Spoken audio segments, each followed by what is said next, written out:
skin, and the hair thereof be not turned white, then the priest shall shut up him that hath the plague 7 days. And the priest shall look on him the 7th day, and behold, if the plague in his sight be at a stay, and the plague spread not in the skin, then the priest shall shut him up 7 days more. And the priest shall look on him again the 7th day, and behold, if the plague be somewhat dark, and the plague spread not in the skin, the priest shall pronounce him clean. It is but a scab, and he shall wash his clothes, and be clean. But if the scab spread much abroad in the skin, after that he hath been seen of the priest for his cleansing, he shall be seen of the priest again. And if the priest see that, behold, the scab spreadeth in the skin, then the priest shall pronounce him unclean. It is a leprosy. When the plague of leprosy is in a man, then he shall be brought unto the priest. And the priest shall see him, and behold, if the rising be white in the skin, and it have turned the hair white, and there be quick raw flesh in the rising, it is an old leprosy in the skin of his flesh, and the priest shall pronounce him unclean, and shall not shut him up, for he is unclean. And if a leprosy break out abroad in the skin, and the leprosy cover all the skin of him that hath the plague from his head even to his foot, wheresoever the priest looketh, then the priest shall consider, and behold, if the leprosy have covered all his flesh, he shall pronounce him clean that hath the plague. It is all turned white, he is clean. But when raw flesh appeareth in him, he shall be unclean. And the priest shall see the raw flesh, and pronounce him to be unclean, for the raw flesh is unclean, it is a leprosy. Or if the raw flesh turn again, and be changed unto white, he shall come unto the priest. And the priest shall see him, and behold, if the plague be turned into white, then the priest shall pronounce him clean that hath the plague. He is clean.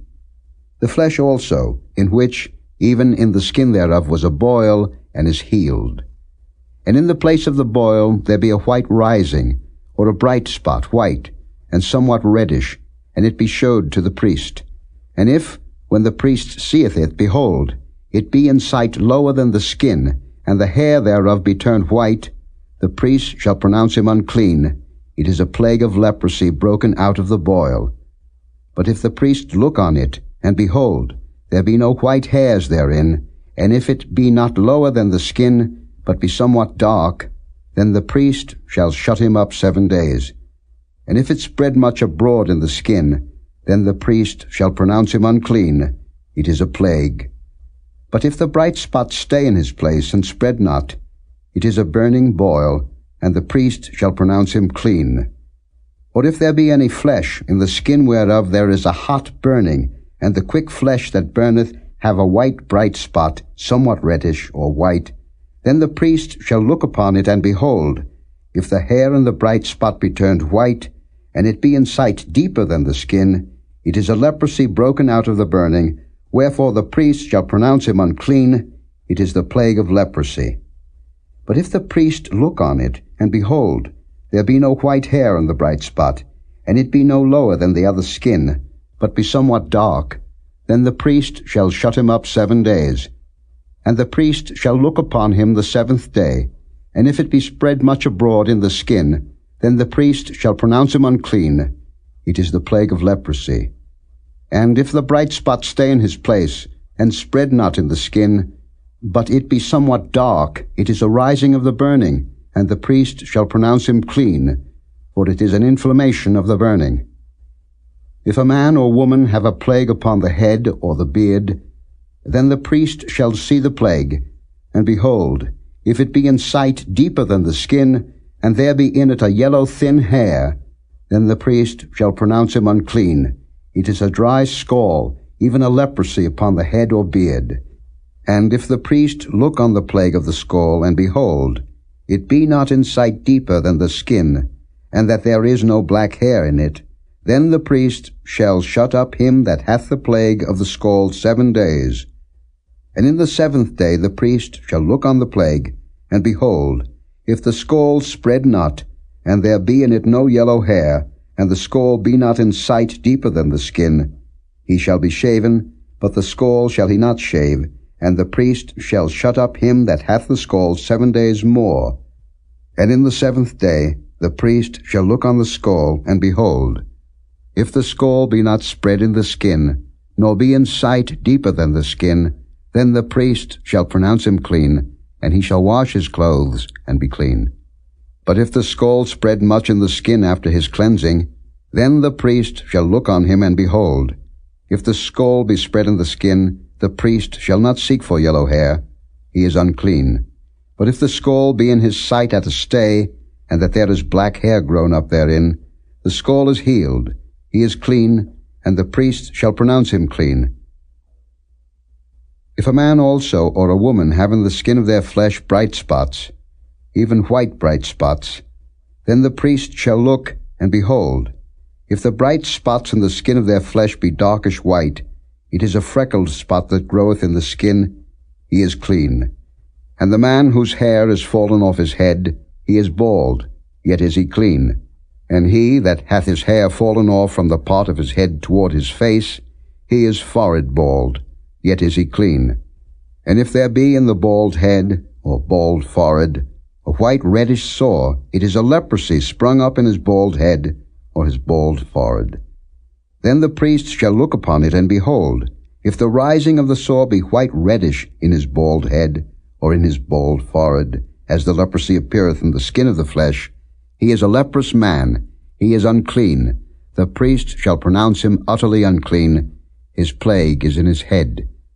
And the leper in whom the plague is, his clothes shall be rent, and his head bare, and he shall put a covering upon his upper lip, and shall cry, Unclean, unclean. All the days wherein the plague shall be in him, he shall be defiled. He is unclean, he shall dwell alone, without the camp shall his habitation be. The garment also that the plague of leprosy is in, whether it be a woolen garment, or a linen garment, whether it be in the warp or woof of linen or of woolen, whether in a skin or in anything made of skin, and if the plague be greenish or reddish in the garment, or in the skin, either in the warp, or in the woof, or in anything of skin, it is a plague of leprosy, and shall be showed unto the priest. And the priest shall look upon the plague, and shut up it that hath the plague 7 days. And he shall look on the plague on the 7th day. If the plague be spread in the garment, either in the warp, or in the woof, or in the skin, or in any work that is made of skin, the plague is a fretting leprosy, it is unclean. He shall therefore burn that garment, whether warp or woof, in woolen or in linen, or anything of skin wherein the plague is, for it is a fretting leprosy, it shall be burnt in the fire. And if the priest shall look and behold, the plague be not spread in the garment, either in the warp, or in the woof, or in anything of skin, then the priest shall command that they wash the thing wherein the plague is, and he shall shut it up 7 days more. And the priest shall look on the plague, after that it is washed, and behold, if the plague have not changed his color, and the plague be not spread, it is unclean. Thou shalt burn it in the fire, it is fret inward, whether it be bare within or without. And if the priest look and behold, the plague be somewhat dark after the washing of it, then he shall rend it out of the garment, or out of the skin, or out of the warp, or out of the woof. And if it appear still in the garment, either in the warp, or in the woof, or in anything of skin, it is a spreading plague, thou shalt burn that wherein the plague is with fire. And the garment, either warp, or woof, or whatsoever thing of skin it be, which thou shalt wash, if the plague be departed from them, then it shall be washed the 2nd time, and shall be clean. This is the law of the plague of leprosy in a garment of woolen or linen, either in the warp, or woof, or anything of skins, to pronounce it clean, or to pronounce it unclean. Chapter 14. And the Lord spake unto Moses, saying, This shall be the law of the leper in the day of his cleansing. He shall be brought unto the priest. And the priest shall go forth out of the camp, and the priest shall look and behold, if the plague of leprosy be healed in the leper, then shall the priest command to take for him that is to be cleansed 2 birds alive and clean, and cedar wood, and scarlet, and hyssop. And the priest shall command that one of the birds be killed in an earthen vessel over running water. As for the living bird, he shall take it, and the cedar wood, and the scarlet, and the hyssop, and shall dip them and the living bird in the blood of the bird that was killed over the running water.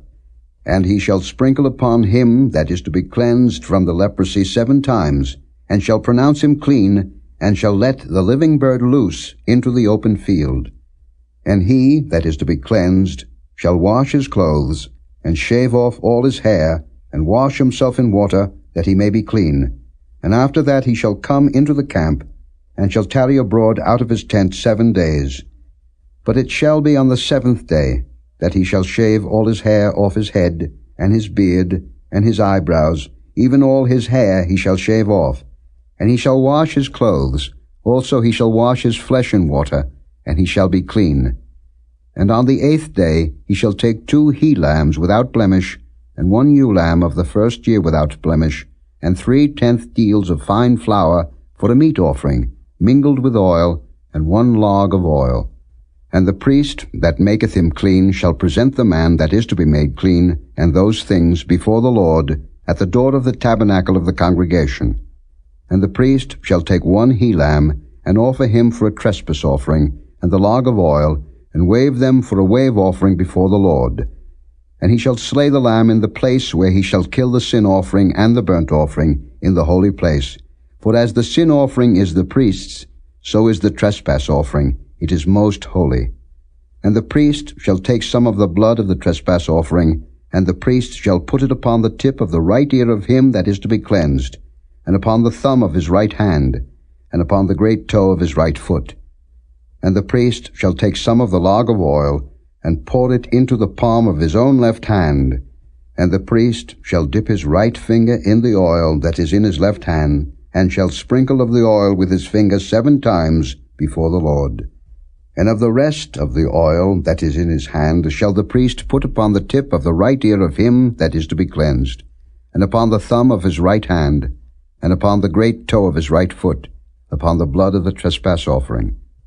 And the remnant of the oil that is in the priest's hand he shall pour upon the head of him that is to be cleansed, and the priest shall make an atonement for him before the Lord. And the priest shall offer the sin offering, and make an atonement for him that is to be cleansed from his uncleanness. And afterward he shall kill the burnt offering. And the priest shall offer the burnt offering and the meat offering upon the altar, and the priest shall make an atonement for him, and he shall be clean. And if he be poor, and cannot get so much, then he shall take 1 lamb for a trespass offering to be waved, to make an atonement for him, and 1/10 deal of fine flour mingled with oil for a meat offering, and a log of oil, and 2 turtle doves, or 2 young pigeons, such as he is able to get, and the one shall be a sin offering, and the other a burnt offering. And he shall bring them on the 8th day for his cleansing unto the priest, unto the door of the tabernacle of the congregation, before the Lord. And the priest shall take the lamb of the trespass offering, and the log of oil, and the priest shall wave them for a wave offering before the Lord.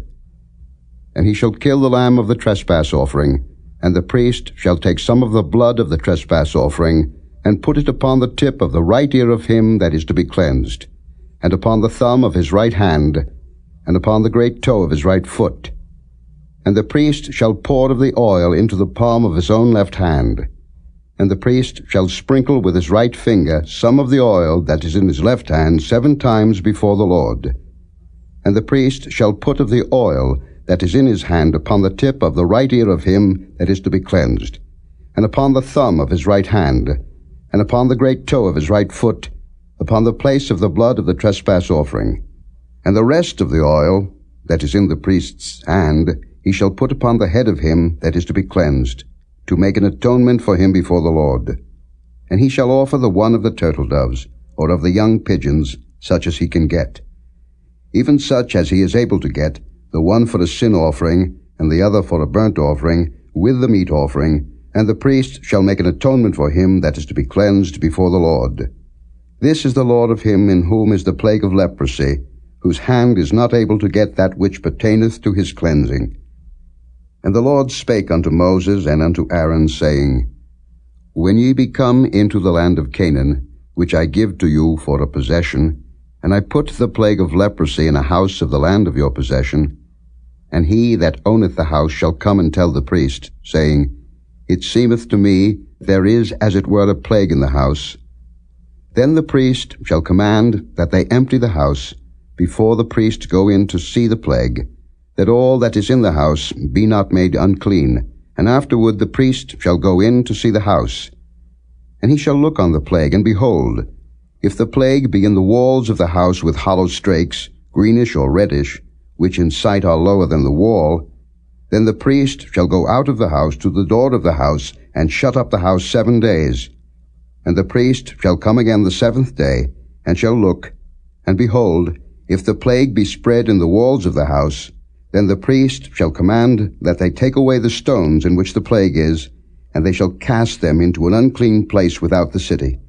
And he shall cause the house to be scraped within round about, and they shall pour out the dust that they scrape off without the city into an unclean place. And they shall take other stones, and put them in the place of those stones, and he shall take other mortar, and shall plaster the house. And if the plague come again, and break out in the house, after that he hath taken away the stones, and after he hath scraped the house, and after it is plastered, then the priest shall come and look, and behold, if the plague be spread in the house, it is a fretting leprosy in the house, it is unclean.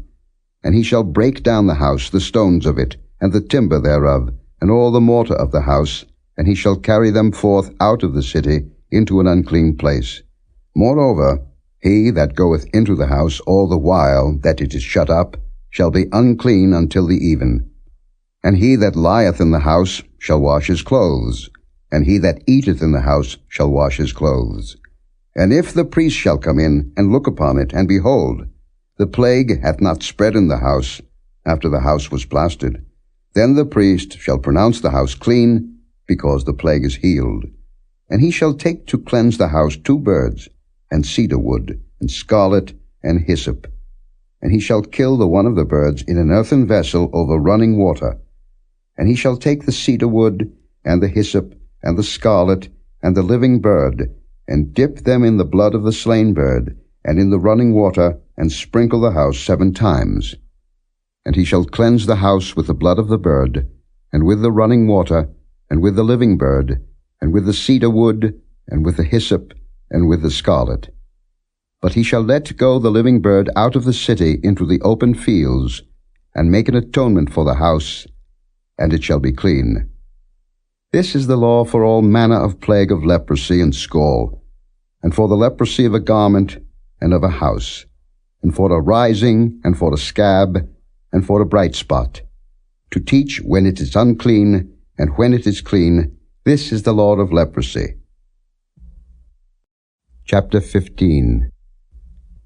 And the Lord spake unto Moses and to Aaron, saying, Speak unto the children of Israel, and say unto them, When any man hath a running issue out of his flesh, because of his issue he is unclean, and this shall be his uncleanness in his issue, whether his flesh run with his issue, or his flesh be stopped from his issue, it is his uncleanness.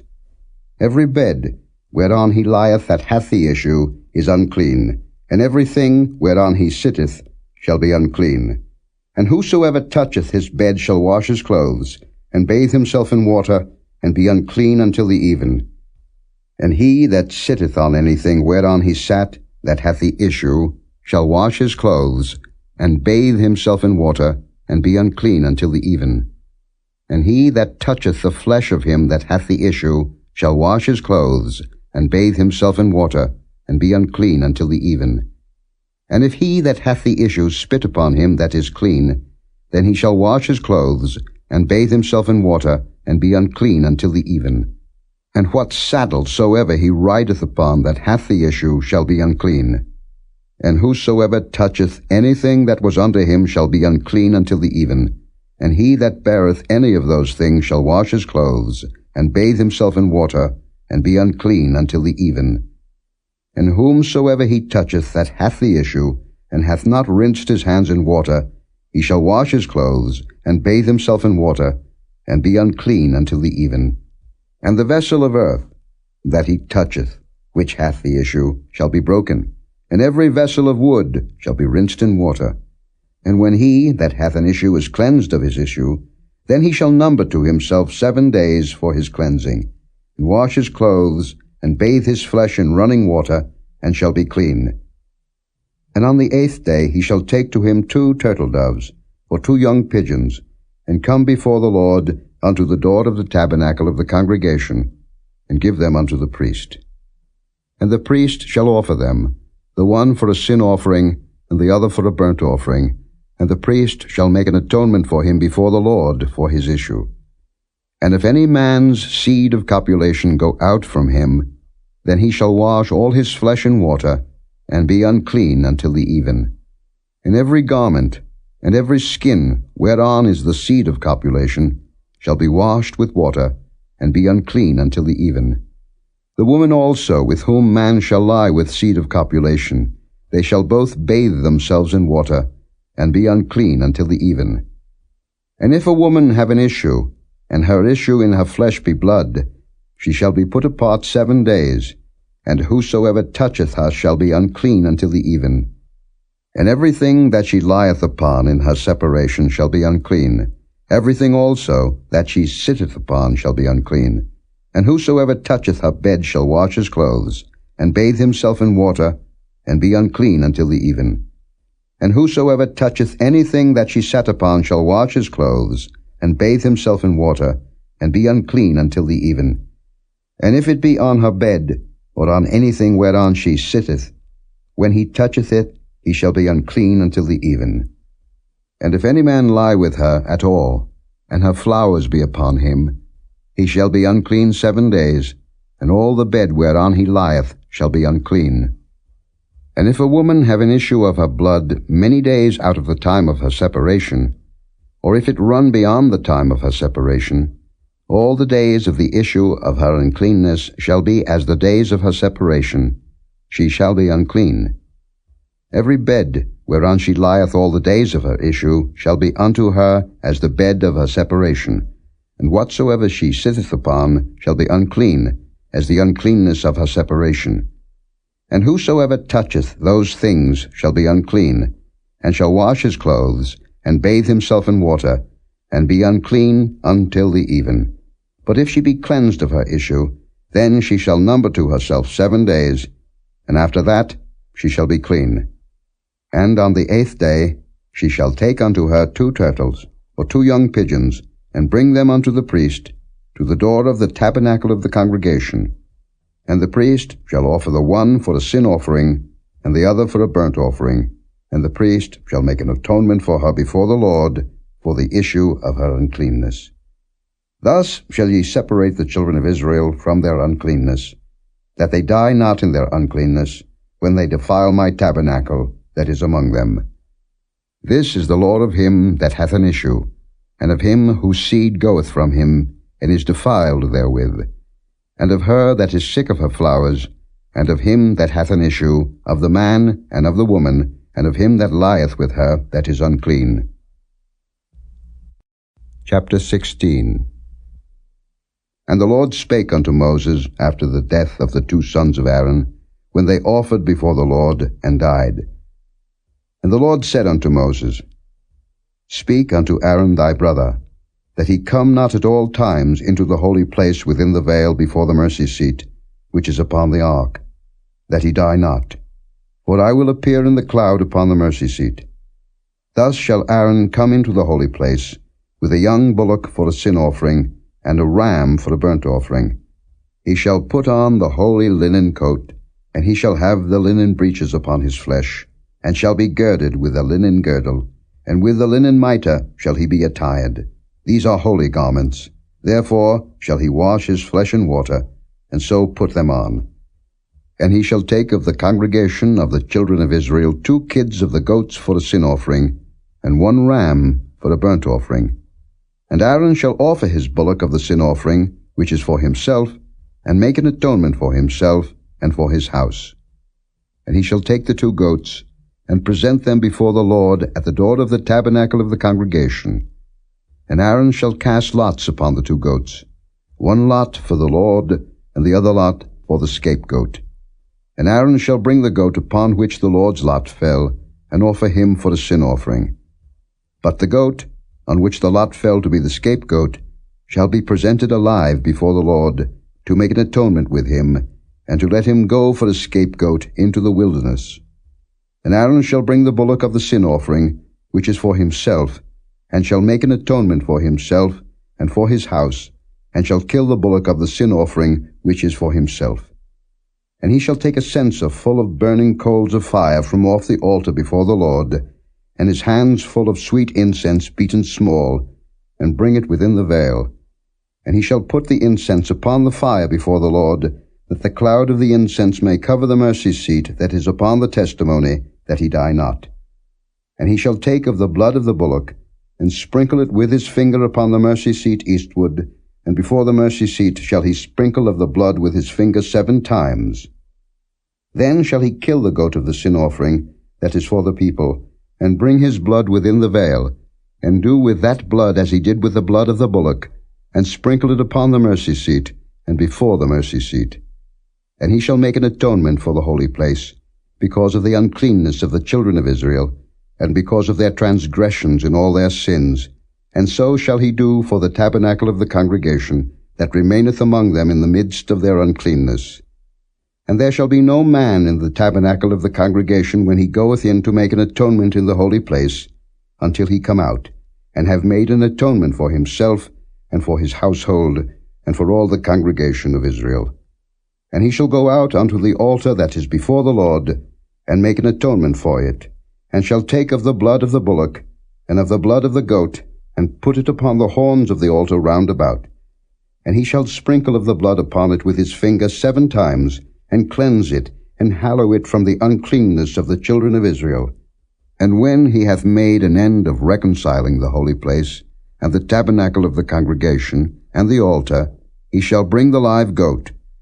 And Aaron shall lay both his hands upon the head of the live goat, and confess over him all the iniquities of the children of Israel, and all their transgressions and all their sins, putting them upon the head of the goat, and shall send him away by the hand of a fit man into the wilderness.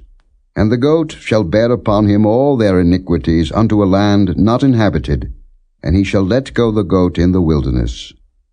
And Aaron shall come into the tabernacle of the congregation, and shall put off the linen garments, which he put on when he went into the holy place, and shall leave them there.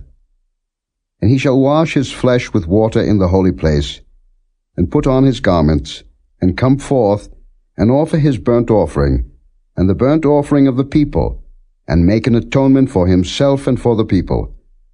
And the fat of the sin offering shall he burn upon the altar. And he that let go the goat for the scapegoat shall wash his clothes, and bathe his flesh in water, and afterward come into the camp. And the bullock for the sin offering, and the goat for the sin offering, whose blood was brought in to make atonement in the holy place, shall one carry forth without the camp, and they shall burn in the fire their skins, and their flesh, and their dung. And he that burneth them shall wash his clothes, and bathe his flesh in water, and afterward he shall come into the camp. And this shall be a statute for ever unto you, that in the 7th month, on the 10th day of the month, ye shall afflict your souls, and do no work at all, whether it be one of your own country, or a stranger that sojourneth among you. For on that day shall the priest make an atonement for you, to cleanse you, that ye may be clean from all your sins before the Lord. It shall be a Sabbath of rest unto you, and ye shall afflict your souls by a statute forever. And the priest, whom he shall anoint, and whom he shall consecrate to minister in the priest's office in his father's stead, shall make the atonement, and shall put on the linen clothes, even the holy garments. And he shall make an atonement for the holy sanctuary, and he shall make an atonement for the tabernacle of the congregation, and for the altar, and he shall make an atonement for the priests, and for all the people of the congregation. And this shall be an everlasting statute unto you, to make an atonement for the children of Israel for all their sins once a year. And he did as the Lord commanded Moses. Chapter 17. And the Lord spake unto Moses, saying, Speak unto Aaron, and unto his sons, and unto all the children of Israel, and say unto them, This is the thing which the Lord hath commanded, saying, What man soever there be of the house of Israel, that killeth an ox, or lamb, or goat, in the camp, or that killeth it out of the camp, and bringeth it not unto the door of the tabernacle of the congregation, to offer an offering unto the Lord before the tabernacle of the Lord, blood shall be imputed unto that man. He hath shed blood, and that man shall be cut off from among his people. To the end that the children of Israel may bring their sacrifices, which they offer in the open field, even that they may bring them unto the Lord, unto the door of the tabernacle of the congregation, unto the priest, and offer them for peace offerings unto the Lord. And the priest shall sprinkle the blood upon the altar of the Lord at the door of the tabernacle of the congregation, and burn the fat for a sweet savour unto the Lord. And they shall no more offer their sacrifices unto devils, after whom they have gone a-whoring. This shall be a statute forever unto them throughout their generations. And thou shalt say unto them, Whatsoever man there be of the house of Israel, or of the strangers which sojourn among you, that offereth a burnt offering or sacrifice, and bringeth it not unto the door of the tabernacle of the congregation, to offer it unto the Lord, even that man shall be cut off from among his people. And whatsoever man there be of the house of Israel, or of the strangers that sojourn among you, that eateth any manner of blood, I will even set my face against that soul that eateth blood, and will cut him off from among his people. For the life of the flesh is in the blood, and I have given it to you upon the altar to make an atonement for your souls.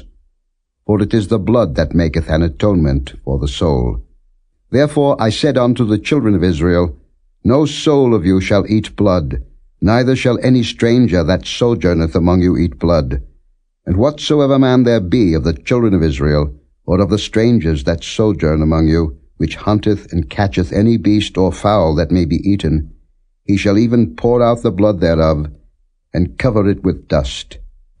For it is the life of all flesh, the blood of it is for the life thereof. Therefore I said unto the children of Israel, Ye shall eat the blood of no manner of flesh, for the life of all flesh is the blood thereof. Whosoever eateth it shall be cut off. And every soul that eateth that which died of itself, or that which was torn with beasts, whether it be one of your own country, or a stranger, he shall both wash his clothes, and bathe himself in water, and be unclean until the even. Then shall he be clean. But if he wash them not, nor bathe his flesh, then he shall bear his iniquity. Chapter 18. And the Lord spake unto Moses, saying, Speak unto the children of Israel, and say unto them, I am the Lord your God. After the doings of the land of Egypt, wherein ye dwelt, shall ye not do, and after the doings of the land of Canaan, whither I bring you, shall ye not do, neither shall ye walk in their ordinances. Ye shall do my judgments, and keep mine ordinances, to walk therein.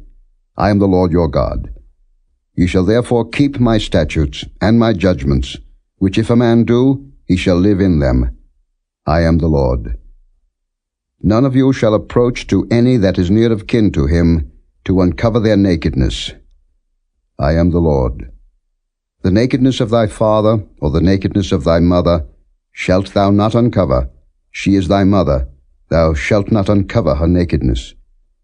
The nakedness of thy father's wife shalt thou not uncover. It is thy father's nakedness. The nakedness of thy sister, the daughter of thy father, or daughter of thy mother, whether she be born at home, or born abroad, even their nakedness thou shalt not uncover. The nakedness of thy son's daughter, or of thy daughter's daughter, even their nakedness thou shalt not uncover, for theirs is thine own nakedness. The nakedness of thy father's wife's daughter, begotten of thy father, she is thy sister, thou shalt not uncover her nakedness. Thou shalt not uncover the nakedness of thy father's sister, she is thy father's near kinswoman. Thou shalt not uncover the nakedness of thy mother's sister, for she is thy mother's near kinswoman. Thou shalt not uncover the nakedness of thy father's brother. Thou shalt not approach to his wife. She is thine aunt. Thou shalt not uncover the nakedness of thy daughter-in-law. She is thy son's wife. Thou shalt not uncover her nakedness. Thou shalt not uncover the nakedness of thy brother's wife. It is thy brother's nakedness. Thou shalt not uncover the nakedness of a woman and her daughter. Neither shalt thou take her son's daughter, or her daughter's daughter, to uncover her nakedness, for they are her near kinswomen. It is wickedness. Neither shalt thou take a wife to her sister to vex her, to uncover her nakedness, beside the other in her lifetime. Also thou shalt not approach unto a woman to uncover her nakedness, as long as she is put apart for her uncleanness. Moreover, thou shalt not lie carnally with thy neighbor's wife, to defile thyself with her. And thou shalt not let any of thy seed pass through the fire to Molech, neither shalt thou profane the name of thy God. I am the Lord. Thou shalt not lie with mankind, as with womankind. It is abomination. Neither shalt thou lie with any beast to defile thyself therewith. Neither shall any woman stand before a beast to lie down thereto. It is confusion. Defile not ye yourselves in any of these things, for in all these the nations are defiled, which I cast out before you, and the land is defiled. Therefore I do visit the iniquity thereof upon it, and the land itself vomiteth out her inhabitants. Ye shall therefore keep my statutes and my judgments, and shall not commit any of these abominations, neither any of your own nation, nor any stranger that sojourneth among you. For all these abominations have the men of the land done, which were before you, and the land is defiled. That the land spew not you out also, when ye defile it, as it spewed out the nations that were before you. For whosoever shall commit any of these abominations, even the souls that commit them shall be cut off from among their people. Therefore shall ye keep mine ordinance, that ye commit not any one of these abominable customs, which were committed before you, and that ye defile not yourselves therein. I am the Lord your God. Chapter 19. And the Lord spake unto Moses, saying, Speak unto all the congregation of the children of Israel, and say unto them, Ye shall be holy, for I the Lord your God am holy. Ye shall fear every man his mother and his father, and keep my Sabbaths. I am the Lord your God. Turn ye not unto idols, nor make to yourselves molten gods. I am the Lord your God. And if ye offer a sacrifice of peace offerings unto the Lord, ye shall offer it at your own will. It shall be eaten the same day ye offer it, and on the morrow. And if aught remain until the third day, it shall be burnt in the fire. And if it be eaten at all on the third day, it is abominable. It shall not be accepted. Therefore every one that eateth it shall bear his iniquity, because he hath profaned the hallowed thing of the Lord, and that soul shall be cut off from among his people. And when ye reap the harvest of your land, thou shalt not wholly reap the corners of thy field, neither shalt thou gather the gleanings of thy harvest. And thou shalt not glean thy vineyard, neither shalt thou gather every grape of thy vineyard. Thou shalt leave them for the poor and stranger. I am the Lord your God. Ye shall not steal, neither deal falsely, neither lie one to another. And ye shall not swear by my name falsely, neither shalt thou profane the name of thy God. I am the Lord. Thou shalt not defraud thy neighbor, neither rob him. The wages of him that is hired shall not abide with thee all night until the morning. Thou shalt not curse the deaf, nor put a stumbling block before the blind, but shalt fear thy God. I am the Lord. Ye shall do no unrighteousness in judgment. Thou shalt not respect the person of the poor, nor honor the person of the mighty, but in righteousness shalt thou judge thy neighbor. Thou shalt not go up and down as a talebearer among thy people, neither shalt thou stand against the blood of thy neighbor. I am the Lord. Thou shalt not hate thy brother in thine heart. Thou shalt in any wise rebuke thy neighbor, and not suffer sin upon him. Thou shalt not avenge, nor bear any grudge against the children of thy people, but thou shalt love thy neighbor as thyself. I am the Lord. Ye shall keep my statutes. Thou shalt not let thy cattle gender with a diverse kind. Thou shalt not sow thy field with mingled seed, neither shall a garment mingled of linen and woolen come upon thee. And whosoever lieth carnally with a woman, that is a bondmaid, betrothed to an husband, and not at all redeemed, nor freedom given her, she shall be scourged. They shall not be put to death, because she was not free. And he shall bring his trespass offering unto the Lord, unto the door of the tabernacle of the congregation, even a ram for a trespass offering. And the priest shall make an atonement for him with the ram of the trespass offering before the Lord for his sin which he hath done, and the sin which he hath done shall be forgiven him. And when ye shall come into the land, and shall have planted all manner of trees for food, then ye shall count the fruit thereof as uncircumcised. 3 years shall it be as uncircumcised unto you. It shall not be eaten of.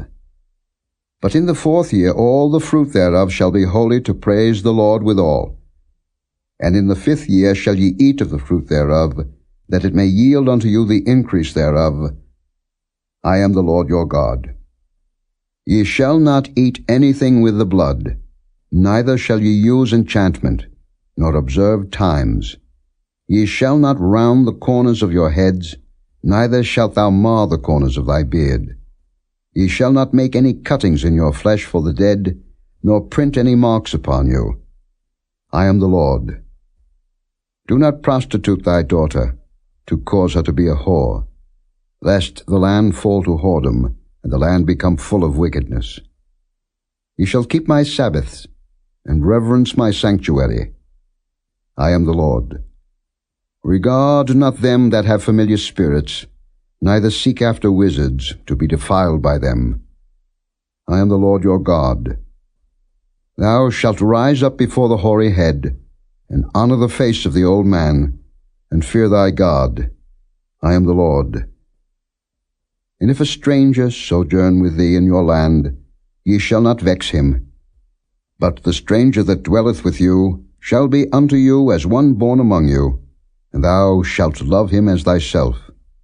For ye were strangers in the land of Egypt. I am the Lord your God. Ye shall do no unrighteousness in judgment, in meat yard, in weight, or in measure. Just balances, just weights, a just ephah, and a just hin shall ye have. I am the Lord your God, which brought you out of the land of Egypt. Therefore shall ye observe all my statutes, and all my judgments, and do them. I am the Lord.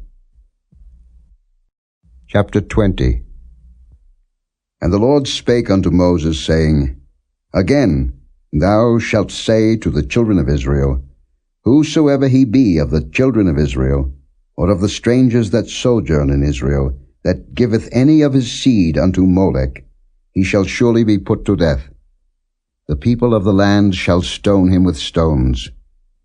And I will set my face against that man, and will cut him off from among his people, because he hath given of his seed unto Molech, to defile my sanctuary, and to profane my holy name. And if the people of the land do any ways hide their eyes from the man, when he giveth of his seed unto Molech, and kill him not, then I will set my face against that man, and against his family, and will cut him off, and all that go a-whoring after him to commit whoredom with Molech, from among their people.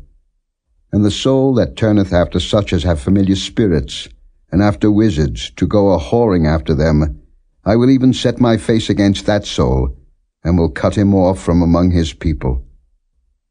Sanctify yourselves therefore, and be ye holy, for I am the Lord your God. And ye shall keep my statutes, and do them. I am the Lord which sanctify you. For every one that curseth his father or his mother shall be surely put to death. He hath cursed his father or his mother, his blood shall be upon him. And the man that committeth adultery with another man's wife even he that committeth adultery with his neighbour's wife, the adulterer and the adulteress shall surely be put to death.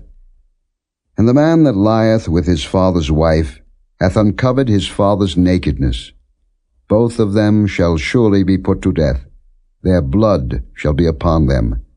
And if a man lie with his daughter-in-law, both of them shall surely be put to death. They have wrought confusion. Their blood shall be upon them. If a man also lie with mankind, as he lieth with a woman, both of them have committed an abomination. They shall surely be put to death. Their blood shall be upon them. And if a man take a wife and her mother, it is wickedness. They shall be burnt with fire, both he and they, that there be no wickedness among you. And if a man lie with a beast, he shall surely be put to death, and ye shall slay the beast. And if a woman approach unto any beast, and lie down thereto, thou shalt kill the woman and the beast. They shall surely be put to death. Their blood shall be upon them. And if a man shall take his sister, his father's daughter, or his mother's daughter, and see her nakedness, and she see his nakedness, it is a wicked thing, and they shall be cut off in the sight of their people. He hath uncovered his sister's nakedness, he shall bear his iniquity. And if a man shall lie with a woman having her sickness, and shall uncover her nakedness, he hath discovered her fountain, and she hath uncovered the fountain of her blood, and both of them shall be cut off from among their people. And thou shalt not uncover the nakedness of thy mother's sister, nor of thy father's sister, for he uncovereth his near kin. They shall bear their iniquity. And if a man shall lie with his uncle's wife, he hath uncovered his uncle's nakedness. They shall bear their sin. They shall die childless. And if a man shall take his brother's wife, it is an unclean thing. He hath uncovered his brother's nakedness. They shall be childless. Ye shall therefore keep all my statutes and all my judgments, and do them, that the land, whither I bring you to dwell therein, spew you not out. And ye shall not walk in the manners of the nation, which I cast out before you, for they committed all these things, and therefore I abhorred them. But I have said unto you, Ye shall inherit their land, and I will give it unto you to possess it, a land that floweth with milk and honey. I am the Lord your God, which have separated you from other people.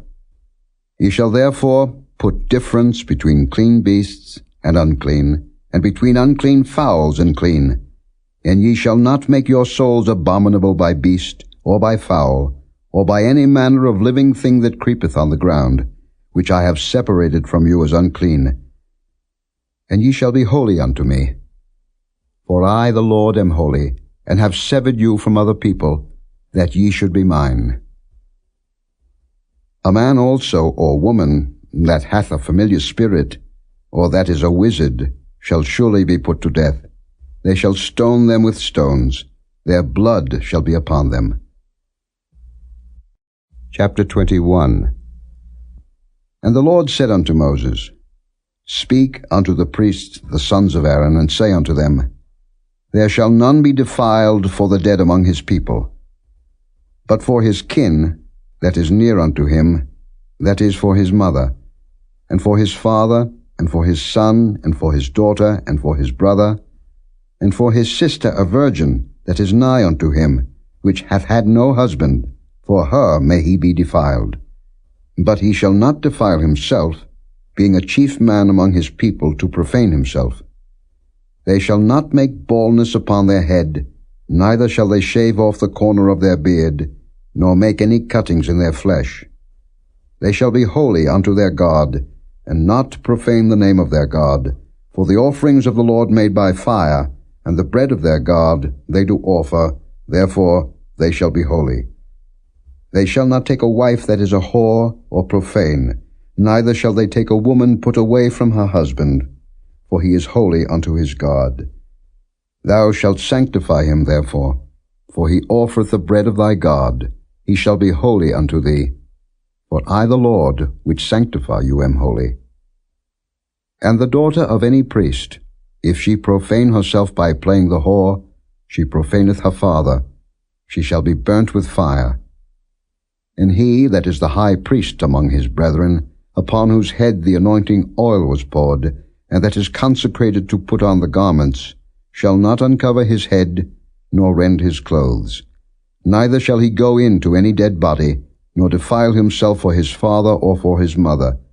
Neither shall he go out of the sanctuary, nor profane the sanctuary of his God.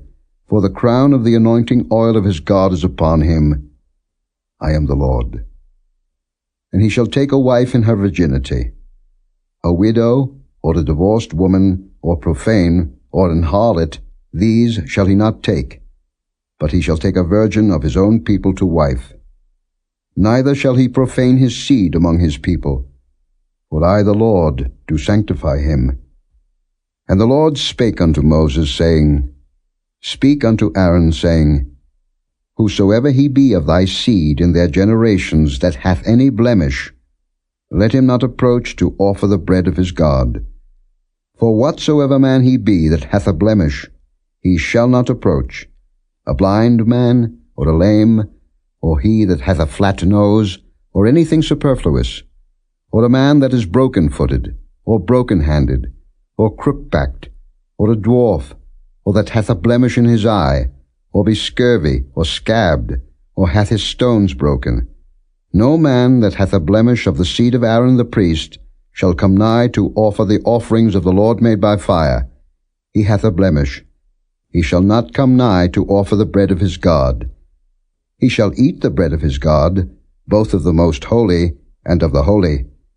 Only he shall not go in unto the veil, nor come nigh unto the altar, because he hath a blemish, that he profane not my sanctuaries, for I the Lord do sanctify them. And Moses told it unto Aaron, and to his sons, and unto all the children of Israel. Chapter 22. And the Lord spake unto Moses, saying, Speak unto Aaron and to his sons, that they separate themselves from the holy things of the children of Israel, and that they profane not my holy name in those things which they hallow unto me. I am the Lord. Say unto them, Whosoever he be of all your seed among your generations, that goeth unto the holy things, which the children of Israel hallow unto the Lord, having his uncleanness upon him, that soul shall be cut off from my presence. I am the Lord. What man soever of the seed of Aaron is a leper, or hath a running issue, he shall not eat of the holy things until he be clean. And whoso toucheth anything that is unclean by the dead, or a man whose seed goeth from him, or whosoever toucheth any creeping thing, whereby he may be made unclean, or a man of whom he may take uncleanness, whatsoever uncleanness he hath, the soul which hath touched any such shall be unclean until even, and shall not eat of the holy things, unless he wash his flesh with water. And when the sun is down, he shall be clean, and shall afterward eat of the holy things, because it is his food. That which dieth of itself, or is torn with beasts, he shall not eat to defile himself therewith. I am the Lord. They shall therefore keep mine ordinance, lest they bear sin for it, and die therefore, if they profane it. I, the Lord, do sanctify them. There shall no stranger eat of the holy thing. A sojourner of the priest, or an hired servant, shall not eat of the holy thing. But if the priest buy any soul with his money, he shall eat of it, and he that is born in his house, they shall eat of his meat.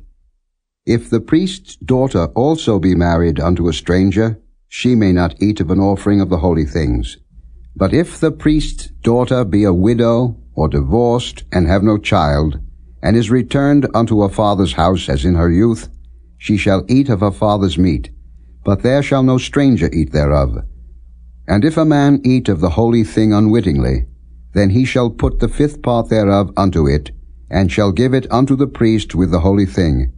And they shall not profane the holy things of the children of Israel, which they offer unto the Lord, or suffer them to bear the iniquity of trespass, when they eat their holy things. For I, the Lord, do sanctify them. And the Lord spake unto Moses, saying, Speak unto Aaron, and to his sons, and unto all the children of Israel, and say unto them, Whatsoever he be of the house of Israel, or of the strangers in Israel, that will offer his oblation for all his vows, and for all his freewill offerings, which they will offer unto the Lord for a burnt offering, ye shall offer at your own will a male without blemish, of the beeves, of the sheep, or of the goats. But whatsoever hath a blemish, that shall ye not offer, for it shall not be acceptable for you. And whosoever offereth a sacrifice of peace offerings unto the Lord to accomplish his vow, or a freewill offering in beeves or sheep, it shall be perfect to be accepted. There shall be no blemish therein. Blind, or broken, or maimed, or having a wen, or scurvy, or scabbed, ye shall not offer these unto the Lord, nor make an offering by fire of them upon the altar unto the Lord. Either a bullock or a lamb that hath anything superfluous or lacking in his parts, that mayest thou offer for a freewill offering, but for a vow it shall not be accepted. Ye shall not offer unto the Lord that which is bruised, or crushed, or broken, or cut, neither shall ye make any offering thereof in your land. Neither from a stranger's hand shall ye offer the bread of your God of any of these, because their corruption is in them, and blemishes be in them, they shall not be accepted for you. And the Lord spake unto Moses, saying, When a bullock, or a sheep, or a goat is brought forth, then it shall be 7 days under the dam, and from the 8th day and thenceforth it shall be accepted for an offering made by fire unto the Lord. And whether it be cow or ewe, ye shall not kill it and her young both in 1 day. And when ye will offer a sacrifice of thanksgiving unto the Lord, offer it at your own will. On the same day it shall be eaten up. Ye shall leave none of it until the morrow. I am the Lord. Therefore shall ye keep my commandments and do them. I am the Lord. Neither shall ye profane my holy name, but I will be hallowed among the children of Israel. I am the Lord which hallow you, that brought you out of the land of Egypt to be your God. I am the Lord. Chapter 23. And the Lord spake unto Moses, saying, Speak unto the children of Israel, and say unto them, Concerning the feasts of the Lord, which ye shall proclaim to be holy convocations, even these are my feasts. 6 days shall work be done, but the 7th day is the Sabbath of rest, and holy convocation. Ye shall do no work therein. It is the Sabbath of the Lord in all your dwellings. These are the feasts of the Lord, even holy convocations, which ye shall proclaim in their seasons. In the 14th day of the 1st month at even is the Lord's Passover, and on the 15th day of the same month is the feast of unleavened bread unto the Lord. 7 days ye must eat unleavened bread. In the 1st day ye shall have an holy convocation. Ye shall do no servile work therein, but ye shall offer an offering made by fire unto the Lord 7 days. In the 7th day is an holy convocation. Ye shall do no servile work therein. And the Lord spake unto Moses, saying, Speak unto the children of Israel, and say unto them, When ye be come into the land which I give unto you, and shall reap the harvest thereof, then ye shall bring a sheaf of the first fruits of your harvest unto the priest. And he shall wave the sheaf before the Lord, to be accepted for you. On the morrow after the Sabbath the priest shall wave it. And ye shall offer that day, when ye wave the sheaf, an he-lamb without blemish of the 1st year, for a burnt offering unto the Lord. And the meat offering thereof shall be 2/10 deals of fine flour mingled with oil, an offering made by fire unto the Lord for a sweet savour. And the drink offering thereof shall be of wine, the 4th part of an hin. And ye shall eat neither bread, nor parched corn, nor green ears, until the selfsame day that ye have brought an offering unto your God. It shall be a statute forever, throughout your generations in all your dwellings.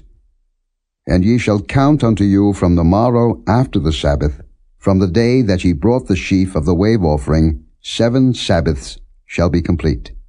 Even unto the morrow after the 7th Sabbath shall ye number 50 days, and ye shall offer a new meat offering unto the Lord. Ye shall bring out of your habitations 2 wave loaves of 2/10 deals. They shall be of fine flour. They shall be baken with leaven. They are the first fruits unto the Lord. And ye shall offer with the bread 7 lambs without blemish of the first year, and 1 young bullock, and 2 rams. They shall be for a burnt offering unto the Lord, with their meat offering, and their drink offerings, even an offering made by fire, of sweet savour unto the Lord. Then ye shall sacrifice 1 kid of the goats for a sin offering, and 2 lambs of the first year for the sacrifice of peace offerings. And the priest shall wave them with the bread of the first fruits for a wave offering before the Lord, with the 2 lambs. They shall be holy to the Lord for the priest. And ye shall proclaim on the selfsame day, that it may be an holy convocation unto you. Ye shall do no servile work therein. It shall be a statute forever in all your dwellings, throughout your generations. And when ye reap the harvest of your land, thou shalt not make clean riddance of the corners of thy field when thou reapest. Neither shalt thou gather any gleaning of thy harvest.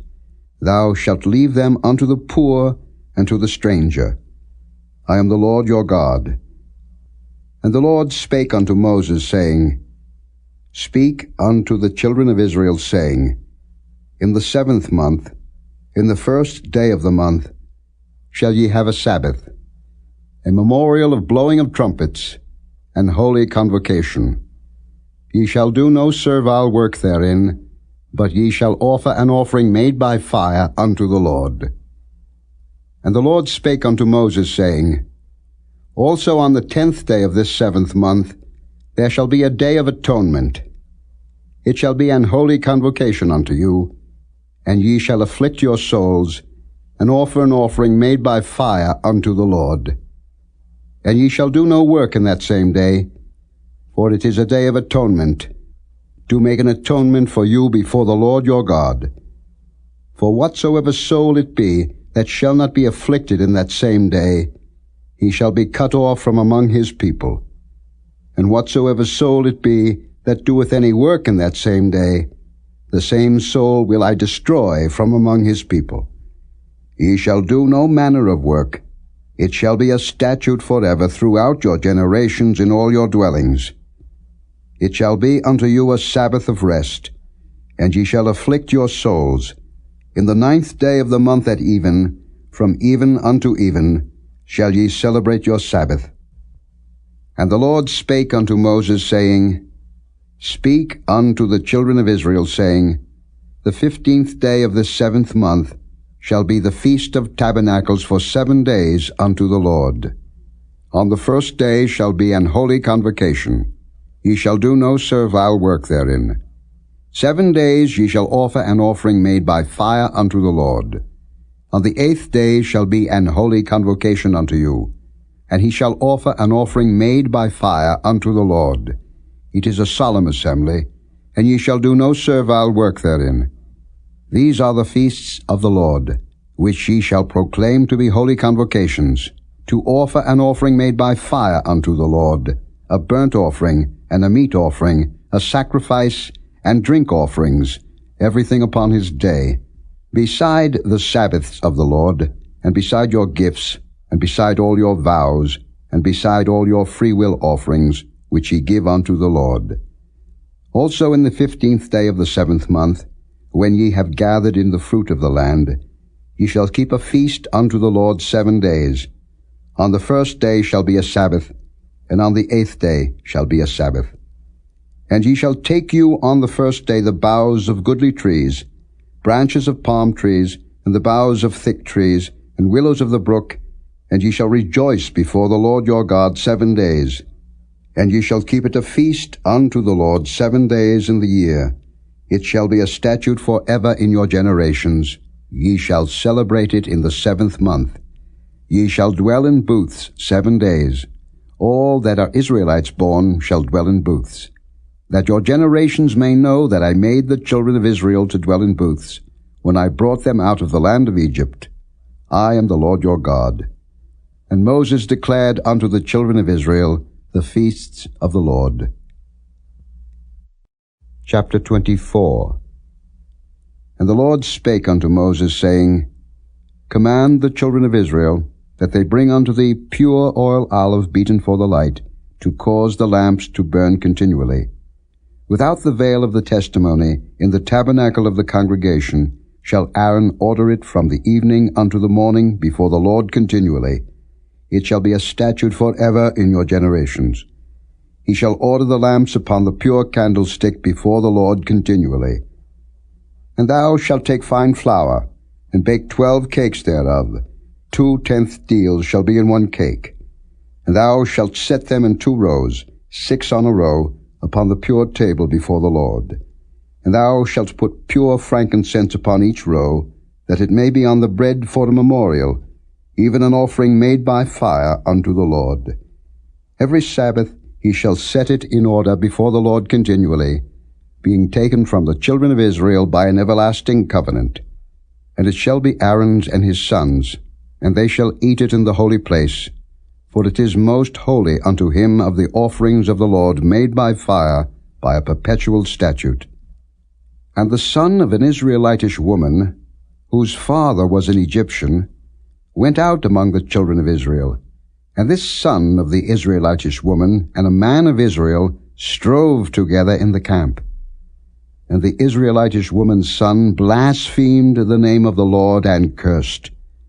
And they brought him unto Moses. And his mother's name was Shelomith, the daughter of Dibri of the tribe of Dan. And they put him in ward, that the mind of the Lord might be showed them. And the Lord spake unto Moses, saying, Bring forth him that hath cursed without the camp, and let all that heard him lay their hands upon his head, and let all the congregation stone him. And thou shalt speak unto the children of Israel, saying, Whosoever curseth his God shall bear his sin, and he that blasphemeth the name of the Lord, he shall surely be put to death. And all the congregation shall certainly stone him, as well the stranger as he that is born in the land, when he blasphemeth the name of the Lord, shall be put to death. And he that killeth any man shall surely be put to death, and he that killeth a beast shall make it good, beast for beast. And if a man cause a blemish in his neighbor, as he hath done, so shall it be done to him. Breach for breach, eye for eye, tooth for tooth. As he hath caused a blemish in a man, so shall it be done to him again. And he that killeth a beast, he shall restore it, and he that killeth a man, he shall be put to death. Ye shall have one manner of law, as well for the stranger as for one of your own country, for I am the Lord your God. And Moses spake to the children of Israel, that they should bring forth him that had cursed out of the camp, and stone him with stones. And the children of Israel did as the Lord commanded Moses. Chapter 25. And the Lord spake unto Moses in Mount Sinai, saying, Speak unto the children of Israel, and say unto them, When ye come into the land which I give you, then shall the land keep a Sabbath unto the Lord. 6 years thou shalt sow thy field, and 6 years thou shalt prune thy vineyard, and gather in the fruit thereof. But in the 7th year shall be a Sabbath of rest unto the land, a Sabbath for the Lord. Thou shalt neither sow thy field, nor prune thy vineyard. That which groweth of its own accord of thy harvest thou shalt not reap, neither gather the grapes of thy vine undressed. For it is a year of rest unto the land. And the Sabbath of the land shall be meat for you, for thee, and for thy servant, and for thy maid, and for thy hired servant, and for thy stranger that sojourneth with thee, and for thy cattle, and for the beast that are in thy land, shall all the increase thereof be meat. And thou shalt number 7 Sabbaths of years unto thee, 7 times 7 years, and the space of the 7 Sabbaths of years shall be unto thee 49 years. Then shalt thou cause the trumpet of the Jubilee to sound on the 10th day of the 7th month. In the day of atonement shall ye make the trumpet sound throughout all your land. And ye shall hallow the 50th year, and proclaim liberty throughout all the land unto all the inhabitants thereof. It shall be a jubilee unto you, and ye shall return every man unto his possession, and ye shall return every man unto his family. A jubilee shall that 50th year be unto you. Ye shall not sow, neither reap that which groweth of itself in it, nor gather the grapes in it of thy vine undressed. For it is the Jubilee, it shall be holy unto you, ye shall eat the increase thereof out of the field. In the year of this Jubilee ye shall return every man unto his possession. And if thou sell aught unto thy neighbor, or buyest aught of thy neighbor's hand, ye shall not oppress one another. According to the number of years after the Jubilee, thou shalt buy of thy neighbor, and according unto the number of years of the fruits he shall sell unto thee. According to the multitude of years thou shalt increase the price thereof, and according to the fewness of years thou shalt diminish the price of it. For according to the number of the years of the fruits doth he sell unto thee. Ye shall not therefore oppress one another, but thou shalt fear thy God, for I am the Lord your God. Wherefore ye shall do my statutes, and keep my judgments, and do them, and ye shall dwell in the land in safety. And the land shall yield her fruit, and ye shall eat your fill, and dwell therein in safety. And if ye shall say, What shall we eat the 7th year? Behold, we shall not sow, nor gather in our increase. Then I will command my blessing upon you in the 6th year, and it shall bring forth fruit for 3 years. And ye shall sow the 8th year, and eat yet of old fruit until the 9th year. Until her fruits come in ye shall eat of the old store. The land shall not be sold for ever, for the land is mine, for ye are strangers and sojourners with me. And in all the land of your possession ye shall grant a redemption for the land. If thy brother be waxen poor, and hath sold away some of his possession, and if any of his kin come to redeem it, then shall he redeem that which his brother sold. And if the man have none to redeem it, and himself be able to redeem it, then let him count the years of the sale thereof, and restore the overplus unto the man to whom he sold it, that he may return unto his possession.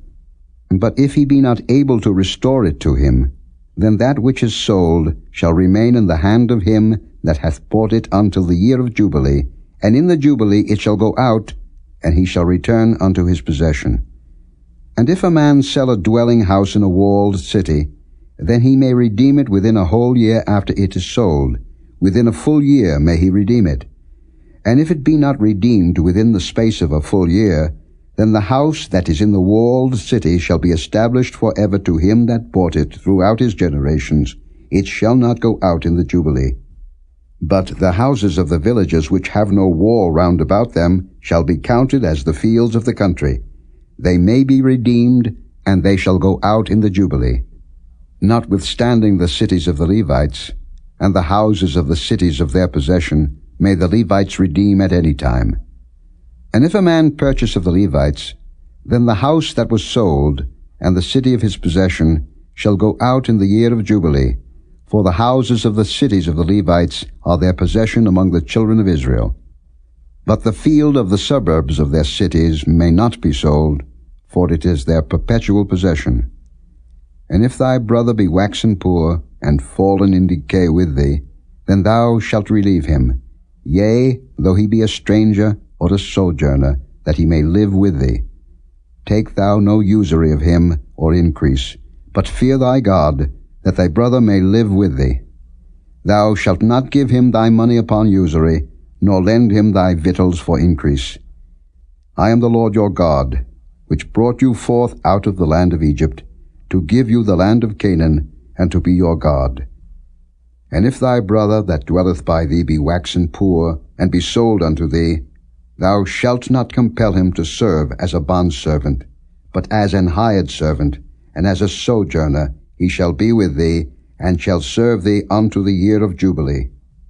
And then shall he depart from thee, both he and his children with him, and shall return unto his own family, and unto the possession of his fathers shall he return. For they are my servants, which I brought forth out of the land of Egypt. They shall not be sold as bondmen. Thou shalt not rule over him with rigor, but shalt fear thy God. Both thy bondmen and thy bondmaids, which thou shalt have, shall be of the heathen that are round about you. Of them shall ye buy bondmen and bondmaids. Moreover, of the children of the strangers that do sojourn among you, of them shall ye buy, and of their families that are with you, which they begat in your land, and they shall be your possession. And ye shall take them as an inheritance for your children after you, to inherit them for a possession. They shall be your bondmen forever. But over your brethren the children of Israel ye shall not rule one over another with rigor. And if a sojourner or stranger wax rich by thee, and thy brother that dwelleth by him wax poor, and sell himself unto the stranger or sojourner by thee, or to the stock of the stranger's family, after that he is sold he may be redeemed again. One of his brethren may redeem him.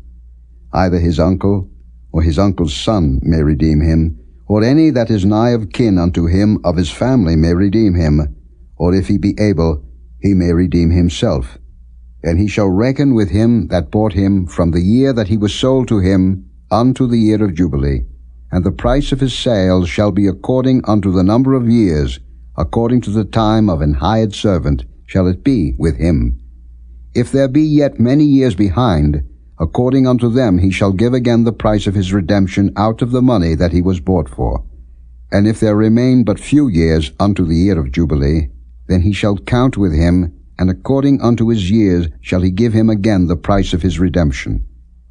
And as a yearly hired servant shall he be with him, and the other shall not rule with rigor over him in thy sight. And if he be not redeemed in these years, then he shall go out in the year of Jubilee, both he and his children with him. For unto me the children of Israel are servants. They are my servants whom I brought forth out of the land of Egypt. I am the Lord your God. Chapter 26. Ye shall make you no idols, nor graven image, neither rear you up a standing image, neither shall ye set up any image of stone in your land, to bow down unto it, for I am the Lord your God. Ye shall keep my Sabbaths, and reverence my sanctuary. I am the Lord. If ye walk in my statutes, and keep my commandments, and do them, then I will give you rain in due season, and the land shall yield her increase, and the trees of the field shall yield their fruit. And your threshing shall reach unto the vintage, and the vintage shall reach unto the sowing time, and ye shall eat your bread to the full, and dwell in your land safely. And I will give peace in the land, and ye shall lie down, and none shall make you afraid. And I will rid evil beasts out of the land, neither shall the sword go through your land. And ye shall chase your enemies, and they shall fall before you by the sword. And 5 of you shall chase 100, and 100 of you shall put 10,000 to flight, and your enemies shall fall before you by the sword. For I will have respect unto you, and make you fruitful, and multiply you, and establish my covenant with you. And ye shall eat old store, and bring forth the old, because of the new. And I will set my tabernacle among you, and my soul shall not abhor you. And I will walk among you, and will be your God, and ye shall be my people. I am the Lord your God, which brought you forth out of the land of Egypt, that ye should not be their bondmen. And I have broken the bands of your yoke, and made you go upright. But if ye will not hearken unto me, and will not do all these commandments, and if ye shall despise my statutes, or if your soul abhor my judgments, so that ye will not do all my commandments, but that ye break my covenant, I also will do this unto you. I will even appoint over you terror, consumption, and the burning ague, that shall consume the eyes, and cause sorrow of heart, and ye shall sow your seed in vain, for your enemies shall eat it. And I will set my face against you, and ye shall be slain before your enemies. They that hate you shall reign over you, and ye shall flee when none pursueth you. And if ye will not yet for all this hearken unto me, then I will punish you 7 times more for your sins. And I will break the pride of your power, and I will make your heaven as iron, and your earth as brass, and your strength shall be spent in vain. For your land shall not yield her increase, neither shall the trees of the land yield their fruits. And if ye walk contrary unto me, and will not hearken unto me, I will bring 7 times more plagues upon you according to your sins. I will also send wild beasts among you, which shall rob you of your children, and destroy your cattle, and make you few in number, and your high ways shall be desolate. And if ye will not be reformed by me by these things, but will walk contrary unto me, then will I also walk contrary unto you, and will punish you yet 7 times for your sins. And I will bring a sword upon you, that shall avenge the quarrel of my covenant. And when ye are gathered together within your cities, I will send the pestilence among you, and ye shall be delivered into the hand of the enemy. And when I have broken the staff of your bread, 10 women shall bake your bread in one oven, and they shall deliver you your bread again by weight, and ye shall eat, and not be satisfied. And if ye will not for all this hearken unto me, but walk contrary unto me, then I will walk contrary unto you also in fury, and I, even I, will chastise you 7 times for your sins. And ye shall eat the flesh of your sons, and the flesh of your daughters shall ye eat. And I will destroy your high places, and cut down your images, and cast your carcasses upon the carcasses of your idols, and my soul shall abhor you. And I will make your cities waste, and bring your sanctuaries unto desolation, and I will not smell the savour of your sweet odours. And I will bring the land into desolation, and your enemies which dwell therein shall be astonished at it. And I will scatter you among the heathen, and will draw out a sword after you, and your land shall be desolate, and your cities waste. Then shall the land enjoy her Sabbaths, as long as it lieth desolate, and ye be in your enemy's land. Even then shall the land rest, and enjoy her Sabbaths. As long as it lieth desolate it shall rest, because it did not rest in your Sabbaths, when ye dwelt upon it. And upon them that are left alive of you I will send a faintness into their hearts in the lands of their enemies. And the sound of a shaken leaf shall chase them, and they shall flee, as fleeing from a sword, and they shall fall when none pursueth. And they shall fall one upon another, as it were before a sword, when none pursueth. And ye shall have no power to stand before your enemies. And ye shall perish among the heathen, and the land of your enemies shall eat you up. And they that are left of you shall pine away in their iniquity in your enemies' lands, and also in the iniquities of their fathers shall they pine away with them. If they shall confess their iniquity, and the iniquity of their fathers, with their trespass which they trespassed against me, and that also they have walked contrary unto me, and that I also have walked contrary unto them, and have brought them into the land of their enemies, if then their uncircumcised hearts be humbled, and they then accept of the punishment of their iniquity, then will I remember my covenant with Jacob, and also my covenant with Isaac, and also my covenant with Abraham will I remember, and I will remember the land. The land also shall be left of them, and shall enjoy her Sabbaths, while she lieth desolate without them, and they shall accept of the punishment of their iniquity, even because they despised my judgments, and because their soul abhorred my statutes. And yet, for all that, when they be in the land of their enemies, I will not cast them away, neither will I abhor them, to destroy them utterly, and to break my covenant with them. For I am the Lord their God. But I will for their sakes remember the covenant of their ancestors, whom I brought forth out of the land of Egypt in the sight of the heathen, that I might be their God. I am the Lord.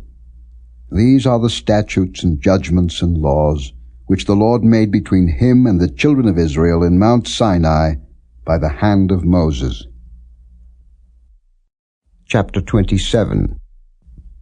And the Lord spake unto Moses, saying, Speak unto the children of Israel, and say unto them, When a man shall make a singular vow, the persons shall be for the Lord by thy estimation. And thy estimation shall be of the male from 20 years old even unto 60 years old. Even thy estimation shall be 50 shekels of silver, after the shekel of the sanctuary. And if it be a female, then thy estimation shall be 30 shekels. And if it be from 5 years old even unto 20 years old, then thy estimation shall be of the male 20 shekels, and for the female 10 shekels. And if it be from a month old even unto 5 years old, then thy estimation shall be of the male 5 shekels of silver, and for the female thy estimation shall be 3 shekels of silver. And if it be from 60 years old and above, if it be a male, then thy estimation shall be 15 shekels, and for the female 10 shekels. But if he be poorer than thy estimation, then he shall present himself before the priest, and the priest shall value him, according to his ability that vowed shall the priest value him. And if it be a beast, whereof men bring an offering unto the Lord, all that any man giveth of such unto the Lord shall be holy. He shall not alter it, nor change it, a good for a bad, or a bad for a good. And if he shall at all change beast for beast, then it and the exchange thereof shall be holy. And if it be any unclean beast, of which they do not offer a sacrifice unto the Lord, then he shall present the beast before the priest. And the priest shall value it, whether it be good or bad, as thou valuest it, who art the priest, so shall it be. But if he will at all redeem it, then he shall add a 5th part thereof unto thy estimation. And when a man shall sanctify his house to be holy unto the Lord, then the priest shall estimate it, whether it be good or bad, as the priest shall estimate it, so shall it stand. And if he that sanctified it will redeem his house, then he shall add the 5th part of the money of thy estimation unto it, and it shall be his. And if a man shall sanctify unto the Lord some part of a field of his possession, then thy estimation shall be according to the seed thereof. An homer of barley seed shall be valued at 50 shekels of silver. If he sanctify his field from the year of Jubilee, according to thy estimation it shall stand. But if he sanctify his field after the Jubilee, then the priest shall reckon unto him the money according to the years that remain, even unto the year of the Jubilee, and it shall be abated from thy estimation. And if he that sanctified the field will in any wise redeem it, then he shall add the 5th part of the money of thy estimation unto it, and it shall be assured to him. And if he will not redeem the field, or if he have sold the field to another man, it shall not be redeemed any more. But the field, when it goeth out in the Jubilee, shall be holy unto the Lord, as a field devoted. The possession thereof shall be the priest's. And if a man sanctify unto the Lord a field which he hath bought, which is not of the fields of his possession, then the priest shall reckon unto him the worth of thy estimation, even unto the year of the Jubilee, and he shall give thine estimation in that day as a holy thing unto the Lord. In the year of the Jubilee the field shall return unto him of whom it was bought, even to him to whom the possession of the land did belong. And all thy estimation shall be according to the shekel of the sanctuary. 20 gerahs shall be the shekel. Only the firstling of the beasts, which should be the Lord's firstling, no man shall sanctify it. Whether it be ox or sheep, it is the Lord's. And if it be of an unclean beast, then he shall redeem it according to thine estimation, and shall add a 5th part of it thereto. Or if it be not redeemed, then it shall be sold according to thy estimation. Notwithstanding no devoted thing, that a man shall devote unto the Lord of all that he hath, both of man and beast, and of the field of his possession, shall be sold or redeemed. Every devoted thing is most holy unto the Lord. None devoted, which shall be devoted of men, shall be redeemed, but shall surely be put to death. And all the tithe of the land, whether of the seed of the land, or of the fruit of the tree, is the Lord's. It is holy unto the Lord. And if a man will at all redeem aught of his tithes, he shall add thereto the 5th part thereof. And concerning the tithe of the herd, or of the flock, even of whatsoever passeth under the rod, the 10th shall be holy unto the Lord.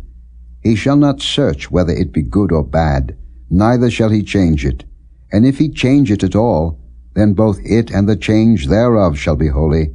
It shall not be redeemed. These are the commandments which the Lord commanded Moses for the children of Israel in Mount Sinai.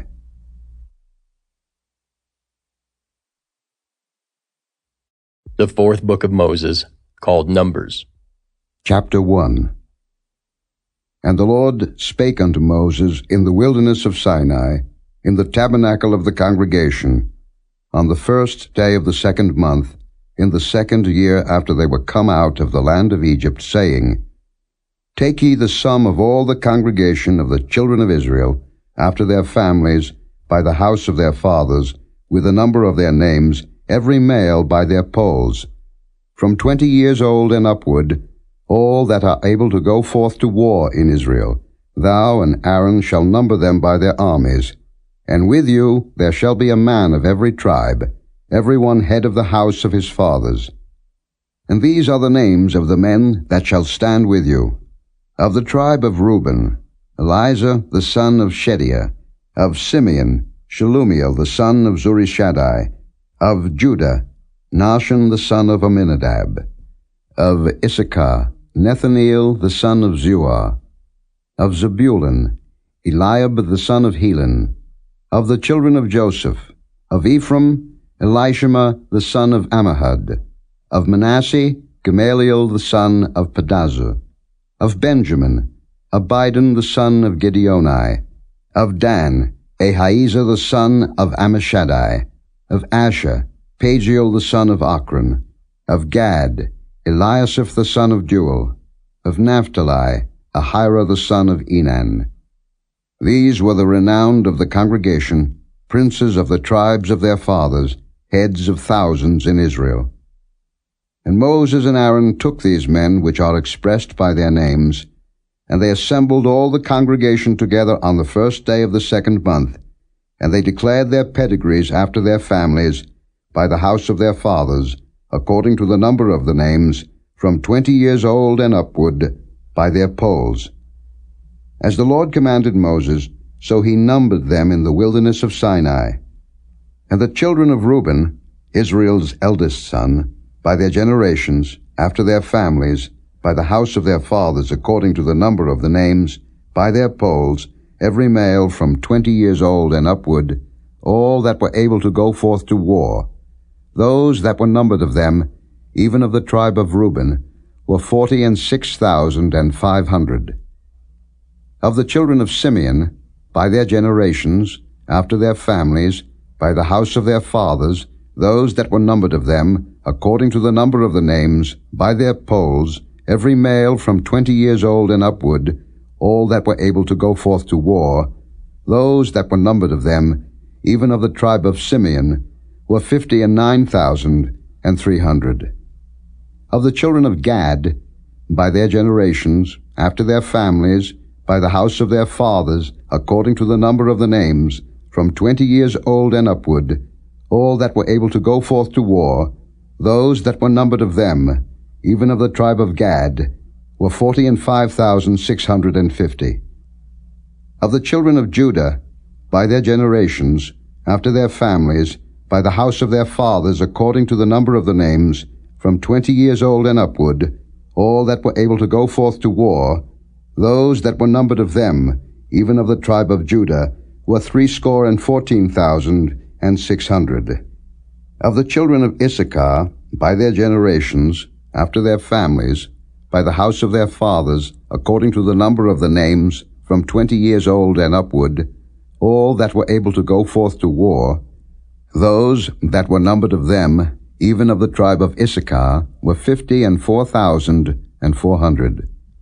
Of the children of Zebulun, by their generations, after their families, by the house of their fathers, according to the number of the names, from 20 years old and upward, all that were able to go forth to war, those that were numbered of them, even of the tribe of Zebulun, were 57,400.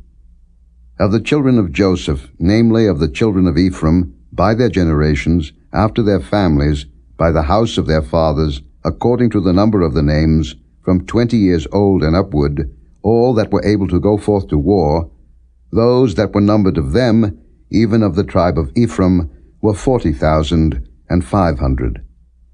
Of the children of Manasseh, by their generations, after their families, by the house of their fathers, according to the number of the names, from 20 years old and upward, all that were able to go forth to war, those that were numbered of them, even of the tribe of Manasseh, were 32,200.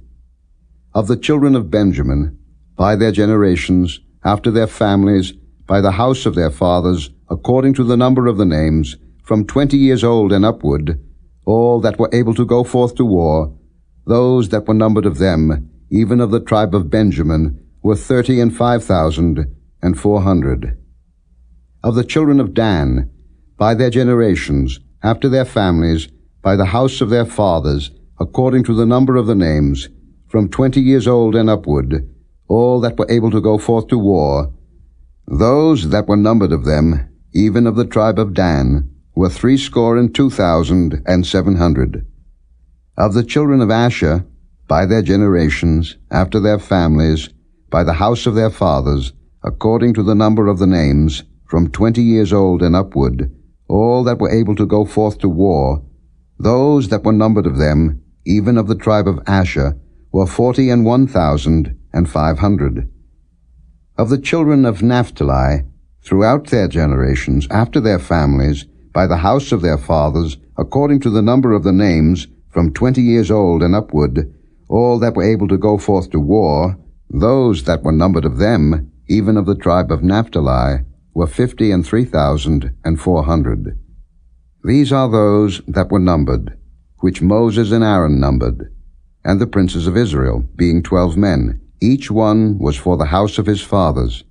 So were all those that were numbered of the children of Israel, by the house of their fathers, from 20 years old and upward, all that were able to go forth to war in Israel. Even all they that were numbered were 600,003,550. But the Levites after the tribe of their fathers were not numbered among them. For the Lord had spoken unto Moses, saying, Only thou shalt not number the tribe of Levi, neither take the sum of them among the children of Israel. But thou shalt appoint the Levites over the tabernacle of testimony, and over all the vessels thereof, and over all things that belong to it. They shall bear the tabernacle and all the vessels thereof, and they shall minister unto it, and shall encamp round about the tabernacle. And when the tabernacle setteth forward, the Levites shall take it down, and when the tabernacle is to be pitched, the Levites shall set it up, and the stranger that cometh nigh shall be put to death. And the children of Israel shall pitch their tents, every man by his own camp, and every man by his own standard throughout their hosts. But the Levites shall pitch round about the tabernacle of testimony, that there be no wrath upon the congregation of the children of Israel. And the Levites shall keep the charge of the tabernacle of testimony.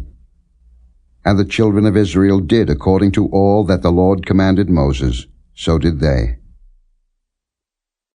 Chapter 2. And the Lord spake unto Moses and unto Aaron, saying, Every man of the children of Israel shall pitch by his own standard, with the ensign of their father's house.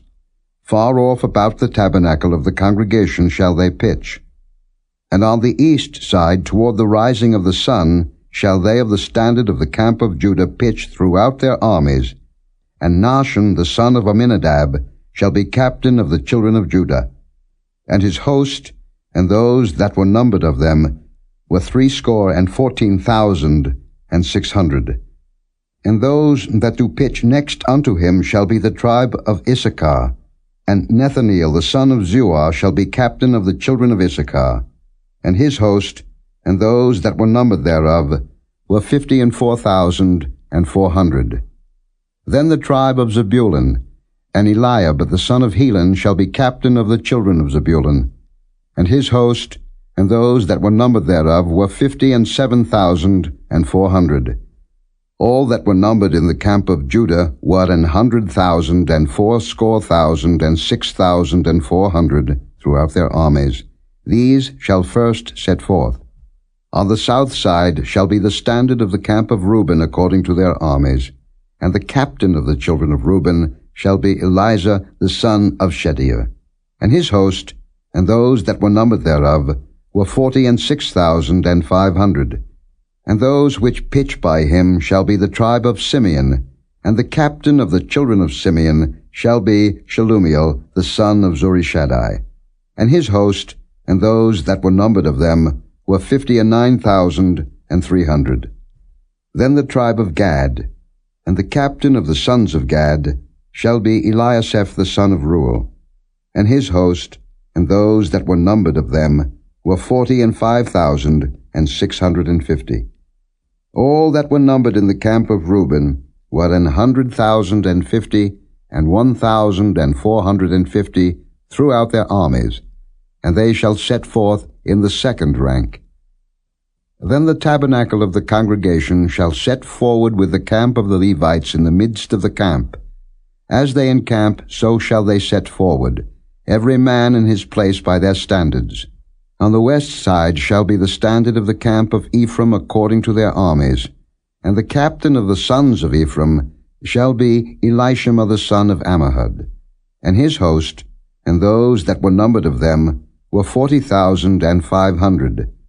And by him shall be the tribe of Manasseh, and the captain of the children of Manasseh shall be Gamaliel the son of Pedazur, and his host, and those that were numbered of them, were 32,200. Then the tribe of Benjamin, and the captain of the sons of Benjamin shall be Abidan the son of Gideoni, and his host, and those that were numbered of them, were 35,400. All that were numbered of the camp of Ephraim were 100,000, and 8,100, throughout their armies, and they shall go forward in the third rank. The standard of the camp of Dan shall be on the north side by their armies, and the captain of the children of Dan shall be Ahiezer the son of Ammishaddai, and his host, and those that were numbered of them, were 62,700. And those that encamp by him shall be the tribe of Asher, and the captain of the children of Asher shall be Pagiel the son of Ochran, and his host, and those that were numbered of them, were 41,500. Then the tribe of Naphtali, and the captain of the children of Naphtali shall be Ahira the son of Enan, and his host, and those that were numbered of them, were 53,400. All they that were numbered in the camp of Dan were 100,050 and 7,600. They shall go hindmost with their standards. These are those which were numbered of the children of Israel by the house of their fathers. All those that were numbered of the camps throughout their hosts were 600,000 and 3,550. But the Levites were not numbered among the children of Israel, as the Lord commanded Moses. And the children of Israel did according to all that the Lord commanded Moses. So they pitched by their standards, and so they set forward, every one after their families, according to the house of their fathers. Chapter 3. These also are the generations of Aaron and Moses in the day that the Lord spake with Moses in Mount Sinai. And these are the names of the sons of Aaron: Nadab, the firstborn, and Abihu, Eleazar, and Ithamar. These are the names of the sons of Aaron, the priests which were anointed, whom he consecrated to minister in the priest's office. And Nadab and Abihu died before the Lord, when they offered strange fire before the Lord in the wilderness of Sinai, and they had no children. And Eleazar and Ithamar ministered in the priest's office in the sight of Aaron their father. And the Lord spake unto Moses, saying, Bring the tribe of Levi near, and present them before Aaron the priest, that they may minister unto him. And they shall keep his charge, and the charge of the whole congregation before the tabernacle of the congregation, to do the service of the tabernacle. And they shall keep all the instruments of the tabernacle of the congregation, and the charge of the children of Israel, to do the service of the tabernacle. And thou shalt give the Levites unto Aaron and to his sons. They are wholly given unto him out of the children of Israel. And thou shalt appoint Aaron and his sons, and they shall wait on their priest's office, and the stranger that cometh nigh shall be put to death. And the Lord spake unto Moses, saying, And I, behold, I have taken the Levites from among the children of Israel, instead of all the firstborn that openeth the matrix among the children of Israel. Therefore the Levites shall be mine, because all the firstborn are mine. For on the day that I smote all the firstborn in the land of Egypt, I hallowed unto me all the firstborn in Israel, both man and beast. Mine shall they be. I am the Lord. And the Lord spake unto Moses in the wilderness of Sinai, saying, Number the children of Levi after the house of their fathers, by their families, every male from a month old and upward shalt thou number them. And Moses numbered them according to the word of the Lord, as he was commanded. And these were the sons of Levi by their names, Gershon, and Kohath, and Merari. And these are the names of the sons of Gershon by their families, Libni and Shimei. And the sons of Kohath by their families, Amram, and Izahar, Hebron, and Uzziel. And the sons of Merari by their families, Mahli and Mushi. These are the families of the Levites according to the house of their fathers. Of Gershon was the family of the Libnites, and the family of the Shemites. These are the families of the Gershonites. Those that were numbered of them, according to the number of all the males, from a month old and upward, even those that were numbered of them, were 7,500. The families of the Gershonites shall pitch behind the tabernacle westward. And the chief of the house of the father of the Gershonites shall be Eliasaph the son of Lael. And the charge of the sons of Gershon in the tabernacle of the congregation shall be the tabernacle, and the tent, the covering thereof, and the hanging for the door of the tabernacle of the congregation, and the hangings of the court, and the curtain for the door of the court, which is by the tabernacle, and by the altar round about, and the cords of it for all the service thereof. And of Kohath was the family of the Amramites, and the family of the Izaharites, and the family of the Hebronites, and the family of the Uzzielites. These are the families of the Kohathites. In the number of all the males, from a month old and upward, were 8,600, keeping the charge of the sanctuary. The families of the sons of Kohath shall pitch on the side of the tabernacle southward. And the chief of the house of the father of the families of the Kohathites shall be Elizaphan the son of Uzziel. And their charge shall be the ark, and the table, and the candlestick, and the altars, and the vessels of the sanctuary wherewith they minister, and the hanging, and all the service thereof. And Eleazar the son of Aaron the priest shall be chief over the chief of the Levites, and have the oversight of them that keep the charge of the sanctuary. Of Merari was the family of the Mahlites, and the family of the Mushites. These are the families of Merari. And those that were numbered of them, according to the number of all the males, from a month old and upward, were 6,200. And the chief of the house of the father of the families of Merari was Zuriel the son of Abihail. These shall pitch on the side of the tabernacle northward. And under the custody and charge of the sons of Merari shall be the boards of the tabernacle, and the bars thereof, and the pillars thereof, and the sockets thereof, and all the vessels thereof, and all that serveth thereto, and the pillars of the court round about, and their sockets, and their pins, and their cords. But those that encamp before the tabernacle toward the east, even before the tabernacle of the congregation eastward, shall be Moses and Aaron and his sons, keeping the charge of the sanctuary for the charge of the children of Israel, and the stranger that cometh nigh shall be put to death. All that were numbered of the Levites, which Moses and Aaron numbered at the commandment of the Lord, throughout their families, all the males from a month old and upward, were 22,000. And the Lord said unto Moses, Number all the firstborn of the males of the children of Israel, from a month old and upward, and take the number of their names. And thou shalt take the Levites for me, I am the Lord, instead of all the firstborn among the children of Israel, and the cattle of the Levites instead of all the firstlings among the cattle of the children of Israel. And Moses numbered, as the Lord commanded him, all the firstborn among the children of Israel, and all the firstborn males by the number of names, from a month old and upward, of those that were numbered of them, were 22,213. And the Lord spake unto Moses, saying, Take the Levites instead of all the firstborn among the children of Israel, and the cattle of the Levites instead of their cattle, and the Levites shall be mine. I am the Lord. And for those that are to be redeemed of the 213 of the firstborn of the children of Israel, which are more than the Levites, thou shalt even take 5 shekels apiece by the poll. After the shekel of the sanctuary shalt thou take them. The shekel is 20 gerahs. And thou shalt give the money, wherewith the odd number of them is to be redeemed, unto Aaron and to his sons. And Moses took the redemption money of them that were over and above them that were redeemed by the Levites. Of the firstborn of the children of Israel took he the money, 1,365 shekels, after the shekel of the sanctuary.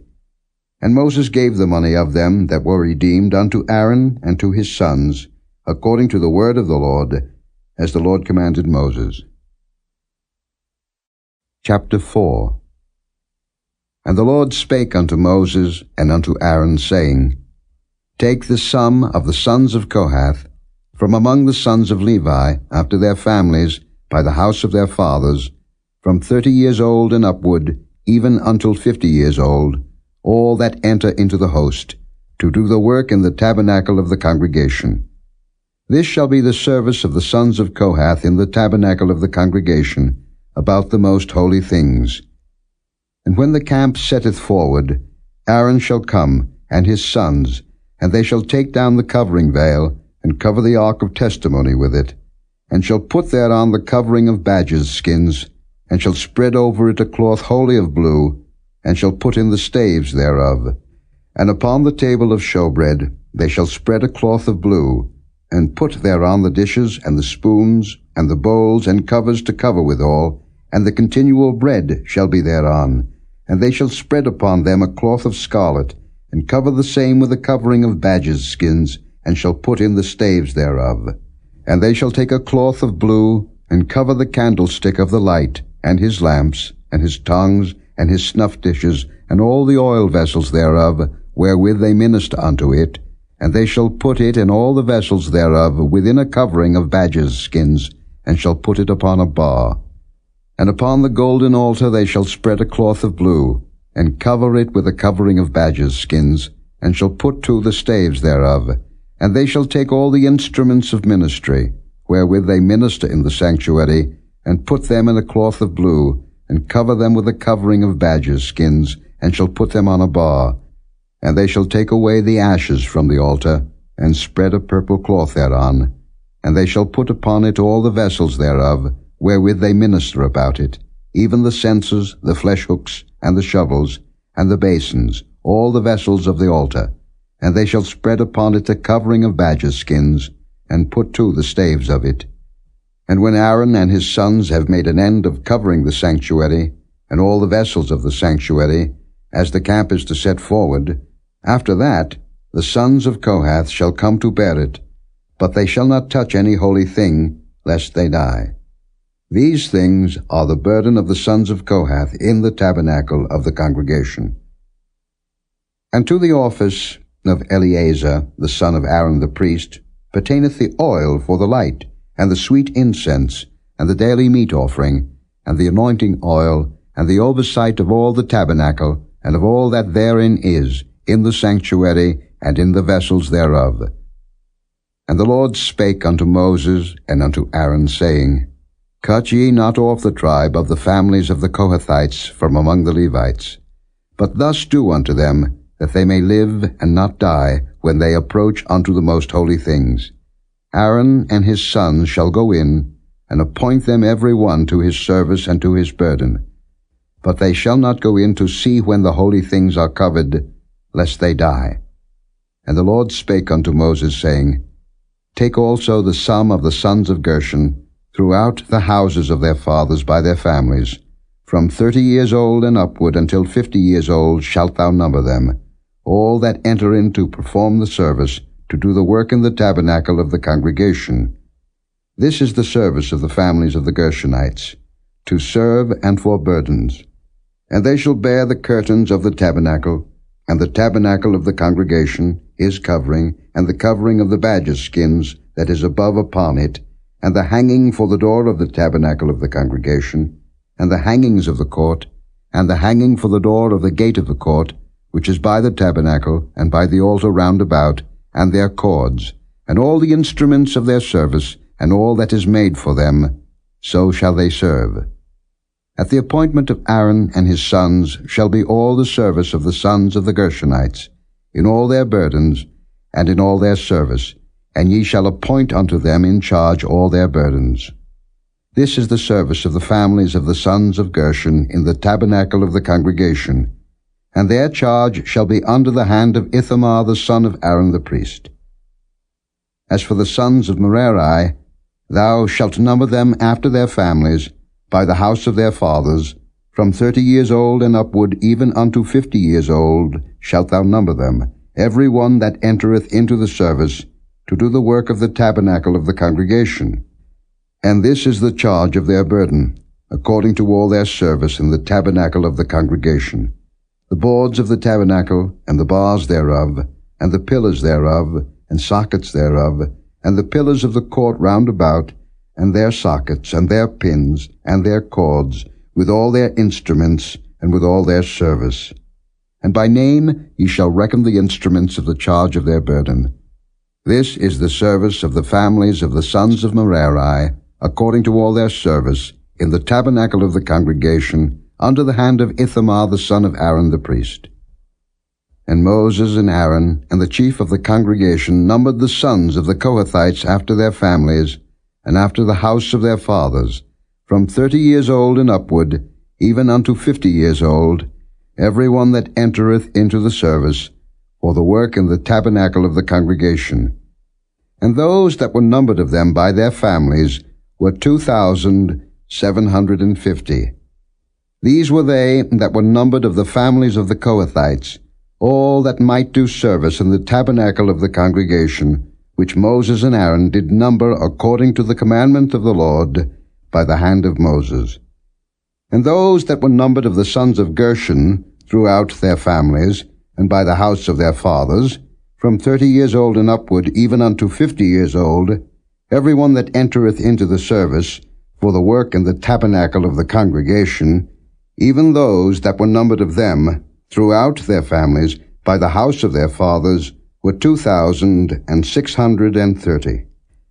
These are they that were numbered of the families of the sons of Gershon, of all that might do service in the tabernacle of the congregation, whom Moses and Aaron did number according to the commandment of the Lord. And those that were numbered of the families of the sons of Merari throughout their families by the house of their fathers, from 30 years old and upward even unto 50 years old, every one that entereth into the service for the work in the tabernacle of the congregation, even those that were numbered of them after their families, were 3,200. These be those that were numbered of the families of the sons of Merari, whom Moses and Aaron numbered according to the word of the Lord by the hand of Moses. All those that were numbered of the Levites, whom Moses and Aaron and the chief of Israel numbered, after their families, and after the house of their fathers, from 30 years old and upward even unto 50 years old, every one that came to do the service of the ministry, and the service of the burden in the tabernacle of the congregation, even those that were numbered of them, were 8,580. According to the commandment of the Lord, they were numbered by the hand of Moses, every one according to his service, and according to his burden. Thus were they numbered of him, as the Lord commanded Moses. Chapter 5. And the Lord spake unto Moses, saying, Command the children of Israel, that they put out of the camp every leper, and every one that hath an issue, and whosoever is defiled by the dead. Both male and female shall ye put out, without the camp shall ye put them, that they defile not their camps, in the midst whereof I dwell. And the children of Israel did so, and put them out without the camp, as the Lord spake unto Moses, so did the children of Israel. And the Lord spake unto Moses, saying, Speak unto the children of Israel, when a man or woman shall commit any sin that men commit, to do a trespass against the Lord, and that person be guilty, then they shall confess their sin which they have done, and he shall recompense his trespass with the principal thereof, and add unto it the fifth part thereof, and give it unto him against whom he hath trespassed. But if the man hath no kinsman to recompense the trespass unto, let the trespass be recompensed unto the Lord, even to the priest, beside the ram of the atonement, whereby an atonement shall be made for him. And every offering of all the holy things of the children of Israel, which they bring unto the priest, shall be his. And every man's hallowed things shall be his. Whatsoever any man giveth the priest, it shall be his. And the Lord spake unto Moses, saying, Speak unto the children of Israel, and say unto them, If any man's wife go aside, and commit a trespass against him, and a man lie with her carnally, and it be hid from the eyes of her husband, and be kept close, and she be defiled, and there be no witness against her, neither she be taken with the manner, and the spirit of jealousy come upon him, and he be jealous of his wife, and she be defiled, or if the spirit of jealousy come upon him, and he be jealous of his wife, and she be not defiled, then shall the man bring his wife unto the priest, and he shall bring her offering for her, the 10th part of an ephah of barley meal. He shall pour no oil upon it, nor put frankincense thereon, for it is an offering of jealousy, an offering of memorial, bringing iniquity to remembrance. And the priest shall bring her near, and set her before the Lord. And the priest shall take holy water in an earthen vessel, and of the dust that is in the floor of the tabernacle the priest shall take and put it into the water. And the priest shall set the woman before the Lord, and uncover the woman's head, and put the offering of memorial in her hands, which is the jealousy offering, and the priest shall have in his hand the bitter water that causeth the curse. And the priest shall charge her by an oath, and say unto the woman, If no man have lain with thee, and if thou hast not gone aside to uncleanness with another instead of thy husband, be thou free from this bitter water that causeth the curse.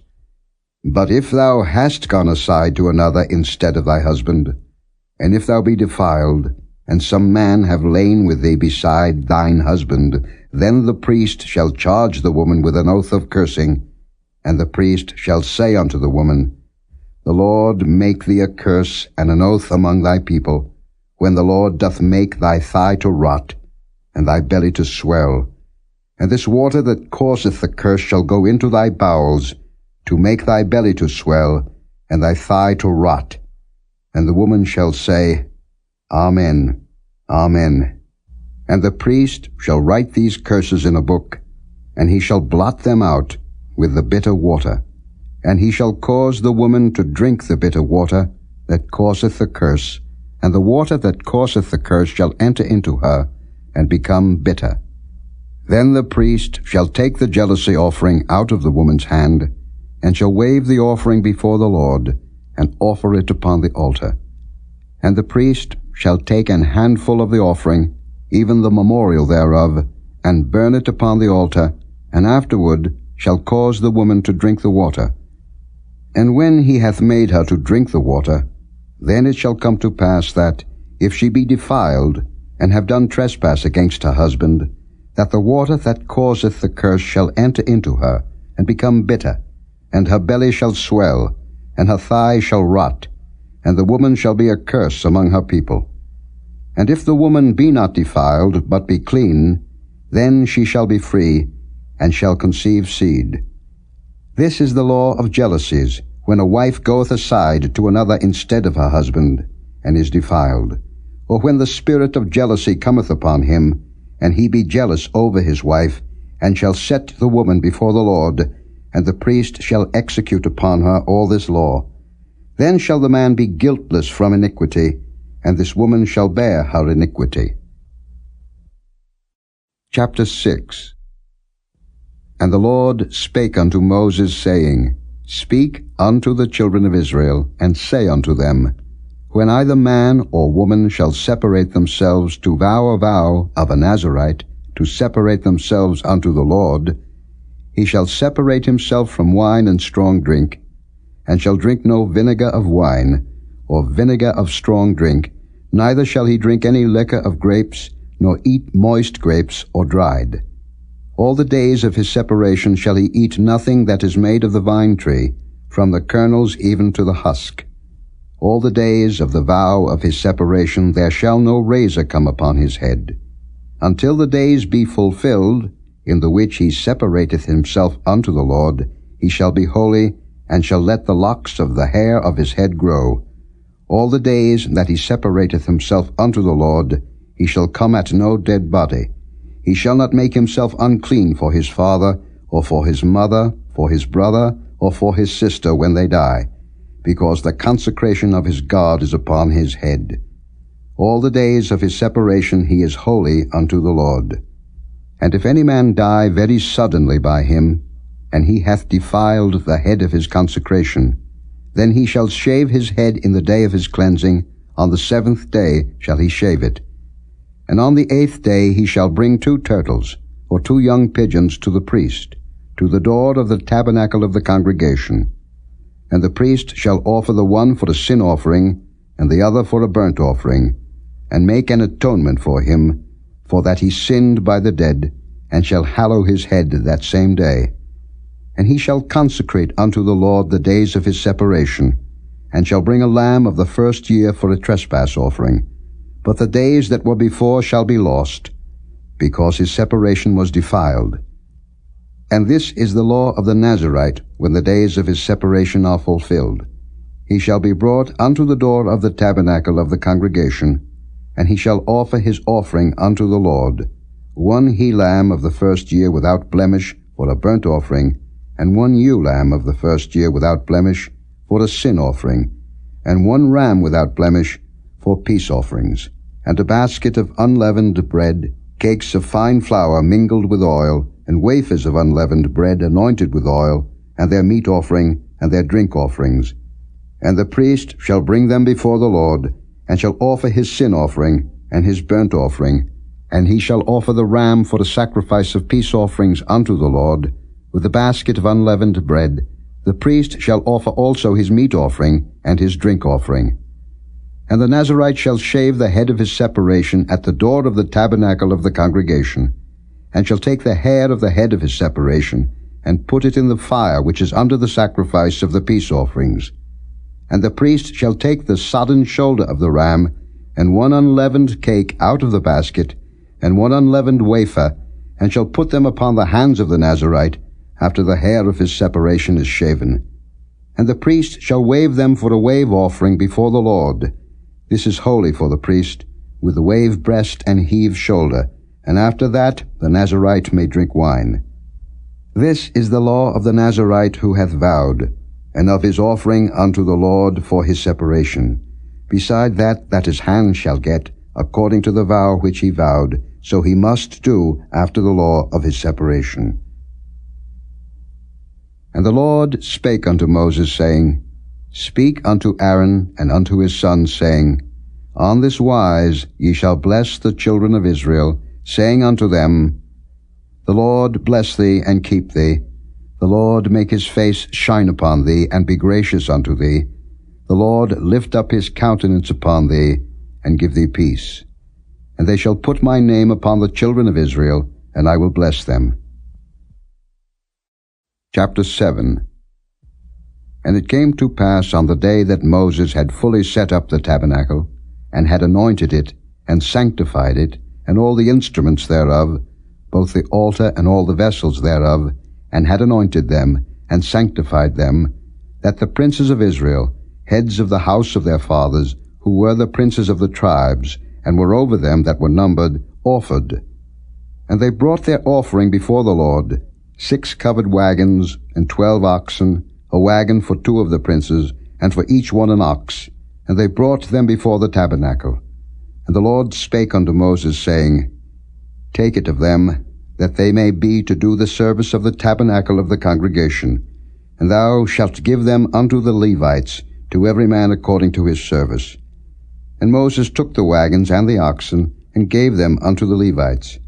2 wagons and 4 oxen he gave unto the sons of Gershon, according to their service. and 4 wagons and 8 oxen he gave unto the sons of Merari, according unto their service, under the hand of Ithamar the son of Aaron the priest. But unto the sons of Kohath he gave none, because the service of the sanctuary belonging unto them was that they should bear upon their shoulders. And the princes offered for dedicating of the altar in the day that it was anointed, even the princes offered their offering before the altar. And the Lord said unto Moses, They shall offer their offering, each prince on his day, for the dedicating of the altar. And he that offered his offering the first day was Nahshon the son of Amminadab, of the tribe of Judah. And his offering was 1 silver charger, the weight thereof was 130 shekels, 1 silver bowl of 70 shekels, after the shekel of the sanctuary. Both of them were full of fine flour mingled with oil for a meat offering. 1 spoon of 10 shekels of gold, full of incense. 1 young bullock, 1 ram, 1 lamb of the first year for a burnt offering, 1 kid of the goats for a sin offering, and for the sacrifice of peace offerings, 2 oxen, 5 rams, 5 he-goats, 5 lambs of the first year. This was the offering of Nahshon the son of Amminadab. On the second day, Nethaneel the son of Zuar, prince of Issachar, did offer. He offered for his offering 1 silver charger, the weight whereof was 130 shekels, 1 silver bowl of 70 shekels, after the shekel of the sanctuary, both of them full of fine flour mingled with oil for a meat offering, 1 spoon of gold of 10 shekels full of incense, 1 young bullock, 1 ram, 1 lamb of the first year for a burnt offering, 1 kid of the goats for a sin offering, and for the sacrifice of peace offerings, 2 oxen, 5 rams, 5 he-goats, 5 lambs of the first year. This was the offering of Nethaneel the son of Zuar. On the third day, Eliab the son of Helon, prince of the children of Zebulun, did offer. His offering was 1 silver charger, the weight whereof was 130 shekels, 1 silver bowl of 70 shekels, after the shekel of the sanctuary, both of them full of fine flour, mingled with oil for a meat offering, 1 golden spoon of 10 shekels, full of incense, 1 young bullock, 1 ram, 1 lamb of the first year for the burnt offering, 1 kid of the goats for the sin offering, and for the sacrifice of peace offerings, 2 oxen, 5 rams, 5 he-goats, 5 lambs of the first year. This was the offering of Eliab the son of Helon. On the fourth day, Eleazar the son of Shedeiah, prince of the children of Reuben, did offer. His offering was 1 silver charger of the weight of 130 shekels, 1 silver bowl of 70 shekels, after the shekel of the sanctuary, both of them full of fine flour, mingled with oil for a meat offering, 1 golden spoon of 10 shekels, full of incense, 1 young bullock, 1 ram, 1 lamb of the first year for the burnt offering, 1 kid of the goats for the sin offering, and for the sacrifice of peace offerings, 2 oxen, 5 rams, 5 he-goats, 5 lambs of the first year. This was the offering of Eleazar the son of Shedeiah. On the fifth day, Shelumiel, the son of Zurishaddai, prince of the children of Simeon, did offer. His offering was 1 silver charger, the weight whereof was 130 shekels, 1 silver bowl of 70 shekels, after the shekel of the sanctuary, both of them full of fine flour, mingled with oil for a meat offering, 1 golden spoon of 10 shekels, full of incense, 1 young bullock, 1 ram, 1 lamb of the first year for the burnt offering, 1 kid of the goats for the sin offering, and for the sacrifice of peace offerings, 2 oxen, 5 rams, 5 he-goats, 5 lambs of the first year. This was the offering of Shelumiel the son of Zurishaddai. On the sixth day, Eliasaph the son of Deuel, prince of the children of Gad, offered. His offering was 1 silver charger of the weight of 130 shekels, a silver bowl of 70 shekels, after the shekel of the sanctuary, both of them full of fine flour, mingled with oil for a meat offering, 1 golden spoon of 10 shekels, full of incense, 1 young bullock, 1 ram, 1 lamb of the first year for the burnt offering, 1 kid of the goats for the sin offering, and for the sacrifice of peace offerings, 2 oxen, 5 rams, 5 he-goats, 5 lambs of the first year. This was the offering of Eliasaph the son of Deuel. On the 7th day, Elishama the son of Ammihud, prince of the children of Ephraim, offered. His offering was 1 silver charger, the weight whereof was 130 shekels, 1 silver bowl of 70 shekels, after the shekel of the sanctuary, both of them full of fine flour, mingled with oil for a meat offering, 1 golden spoon of 10 shekels, full of incense, 1 young bullock, 1 ram, 1 lamb of the first year for a burnt offering, 1 kid of the goats for a sin offering, and for the sacrifice of peace offerings, 2 oxen, 5 rams, 5 he-goats, 5 lambs of the first year. This was the offering of Elishama the son of Ammihud. On the 8th day offered Gamaliel the son of Pedazur, prince of the children of Manasseh. His offering was 1 silver charger of the weight of 130 shekels, 1 silver bowl of 70 shekels, after the shekel of the sanctuary, both of them full of fine flour, mingled with oil for a meat offering, 1 golden spoon of 10 shekels, full of incense, 1 young bullock, 1 ram, 1 lamb of the first year for the burnt offering, 1 kid of the goats for the sin offering, and for the sacrifice of peace offerings, 2 oxen, 5 rams, 5 he-goats, 5 lambs of the first year. This was the offering of Gamaliel the son of Pedazur. On the 9th day, Abidan the son of Gideoni, prince of the children of Benjamin, offered. His offering was 1 silver charger, the weight whereof was 130 shekels, 1 silver bowl of 70 shekels, after the shekel of the sanctuary, both of them full of fine flour, mingled with oil for a meat offering, 1 golden spoon of 10 shekels, full of incense, 1 young bullock, 1 ram, 1 lamb of the first year for the burnt offering, 1 kid of the goats for the sin offering, and for the sacrifice of peace offerings, 2 oxen, 5 rams, 5 he-goats, 5 lambs of the first year. This was the offering of Abidan the son of Gideoni. On the 10th day, Ahiezer the son of Ammishaddai, prince of the children of Dan, offered. His offering was 1 silver charger, the weight whereof was 130 shekels, 1 silver bowl of 70 shekels, after the shekel of the sanctuary, both of them full of fine flour, mingled with oil for a meat offering, 1 golden spoon of 10 shekels, full of incense, 1 young bullock, 1 ram, 1 lamb of the first year for the burnt offering, 1 kid of the goats for the sin offering, and for the sacrifice of peace offerings, 2 oxen, 5 rams, 5 he-goats, 5 lambs of the first year. This was the offering of Ahiezer the son of Ammishaddai. On the 11th day, Pagiel the son of Ochran, prince of the children of Asher, offered. His offering was 1 silver charger, the weight whereof was 130 shekels, 1 silver bowl of 70 shekels, after the shekel of the sanctuary, both of them full of fine flour, mingled with oil for a meat offering, 1 golden spoon of 10 shekels, full of incense, 1 young bullock, 1 ram, 1 lamb of the first year for a burnt offering, 1 kid of the goats for the sin offering, and for the sacrifice of peace offerings, 2 oxen, 5 rams, 5 he-goats, 5 lambs of the first year. This was the offering of Pagiel the son of Ochran.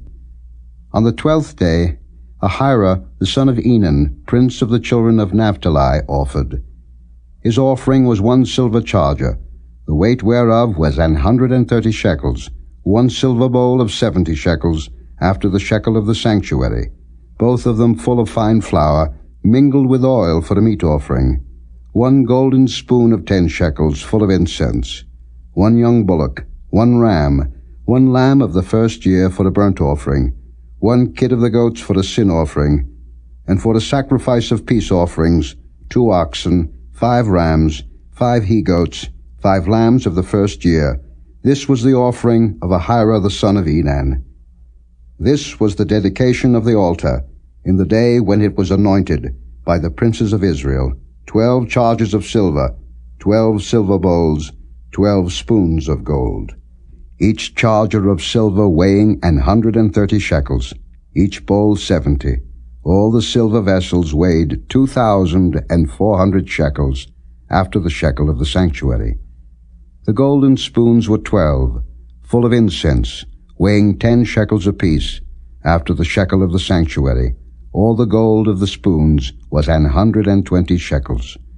All the oxen for the burnt offering were 12 bullocks, the rams 12, the lambs of the first year 12, with their meat offering, and the kids of the goats for sin offering 12. And all the oxen for the sacrifice of the peace offerings were 24 bullocks, the rams 60, the he-goats 60, the lambs of the first year 60. This was the dedication of the altar. After that it was anointed.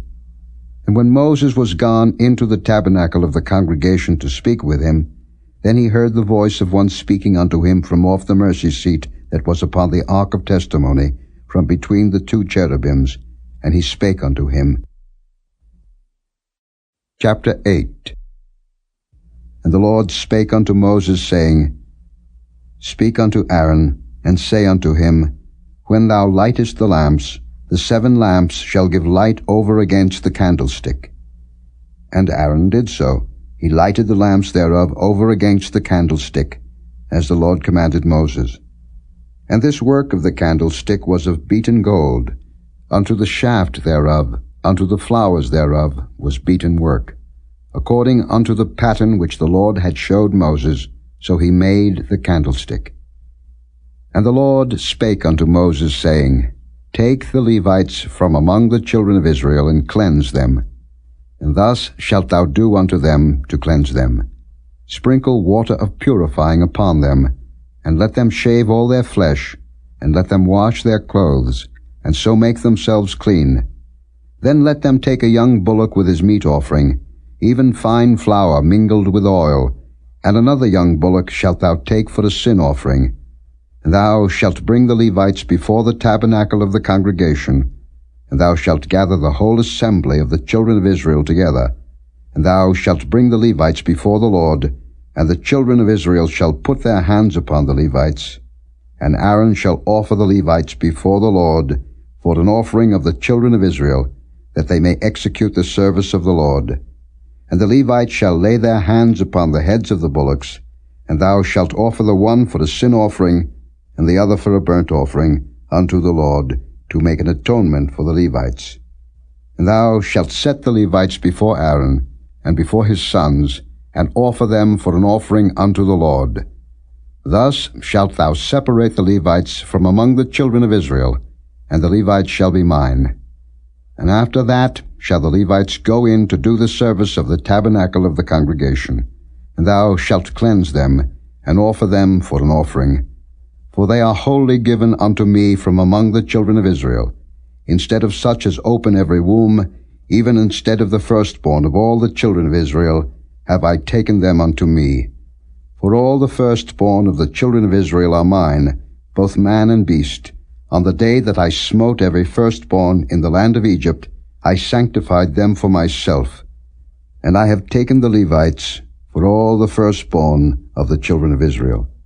And I have given the Levites as a gift to Aaron and to his sons from among the children of Israel, to do the service of the children of Israel in the tabernacle of the congregation, and to make an atonement for the children of Israel, that there be no plague among the children of Israel, when the children of Israel come nigh unto the sanctuary. And Moses and Aaron and all the congregation of the children of Israel did to the Levites according unto all that the Lord commanded Moses concerning the Levites, so did the children of Israel unto them.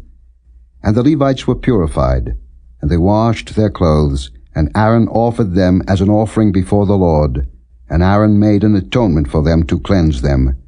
And after that went the Levites in to do their service in the tabernacle of the congregation before Aaron and before his sons, as the Lord had commanded Moses concerning the Levites, so did they unto them. And the Lord spake unto Moses, saying, This is it that belongeth unto the Levites. From 25 years old and upward, they shall go in to wait upon the service of the tabernacle of the congregation. And from the age of 50 years they shall cease waiting upon the service thereof, and shall serve no more, but shall minister with their brethren in the tabernacle of the congregation, to keep the charge, and shall do no service. Thus shalt thou do unto the Levites touching their charge. Chapter 9. And the Lord spake unto Moses in the wilderness of Sinai, in the 1st month of the 2nd year after they were come out of the land of Egypt, saying, Let the children of Israel also keep the Passover at his appointed season. In the 14th day of this month at even, ye shall keep it in his appointed season, according to all the rites of it, and according to all the ceremonies thereof, shall ye keep it.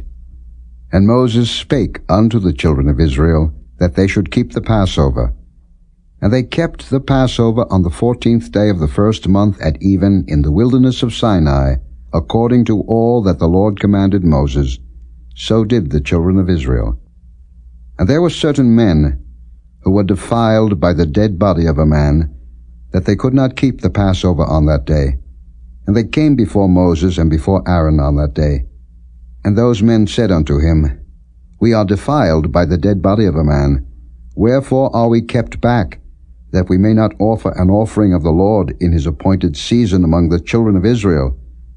And Moses said unto them, Stand still, and I will hear what the Lord will command concerning you. And the Lord spake unto Moses, saying, Speak unto the children of Israel, saying, If any man of you or of your posterity shall be unclean by reason of a dead body, or be in a journey afar off, yet he shall keep the Passover unto the Lord. The 14th day of the 2nd month, at even, they shall keep it, and eat it with unleavened bread and bitter herbs. They shall leave none of it unto the morning, nor break any bone of it. According to all the ordinances of the Passover they shall keep it. But the man that is clean, and is not in a journey, and forbeareth to keep the Passover, even the same soul shall be cut off from among his people, because he brought not the offering of the Lord in his appointed season. That man shall bear his sin. And if a stranger shall sojourn among you, and will keep the Passover unto the Lord, according to the ordinance of the Passover, and according to the manner thereof, so shall he do. Ye shall have one ordinance, both for the stranger and for him that was born in the land. And on the day that the tabernacle was reared up, the cloud covered the tabernacle, namely, the tent of the testimony. And at even there was upon the tabernacle as it were the appearance of fire until the morning. So it was always. The cloud covered it by day, and the appearance of fire by night. And when the cloud was taken up from the tabernacle, then after that the children of Israel journeyed. And in the place where the cloud abode, there the children of Israel pitched their tents. At the commandment of the Lord the children of Israel journeyed, and at the commandment of the Lord they pitched. As long as the cloud abode upon the tabernacle, they rested in their tents. And when the cloud tarried long upon the tabernacle many days, then the children of Israel kept the charge of the Lord and journeyed not. And so it was, when the cloud was a few days upon the tabernacle, according to the commandment of the Lord, they abode in their tents, and according to the commandment of the Lord they journeyed.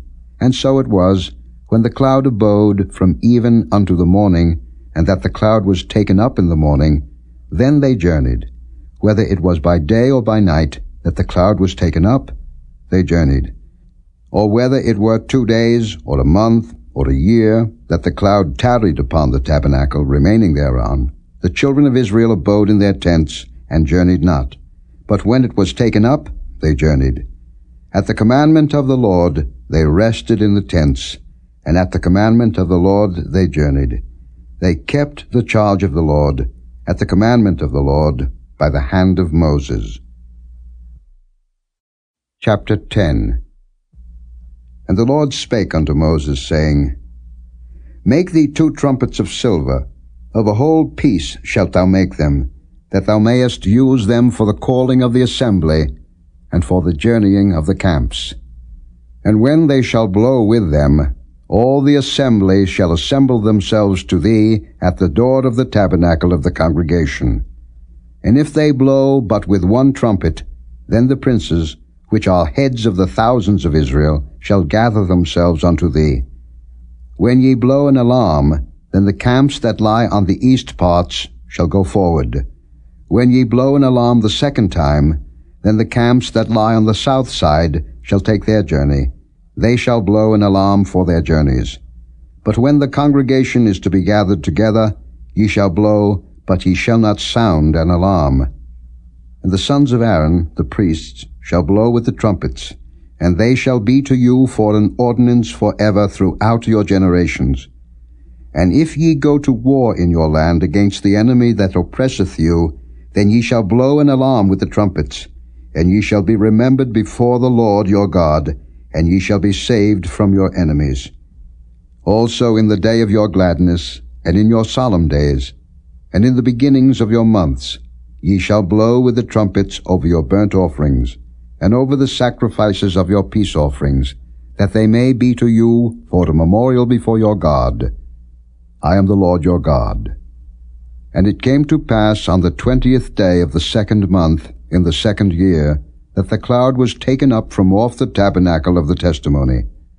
And the children of Israel took their journeys out of the wilderness of Sinai, and the cloud rested in the wilderness of Paran.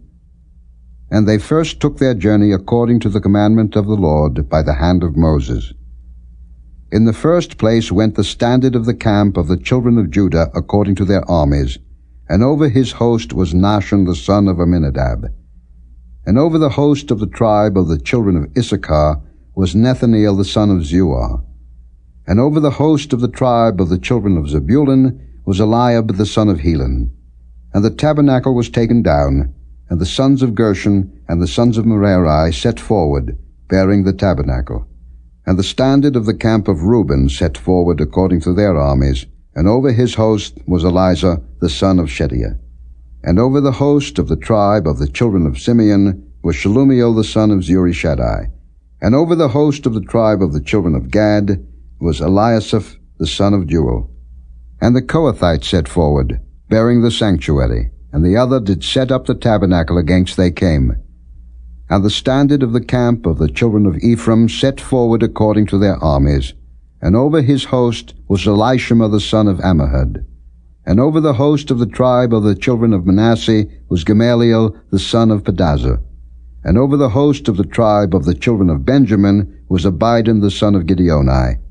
And the standard of the camp of the children of Dan set forward, which was the rearward of all the camps throughout their hosts. And over his host was Ahiezer the son of Ammishaddai.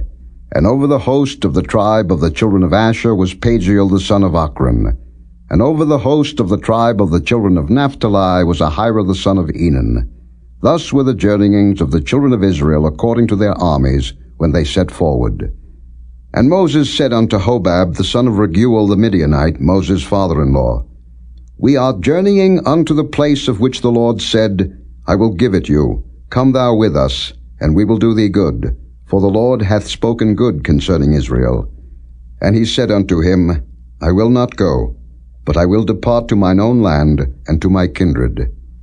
And he said, Leave us not, I pray thee, forasmuch as thou knowest how we are to encamp in the wilderness, and thou mayest be to us instead of eyes. And it shall be, if thou go with us, yea, it shall be, that what goodness the Lord shall do unto us, the same will we do unto thee. And they departed from the mount of the Lord 3 days' journey, and the ark of the covenant of the Lord went before them in the 3 days' journey to search out a resting place for them. And the cloud of the Lord was upon them by day, when they went out of the camp. And it came to pass, when the ark set forward, that Moses said, Rise up, Lord, and let thine enemies be scattered, and let them that hate thee flee before thee. And when it rested, he said, Return, O Lord, unto the many thousands of Israel. Chapter 11. And when the people complained, it displeased the Lord, and the Lord heard it, and his anger was kindled, and the fire of the Lord burnt among them, and consumed them that were in the uttermost parts of the camp.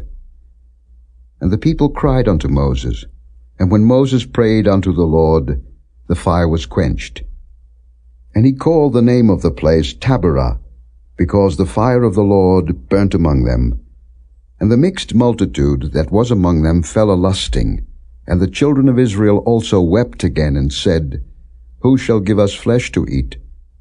We remember the fish, which we did eat in Egypt freely, the cucumbers, and the melons, and the leeks, and the onions, and the garlic. But now our soul is dried away. There is nothing at all beside this manna before our eyes.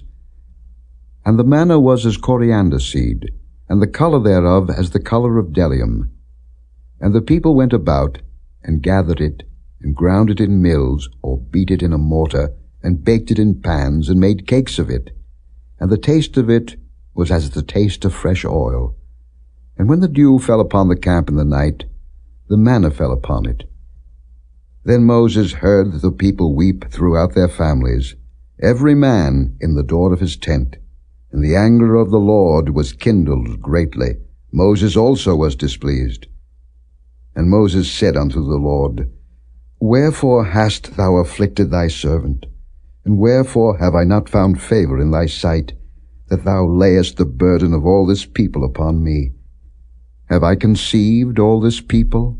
Have I begotten them, that thou shouldest say unto me, Carry them in thy bosom, as a nursing father beareth a sucking child, unto the land which thou swarest unto their fathers? Whence should I have flesh to give unto all this people? For they weep unto me, saying, Give us flesh, that we may eat. I am not able to bear all this people alone, because it is too heavy for me. And if thou deal thus with me, kill me, I pray thee, out of hand, if I have found favor in thy sight, and let me not see my wretchedness. And the Lord said unto Moses, Gather unto me 70 men of the elders of Israel, whom thou knowest to be the elders of the people, and officers over them, and bring them unto the tabernacle of the congregation, that they may stand there with thee. And I will come down and talk with thee there, and I will take of the Spirit which is upon thee, and will put it upon them, and they shall bear the burden of the people with thee, that thou bear it not thyself alone. And say thou unto the people, Sanctify yourselves against tomorrow, and ye shall eat flesh, for ye have wept in the ears of the Lord, saying, Who shall give us flesh to eat? For it was well with us in Egypt. Therefore the Lord will give you flesh, and ye shall eat.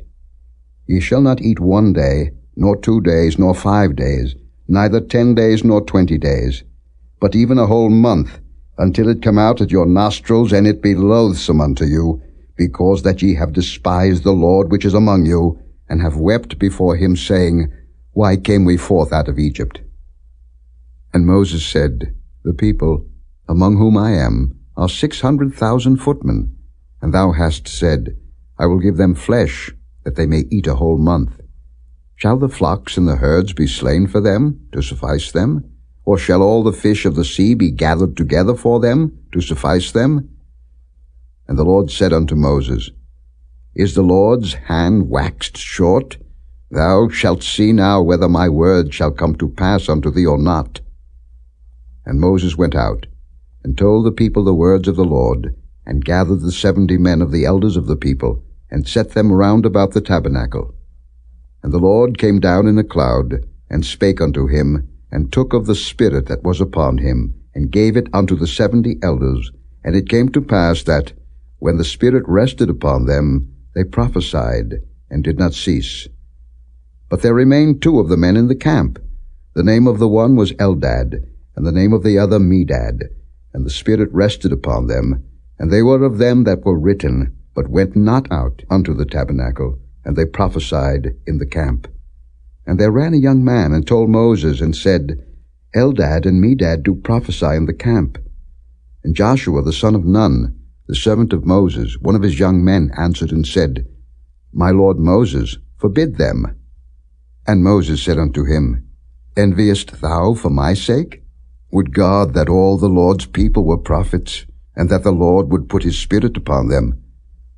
And Moses gat him into the camp, he and the elders of Israel.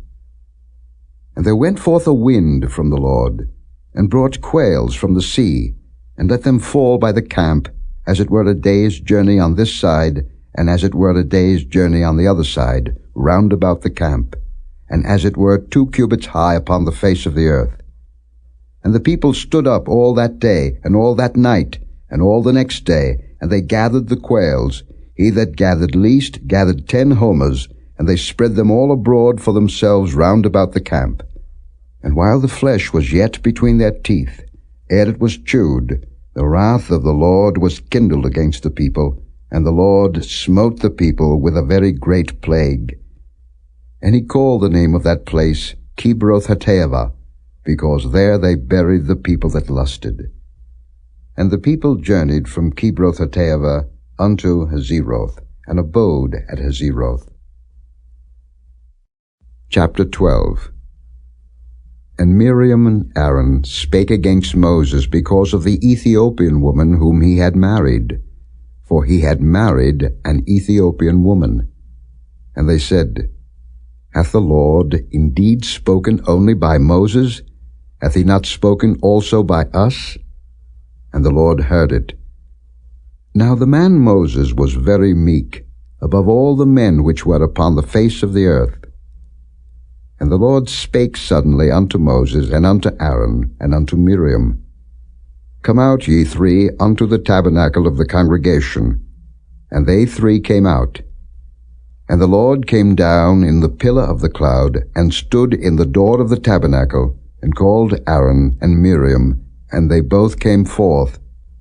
And he said, Hear now my words.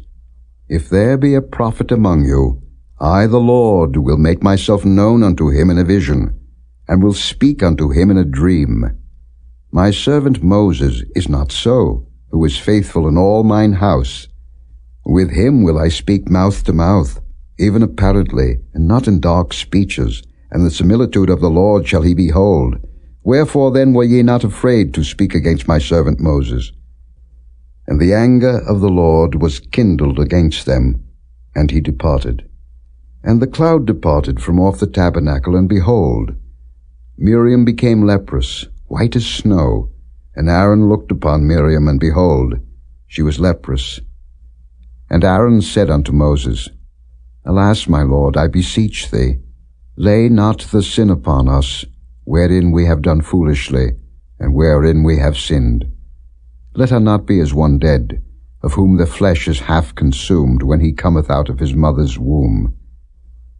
And Moses cried unto the Lord, saying, Heal her now, O God, I beseech thee.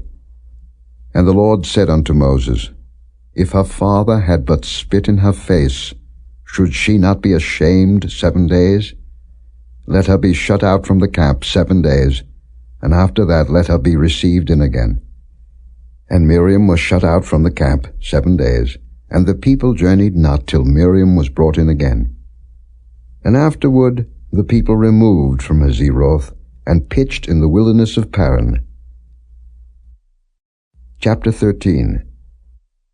And the Lord spake unto Moses, saying, Send thou men, that they may search the land of Canaan, which I give unto the children of Israel. Of every tribe of their fathers shall ye send a man, every one a ruler among them. And Moses, by the commandment of the Lord, sent them from the wilderness of Paran. All those men were heads of the children of Israel. And these were their names: of the tribe of Reuben, Shammua the son of Zaccur; of the tribe of Simeon, Shaphat the son of Hori; of the tribe of Judah, Caleb the son of Jephunneh; of the tribe of Issachar, Igal the son of Joseph; of the tribe of Ephraim, Hoshea the son of Nun; of the tribe of Benjamin, Paltai the son of Raphu; of the tribe of Zebulun, Gadiel the son of Sodai; of the tribe of Joseph, namely, of the tribe of Manasseh, Gadai the son of Susai; of the tribe of Dan, Amiel the son of Gemalli; of the tribe of Asher, Setha the son of Michael; of the tribe of Naphtali, Nabai the son of Vophsi; of the tribe of Gad, Guel the son of Machi. These are the names of the men which Moses sent to spy out the land. And Moses called Hoshea the son of Nun Jehoshua. And Moses sent them to spy out the land of Canaan, and said unto them, Get you up this way southward, and go up into the mountain, and see the land, what it is, and the people that dwelleth therein, whether they be strong or weak, few or many, and what the land is that they dwell in, whether it be good or bad, and what cities they be that they dwell in, whether in tents or in strongholds, and what the land is, whether it be fat or lean, whether there be wood therein or not, and be ye of good courage, and bring of the fruit of the land. Now the time was the time of the first-ripe grapes. So they went up, and searched the land from the wilderness of Zin unto Rehob, as men come to Hamath. And they ascended by the south, and came unto Hebron, where Ahiman, Sheshai, and Talmai the children of Anak were.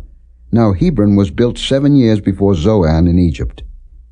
And they came unto the brook of Eshcol, and cut down from thence a branch with one cluster of grapes, and they bare it between two upon a staff, and they brought of the pomegranates and of the figs. The place was called the brook Eshcol, because of the cluster of grapes which the children of Israel cut down from thence. And they returned from searching of the land after 40 days. And they went and came to Moses, and to Aaron, and to all the congregation of the children of Israel, unto the wilderness of Paran, to Kadesh, and brought back word unto them, and unto all the congregation, and showed them the fruit of the land. And they told him and said, We came unto the land whither thou sentest us, and surely it floweth with milk and honey, and this is the fruit of it. Nevertheless the people be strong that dwell in the land, and the cities are walled and very great. And moreover we saw the children of Anak there. The Amalekites dwell in the land of the south, and the Hittites, and the Jebusites, and the Amorites dwell in the mountains, and the Canaanites dwell by the sea, and by the coast of Jordan. And Caleb stilled the people before Moses, and said, Let us go up at once and possess it, for we are well able to overcome it. But the men that went up with him said, We be not able to go up against the people, for they are stronger than we. And they brought up an evil report of the land which they had searched unto the children of Israel, saying, The land through which we have gone to search it is a land that eateth up the inhabitants thereof, and all the people that we saw in it are men of a great stature. And there we saw the giants, the sons of Anak, which come of the giants, and we were in our own sight as grasshoppers, and so we were in their sight. Chapter 14. And all the congregation lifted up their voice and cried, and the people wept that night.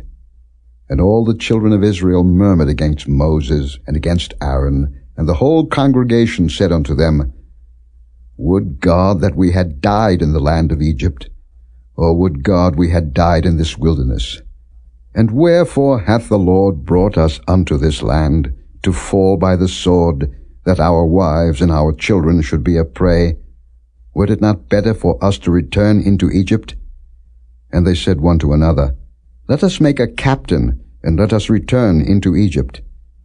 Then Moses and Aaron fell on their faces before all the assembly of the congregation of the children of Israel. And Joshua the son of Nun, and Caleb the son of Jephunneh, which were of them that searched the land, rent their clothes. And they spake unto all the company of the children of Israel, saying, The land which we passed through to search it is an exceeding good land.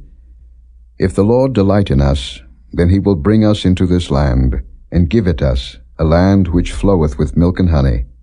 Only rebel not ye against the Lord, neither fear ye the people of the land, for they are bread for us, their defense is departed from them, and the Lord is with us, fear them not. But all the congregation bade stone them with stones, and the glory of the Lord appeared in the tabernacle of the congregation before all the children of Israel. And the Lord said unto Moses, How long will this people provoke me? And how long will it be ere they believe me for all the signs which I have showed among them? I will smite them with the pestilence, and disinherit them, and will make of thee a greater nation, and mightier than they. And Moses said unto the Lord, Then the Egyptians shall hear it, for thou broughtest up this people in thy might from among them.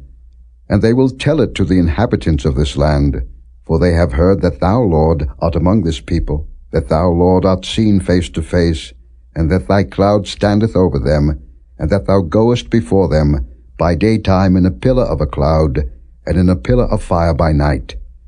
Now if thou shalt kill all this people as one man, then the nations which have heard the fame of thee will speak, saying, Because the Lord was not able to bring this people into the land which he sware unto them, therefore he hath slain them in the wilderness. And now I beseech thee, Let the power of my Lord be great, according as thou hast spoken, saying, The Lord is long-suffering and of great mercy, forgiving iniquity and transgression, and by no means clearing the guilty, visiting the iniquity of the fathers upon the children unto the third and fourth generation. Pardon, I beseech thee, the iniquity of this people, according unto the greatness of thy mercy, and as thou hast forgiven this people from Egypt even until now. And the Lord said, I have pardoned according to thy word. But as truly as I live, all the earth shall be filled with the glory of the Lord. Because all those men which have seen my glory, and my miracles which I did in Egypt, and in the wilderness, and have tempted me now these 10 times, and have not hearkened to my voice, surely they shall not see the land which I swear unto their fathers, neither shall any of them that provoked me see it. But my servant Caleb, because he had another spirit with him, and hath followed me fully, him will I bring into the land whereinto he went, and his seed shall possess it. Now the Amalekites and the Canaanites dwelt in the valley. Tomorrow turn you, and get you into the wilderness by the way of the Red Sea. And the Lord spake unto Moses and unto Aaron, saying, How long shall I bear with this evil congregation, which murmur against me? I have heard the murmurings of the children of Israel, which they murmur against me. Say unto them, As truly as I live, saith the Lord, as ye have spoken in mine ears, so will I do to you.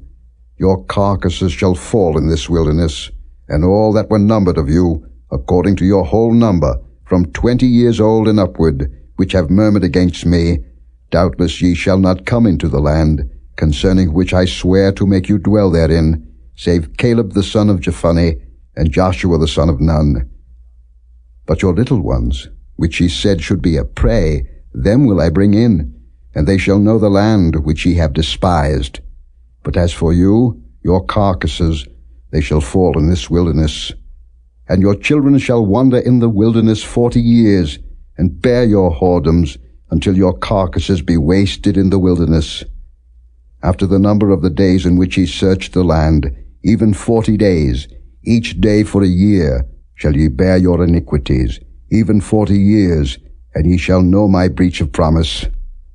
I, the Lord, have said, I will surely do it unto all this evil congregation that are gathered together against me. In this wilderness they shall be consumed, and there they shall die. And the men which Moses sent to search the land, who returned and made all the congregation to murmur against him, by bringing up a slander upon the land, even those men that did bring up the evil report upon the land, died by the plague before the Lord. But Joshua the son of Nun, and Caleb the son of Jephunneh, which were of the men that went to search the land, lived still. And Moses told these sayings unto all the children of Israel, and the people mourned greatly. And they rose up early in the morning, and gat them up into the top of the mountain, saying, Lo, we be here, and will go up unto the place which the Lord hath promised, for we have sinned. And Moses said, Wherefore now do ye transgress the commandment of the Lord? But it shall not prosper. Go not up, for the Lord is not among you, that ye be not smitten before your enemies. For the Amalekites and the Canaanites are there before you, and ye shall fall by the sword, because ye are turned away from the Lord, therefore the Lord will not be with you. But they presumed to go up unto the hilltop. Nevertheless the ark of the covenant of the Lord and Moses departed not out of the camp. Then the Amalekites came down, and the Canaanites which dwelt in that hill, and smote them, and discomfited them, even unto Hormah.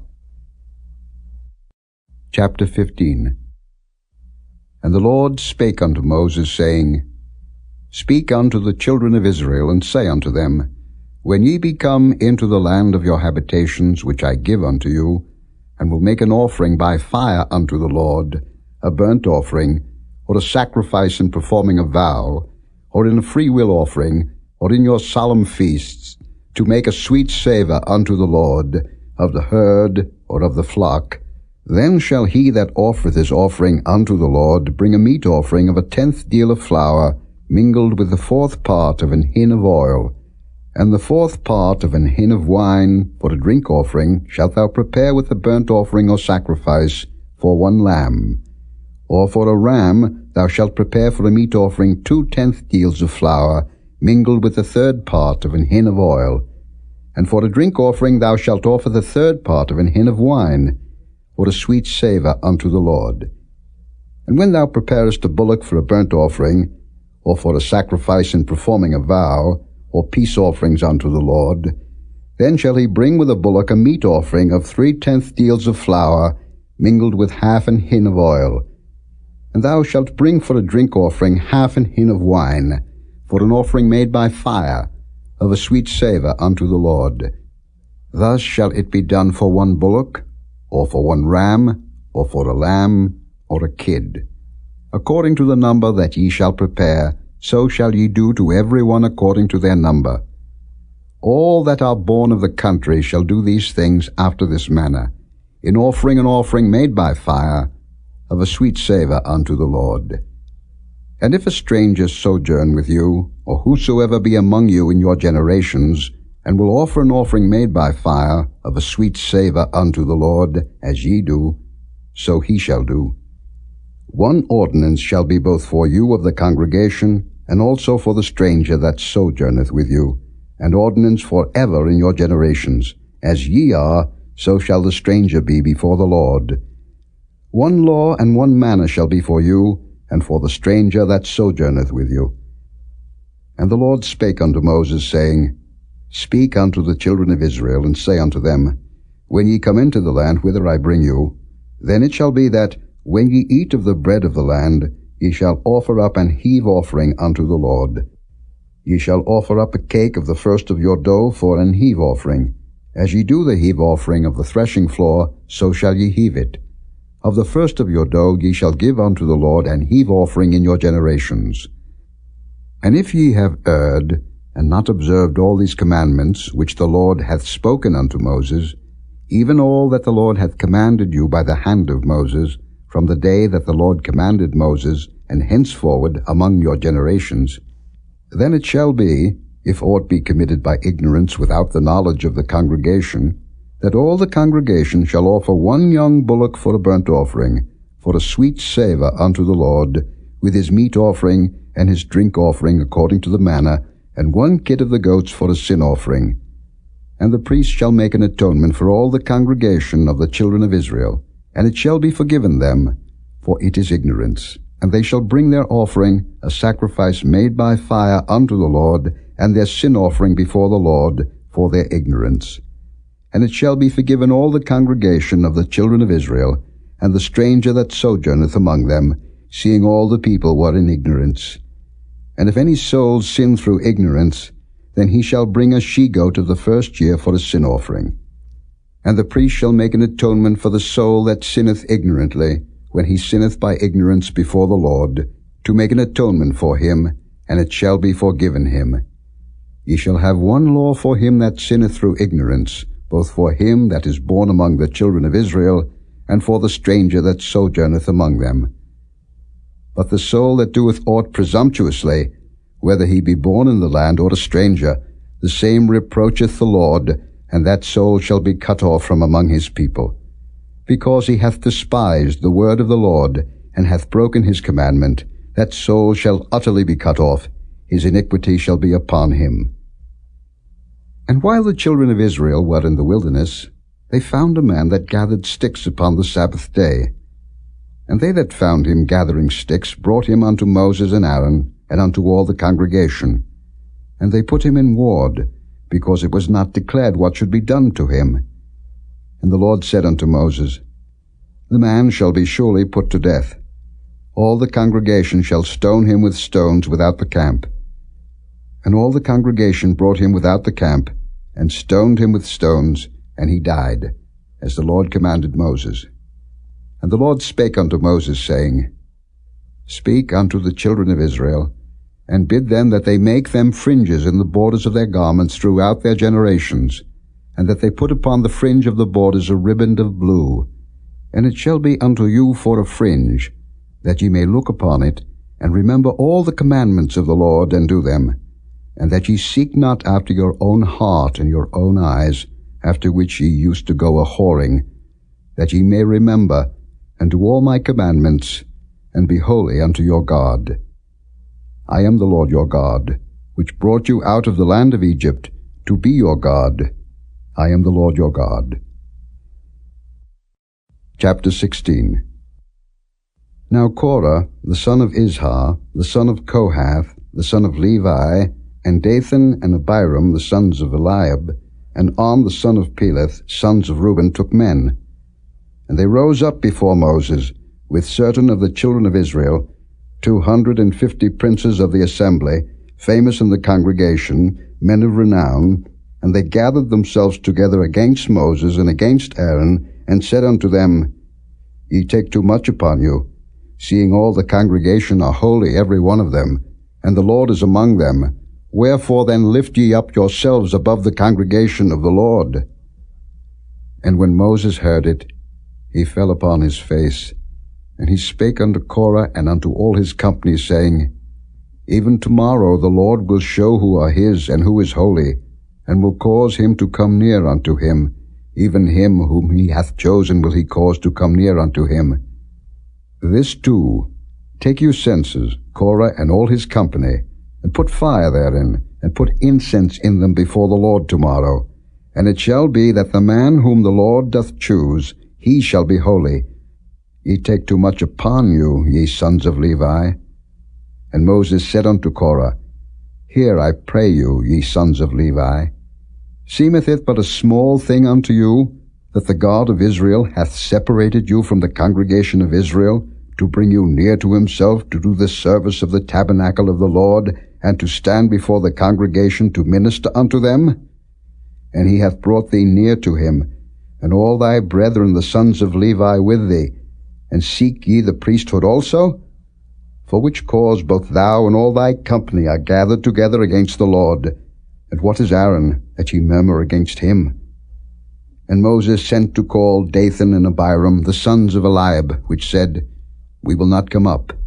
Is it a small thing that thou hast brought us up out of a land that floweth with milk and honey, to kill us in the wilderness, except thou make thyself altogether a prince over us? Moreover, thou hast not brought us into a land that floweth with milk and honey, or given us inheritance of fields and vineyards. Wilt thou put out the eyes of these men? We will not come up. And Moses was very wroth, and said unto the Lord, Respect not thou their offering. I have not taken one ass from them, neither have I hurt one of them. And Moses said unto Korah, Be thou and all thy company before the Lord, thou and they and Aaron tomorrow. And take every man his censer, and put incense in them, and bring ye before the Lord every man his censer, 250 censers, thou also, and Aaron, each of you his censer. And they took every man his censer, and put fire in them, and laid incense thereon, and stood in the door of the tabernacle of the congregation with Moses and Aaron. And Korah gathered all the congregation against them unto the door of the tabernacle of the congregation, and the glory of the Lord appeared unto all the congregation. And the Lord spake unto Moses and unto Aaron, saying, Separate yourselves from among this congregation, that I may consume them in a moment. And they fell upon their faces, and said, O God, the God of the spirits of all flesh, shall one man sin, and wilt thou be wroth with all the congregation? And the Lord spake unto Moses, saying, Speak unto the congregation, saying, Get you up from about the tabernacle of Korah, Dathan, and Abiram. And Moses rose up, and went unto Dathan and Abiram, and the elders of Israel followed him. And he spake unto the congregation, saying, Depart, I pray you, from the tents of these wicked men, and touch nothing of theirs, lest ye be consumed in all their sins. So they gat up from the tabernacle of Korah, Dathan, and Abiram on every side. And Dathan and Abiram came out, and stood in the door of their tents, and their wives, and their sons, and their little children. And Moses said, Hereby ye shall know that the Lord hath sent me to do all these works, for I have not done them of mine own mind. If these men die the common death of all men, or if they be visited after the visitation of all men, then the Lord hath not sent me. But if the Lord make a new thing, and the earth open her mouth and swallow them up, with all that appertain unto them, and they go down quick into the pit, then ye shall understand that these men have provoked the Lord. And it came to pass, as he had made an end of speaking all these words, that the ground clave asunder that was under them, and the earth opened her mouth and swallowed them up, and their houses, and all the men that appertained unto Korah, and all their goods. They and all that appertained to them went down alive into the pit, and the earth closed upon them, and they perished from among the congregation. And all Israel that were round about them fled at the cry of them, for they said, Lest the earth swallow us up also. And there came out a fire from the Lord, and consumed the 250 men that offered incense. And the Lord spake unto Moses, saying, Speak unto Eleazar the son of Aaron the priest, that he take up the censers out of the burning, and scatter thou the fire yonder, for they are hallowed. The censers of these sinners against their own souls, let them make them broad plates for the covering of the altar, for they offered them before the Lord, therefore they are hallowed, and they shall be a sign unto the children of Israel. And Eleazar the priest took the brazen censers, wherewith they that were burnt had offered, and they were made broad plates for the covering of the altar, to be a memorial unto the children of Israel, that no stranger, which is not of the seed of Aaron, come near to offer incense before the Lord, that he be not as Korah and as his company, as the Lord said to him by the hand of Moses. But on the morrow all the congregation of the children of Israel murmured against Moses and against Aaron, saying, Ye have killed the people of the Lord. And it came to pass, when the congregation was gathered against Moses and against Aaron, that they looked toward the tabernacle of the congregation, and behold, the cloud covered it, and the glory of the Lord appeared. And Moses and Aaron came before the tabernacle of the congregation. And the Lord spake unto Moses, saying, Get you up from among this congregation, that I may consume them as in a moment. And they fell upon their faces. And Moses said unto Aaron, Take a censer, and put fire therein from off the altar, and put on incense, and go quickly unto the congregation, and make an atonement for them. For there is wrath gone out from the Lord, the plague is begun. And Aaron took as Moses commanded, and ran into the midst of the congregation, and behold, the plague was begun among the people. And he put on incense, and made an atonement for the people. And he stood between the dead and the living, and the plague was stayed. Now they that died in the plague were 14,700, beside them that died about the matter of Korah. And Aaron returned unto Moses unto the door of the tabernacle of the congregation, and the plague was stayed. Chapter 17. And the Lord spake unto Moses, saying, Speak unto the children of Israel, and take of every one of them a rod, according to the house of their fathers, of all their princes according to the house of their fathers 12 rods. Write thou every man's name upon his rod. And thou shalt write Aaron's name upon the rod of Levi, for 1 rod shall be for the head of the house of their fathers. And thou shalt lay them up in the tabernacle of the congregation before the testimony, where I will meet with you. And it shall come to pass that the man's rod, whom I shall choose, shall blossom, and I will make to cease from me the murmurings of the children of Israel, whereby they murmur against you. And Moses spake unto the children of Israel, and every one of their princes gave him a rod apiece, for each prince 1, according to their fathers' houses, even 12 rods. And the rod of Aaron was among their rods. And Moses laid up the rods before the Lord in the tabernacle of witness. And it came to pass that on the morrow Moses went into the tabernacle of witness, and behold, the rod of Aaron for the house of Levi was budded, and brought forth buds, and bloomed blossoms, and yielded almonds. And Moses brought out all the rods from before the Lord unto all the children of Israel, and they looked, and took every man his rod. And the Lord said unto Moses, Bring Aaron's rod again before the testimony, to be kept for a token against the rebels, and thou shalt quite take away their murmurings from me, that they die not. And Moses did so, as the Lord commanded him, so did he. And the children of Israel spake unto Moses, saying, Behold, we die, we perish, we all perish.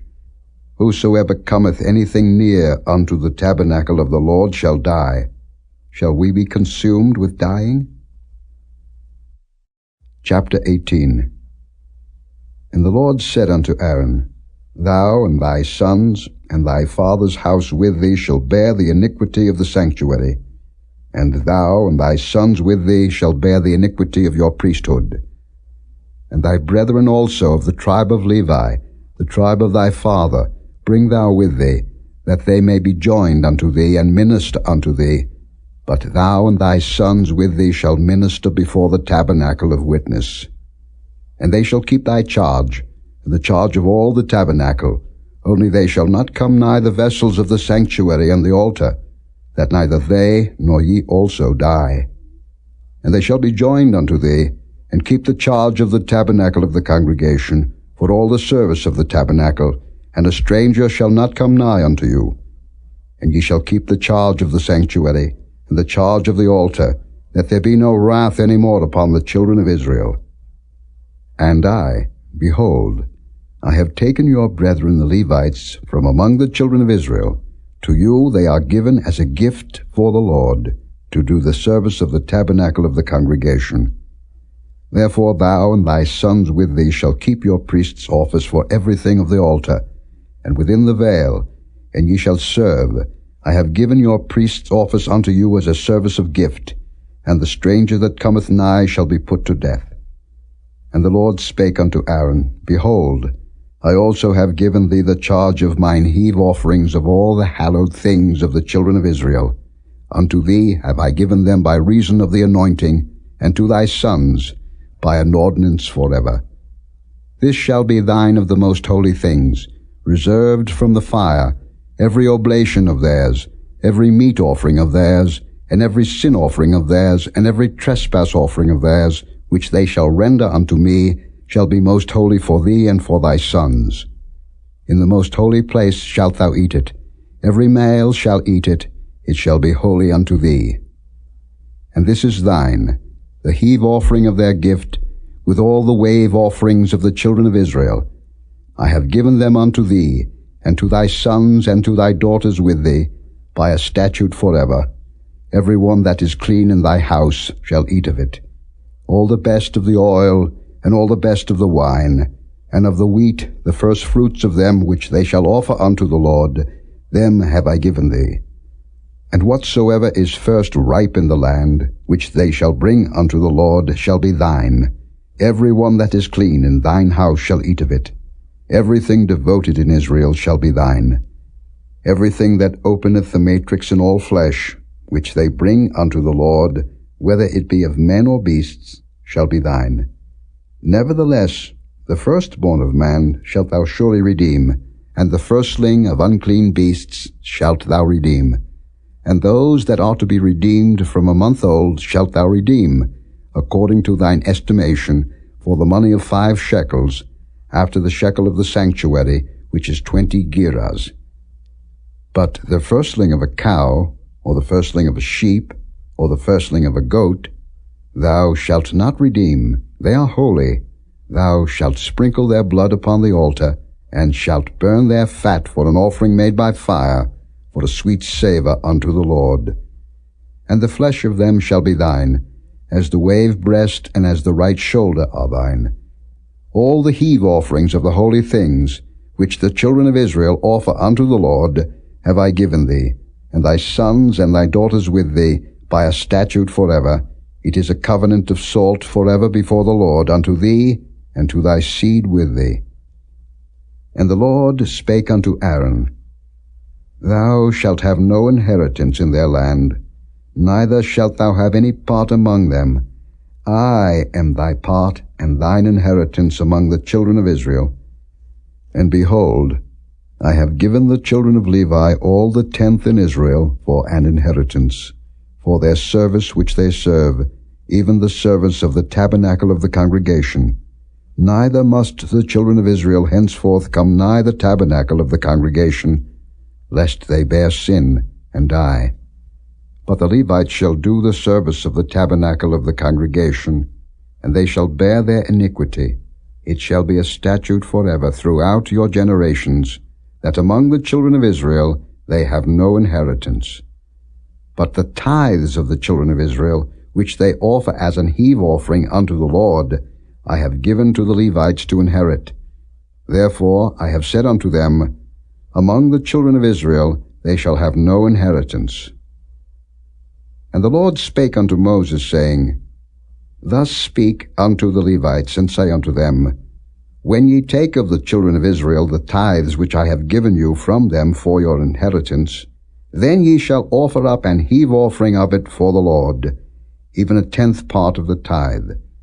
And this your heave offering shall be reckoned unto you, as though it were the corn of the threshing floor, and as the fullness of the winepress. Thus ye also shall offer an heave offering unto the Lord of all your tithes, which ye receive of the children of Israel, and ye shall give thereof the Lord's heave offering to Aaron the priest.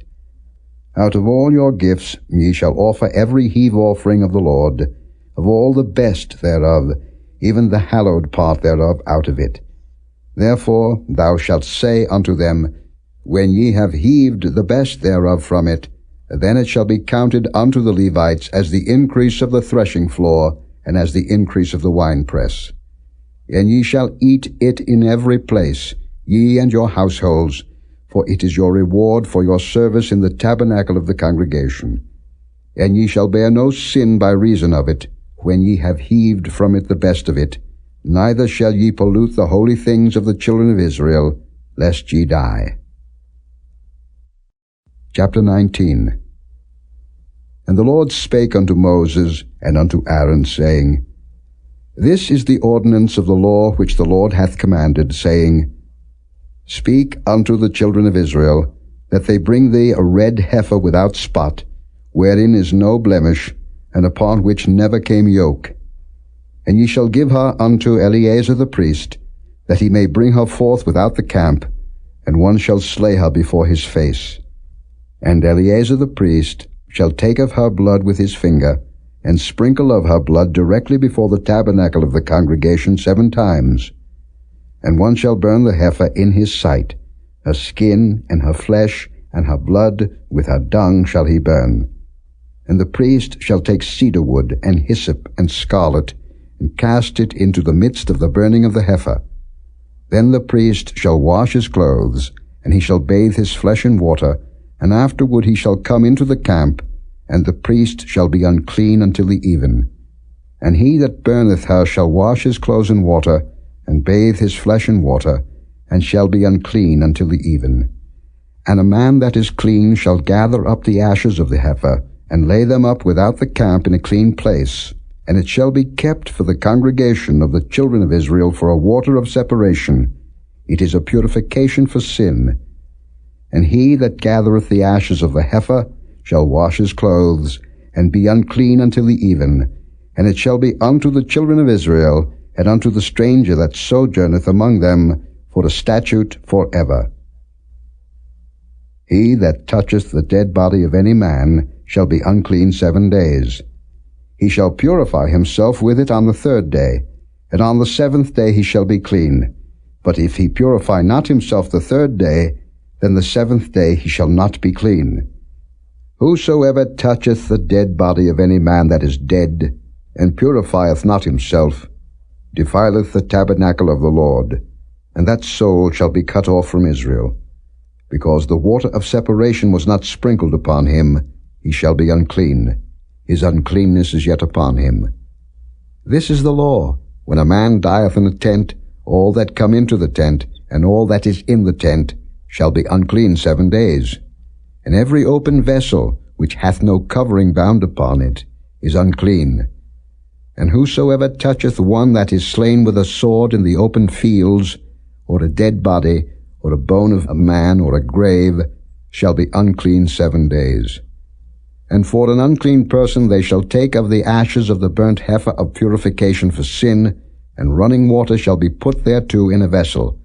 And a clean person shall take hyssop, and dip it in the water, and sprinkle it upon the tent, and upon all the vessels, and upon the persons that were there, and upon him that touched a bone, or one slain, or one dead, or a grave.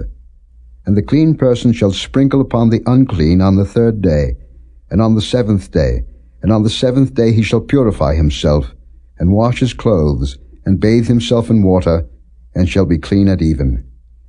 But the man that shall be unclean, and shall not purify himself, that soul shall be cut off from among the congregation, because he hath defiled the sanctuary of the Lord.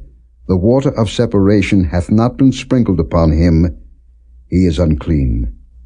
And it shall be a perpetual statute unto them, that he that sprinkleth the water of separation shall wash his clothes, and he that toucheth the water of separation shall be unclean until even. And whatsoever the unclean person toucheth shall be unclean, and the soul that toucheth it shall be unclean until even.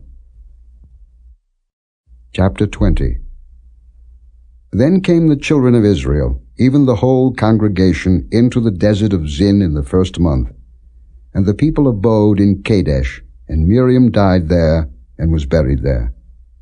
And there was no water for the congregation, and they gathered themselves together against Moses and against Aaron. And the people chode with Moses, and spake, saying, Would God that we had died when our brethren died before the Lord! And why have ye brought up the congregation of the Lord into this wilderness, that we and our cattle should die there? And wherefore have ye made us to come up out of Egypt, to bring us in unto this evil place? It is no place of seed, or of figs, or of vines, or of pomegranates, neither is there any water to drink. And Moses and Aaron went from the presence of the assembly unto the door of the tabernacle of the congregation. And they fell upon their faces, and the glory of the Lord appeared unto them. And the Lord spake unto Moses, saying, Take the rod, and gather thou the assembly together, thou and Aaron thy brother, and speak ye unto the rock before their eyes, and it shall give forth his water, and thou shalt bring forth to them water out of the rock. So thou shalt give the congregation and their beasts drink. And Moses took the rod from before the Lord, as he commanded him. And Moses and Aaron gathered the congregation together before the rock, and he said unto them, Hear now, ye rebels, must we fetch you water out of this rock? And Moses lifted up his hand, and with his rod he smote the rock twice, and the water came out abundantly, and the congregation drank, and their beasts also. And the Lord spake unto Moses and Aaron, Because ye believed me not, to sanctify me in the eyes of the children of Israel, therefore ye shall not bring this congregation into the land which I have given them. This is the water of Meribah, because the children of Israel strove with the Lord, and he was sanctified in them. And Moses sent messengers from Kadesh unto the king of Edom. Thus saith thy brother Israel, Thou knowest all the travail that hath befallen us, how our fathers went down into Egypt, and we have dwelt in Egypt a long time, and the Egyptians vexed us and our fathers. And when we cried unto the Lord, he heard our voice, and sent an angel, and hath brought us forth out of Egypt. And behold, we are in Kadesh, a city in the uttermost of thy border. Let us pass, I pray thee, through thy country. We will not pass through the fields, or through the vineyards, neither will we drink of the water of the wells. We will go by the king's highway. We will not turn to the right hand, nor to the left, until we have passed thy borders. And Edom said unto him, Thou shalt not pass by me, lest I come out against thee with the sword. And the children of Israel said unto him, We will go by the highway, and if I and my cattle drink of thy water, then I will pay for it. I will only, without doing anything else, go through on my feet. And he said, Thou shalt not go through. And Edom came out against him with much people, and with a strong hand. Thus Edom refused to give Israel passage through his border, wherefore Israel turned away from him. And the children of Israel, even the whole congregation, journeyed from Kadesh and came unto Mount Hor.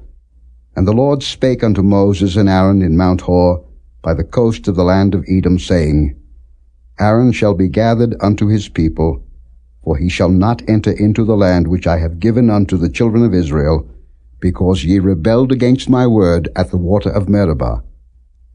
Take Aaron and Eleazar his son, and bring them up unto Mount Hor, and strip Aaron of his garments, and put them upon Eleazar his son, and Aaron shall be gathered unto his people, and shall die there. And Moses did as the Lord commanded, and they went up into Mount Hor in the sight of all the congregation.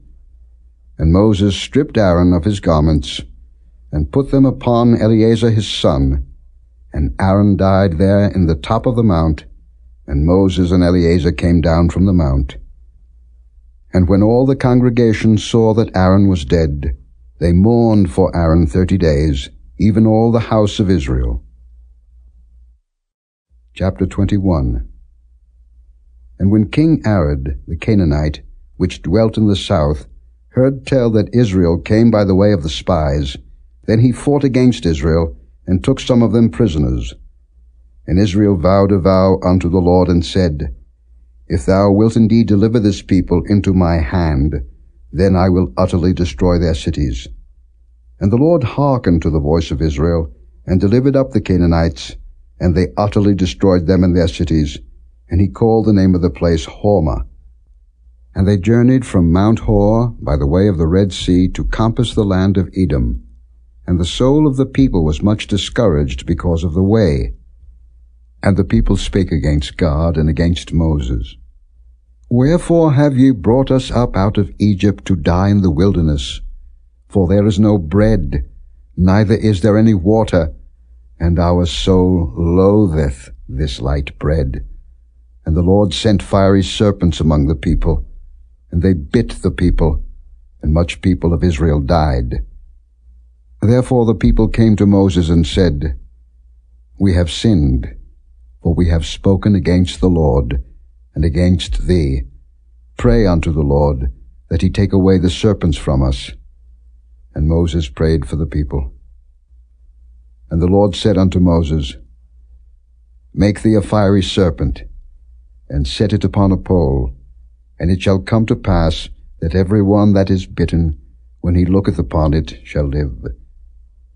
And Moses made a serpent of brass, and put it upon a pole. And it came to pass, that if a serpent had bitten any man, when he beheld the serpent of brass, he lived. And the children of Israel set forward, and pitched in Oboth. And they journeyed from Oboth, and pitched at Ije-Abarim in the wilderness which is before Moab, toward the sunrising. From thence they removed, and pitched in the valley of Zared. From thence they removed and pitched on the other side of Arnon, which is in the wilderness that cometh out of the coasts of the Amorites. For Arnon is the border of Moab, between Moab and the Amorites. Wherefore it is said in the book of the wars of the Lord, what he did in the Red Sea, and in the brooks of Arnon, and at the stream of the brooks that goeth down to the dwelling of Ar, and lieth upon the border of Moab. And from thence they went to Beer, that is the well whereof the Lord spake unto Moses, Gather the people together, and I will give them water. Then Israel sang this song, Spring up, O well, sing ye unto it. The princes digged the well, the nobles of the people digged it, by the direction of the lawgiver with their staves. And from the wilderness they went to Mattanah, and from Mattanah to Nahaliel, and from Nahaliel to Bamoth, and from Bamoth in the valley that is in the country of Moab, to the top of Pisgah, which looketh toward Jeshimon. And Israel sent messengers unto Sihon king of the Amorites, saying, Let me pass through thy land. We will not turn into the fields or into the vineyards. We will not drink of the waters of the well, but we will go along by the king's highway, until we be past thy borders. And Sihon would not suffer Israel to pass through his border, But Sihon gathered all his people together, and went out against Israel into the wilderness, and he came to Jahaz and fought against Israel. And Israel smote him with the edge of the sword, and possessed his land from Arnon unto Jabbok, even unto the children of Ammon, for the border of the children of Ammon was strong. And Israel took all these cities, and Israel dwelt in all the cities of the Amorites, in Heshbon, and in all the villages thereof. For Heshbon was the city of Sihon the king of the Amorites, who had fought against the former king of Moab, and taken all his land out of his hand, even unto Arnon. Wherefore they that speak in Proverbs say, Come into Heshbon, let the city of Sihon be built and prepared. For there is a fire gone out of Heshbon, a flame from the city of Sion. It hath consumed Ar of Moab, and the lords of the high places of Arnon. Woe to thee, Moab! Thou art undone, O people of Chemosh. He hath given his sons that escaped, and his daughters into captivity unto Sihon king of the Amorites. We have shot at them. Heshbon is perished even unto Dibon, and we have laid them waste even unto Nophah, which reacheth unto Medeba. Thus Israel dwelt in the land of the Amorites. And Moses sent to spy out Jazer, and they took the villages thereof, and drove out the Amorites that were there. And they turned and went up by the way of Bashan. And Og the king of Bashan went out against them, he and all his people, to the battle at Edrei. And the Lord said unto Moses, Fear him not, for I have delivered him into thy hand, and all his people and his land. And thou shalt do to him as thou didst unto Sihon king of the Amorites, which dwelt at Heshbon. So they smote him, and his sons, and all his people, until there was none left him alive, and they possessed his land. Chapter 22. And the children of Israel set forward, and pitched in the plains of Moab on this side Jordan by Jericho. And Balak the son of Zippor saw all that Israel had done to the Amorites, and Moab was sore afraid of the people, because they were many, and Moab was distressed because of the children of Israel. And Moab said unto the elders of Midian, Now shall this company lick up all that are round about us, as the ox licketh up the grass of the field. And Balak the son of Zippor was king of the Moabites at that time. He sent messengers therefore unto Balaam the son of Beor to Pethor, which is by the river of the land of the children of his people, to call him, saying, Behold, there is a people come out from Egypt. Behold, they cover the face of the earth, and they abide over against me. Come now, therefore, I pray thee, curse me this people, for they are too mighty for me. Peradventure I shall prevail, that we may smite them, and that I may drive them out of the land. For I wot that he whom thou blessest is blessed, and he whom thou cursest is cursed. And the elders of Moab and the elders of Midian departed with the rewards of divination in their hand. And they came unto Balaam, and spake unto him the words of Balak. And he said unto them, Lodge here this night, and I will bring you word again, as the Lord shall speak unto me. And the princes of Moab abode with Balaam. And God came unto Balaam, and said, What men are these with thee? And Balaam said unto God, Balak the son of Zippor, king of Moab, hath sent unto me, saying, Behold, there is a people come out of Egypt, which covereth the face of the earth. Come now, curse me them. Peradventure I shall be able to overcome them, and drive them out. And God said unto Balaam, Thou shalt not go with them. Thou shalt not curse the people, for they are blessed.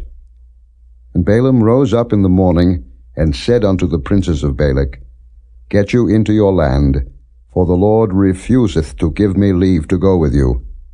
And the princes of Moab rose up, and they went unto Balak, and said, Balaam refuseth to come with us. And Balak sent yet again princes, more and more honorable than they. And they came to Balaam, and said to him, Thus saith Balak the son of Zippor, Let nothing, I pray thee, hinder thee from coming unto me. For I will promote thee unto very great honor, and I will do whatsoever thou sayest unto me. Come therefore, I pray thee, curse me this people. And Balaam answered and said unto the servants of Balak, If Balak would give me his house full of silver and gold, I cannot go beyond the word of the Lord my God, to do less or more. Now therefore I pray you, tarry ye also here this night, that I may know what the Lord will say unto me more. And God came unto Balaam at night, and said unto him, If the men come to call thee, rise up, and go with them. But yet the word which I shall say unto thee, that shalt thou do. And Balaam rose up in the morning, and saddled his ass, and went with the princes of Moab. And God's anger was kindled because he went, and the angel of the Lord stood in the way for an adversary against him. Now he was riding upon his ass, and his 2 servants were with him. And the ass saw the angel of the Lord standing in the way, and his sword drawn in his hand. And the ass turned aside out of the way, and went into the field. And Balaam smote the ass, to turn her into the way. But the angel of the Lord stood in a path of the vineyards, a wall being on this side, and a wall on that side. And when the ass saw the angel of the Lord, she thrust herself unto the wall, and crushed Balaam's foot against the wall, and he smote her again. And the angel of the Lord went further, and stood in a narrow place, where was no way to turn, either to the right hand or to the left. And when the ass saw the angel of the Lord, she fell down under Balaam, and Balaam's anger was kindled, and he smote the ass with a staff. And the Lord opened the mouth of the ass, and she said unto Balaam, What have I done unto thee, that thou hast smitten me these 3 times? And Balaam said unto the ass, Because thou hast mocked me. I would there were a sword in mine hand, for now would I kill thee. And the ass said unto Balaam, Am not I thine ass, upon which thou hast ridden ever since I was thine unto this day? Was I ever wont to do so unto thee? And he said, Nay. Then the Lord opened the eyes of Balaam, and he saw the angel of the Lord standing in the way, and his sword drawn in his hand. And he bowed down his head, and fell flat on his face. And the angel of the Lord said unto him, Wherefore hast thou smitten thine ass these 3 times? Behold, I went out to withstand thee, because thy way is perverse before me.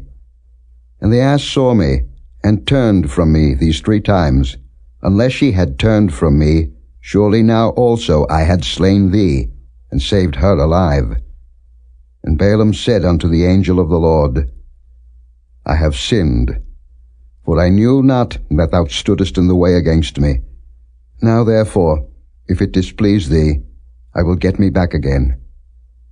And the angel of the Lord said unto Balaam, Go with the men, but only the word that I shall speak unto thee, that thou shalt speak. So Balaam went with the princes of Balak. And when Balak heard that Balaam was come, he went out to meet him unto a city of Moab, which is in the border of Arnon, which is in the utmost coast. And Balak said unto Balaam, Did I not earnestly send unto thee to call thee? Wherefore camest thou not unto me? Am I not able indeed to promote thee to honor? And Balaam said unto Balak, Lo, I am come unto thee. Have I now any power at all to say anything? The word that God putteth in my mouth, that shall I speak. And Balaam went with Balak, and they came unto Kirjath-Huzoth. And Balak offered oxen and sheep, and sent to Balaam, and to the princes that were with him. And it came to pass on the morrow, that Balak took Balaam, and brought him up into the high places of Baal, that thence he might see the utmost part of the people. Chapter 23. And Balaam said unto Balak, Build me here 7 altars, and prepare me here 7 oxen and 7 rams. And Balak did as Balaam had spoken. And Balak and Balaam offered on every altar a bullock and a ram. And Balaam said unto Balak, Stand by thy burnt offering, and I will go. Peradventure the Lord will come to meet me, and whatsoever he showeth me I will tell thee. And he went to an high place. And God met Balaam, and he said unto him, I have prepared 7 altars, and I have offered upon every altar a bullock and a ram.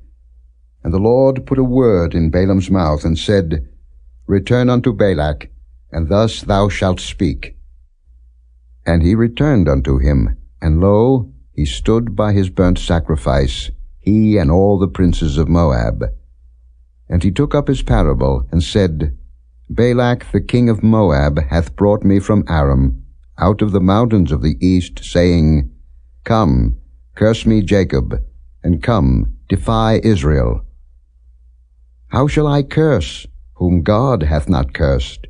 Or how shall I defy, whom the Lord hath not defied? For from the top of the rocks I see him, and from the hills I behold him.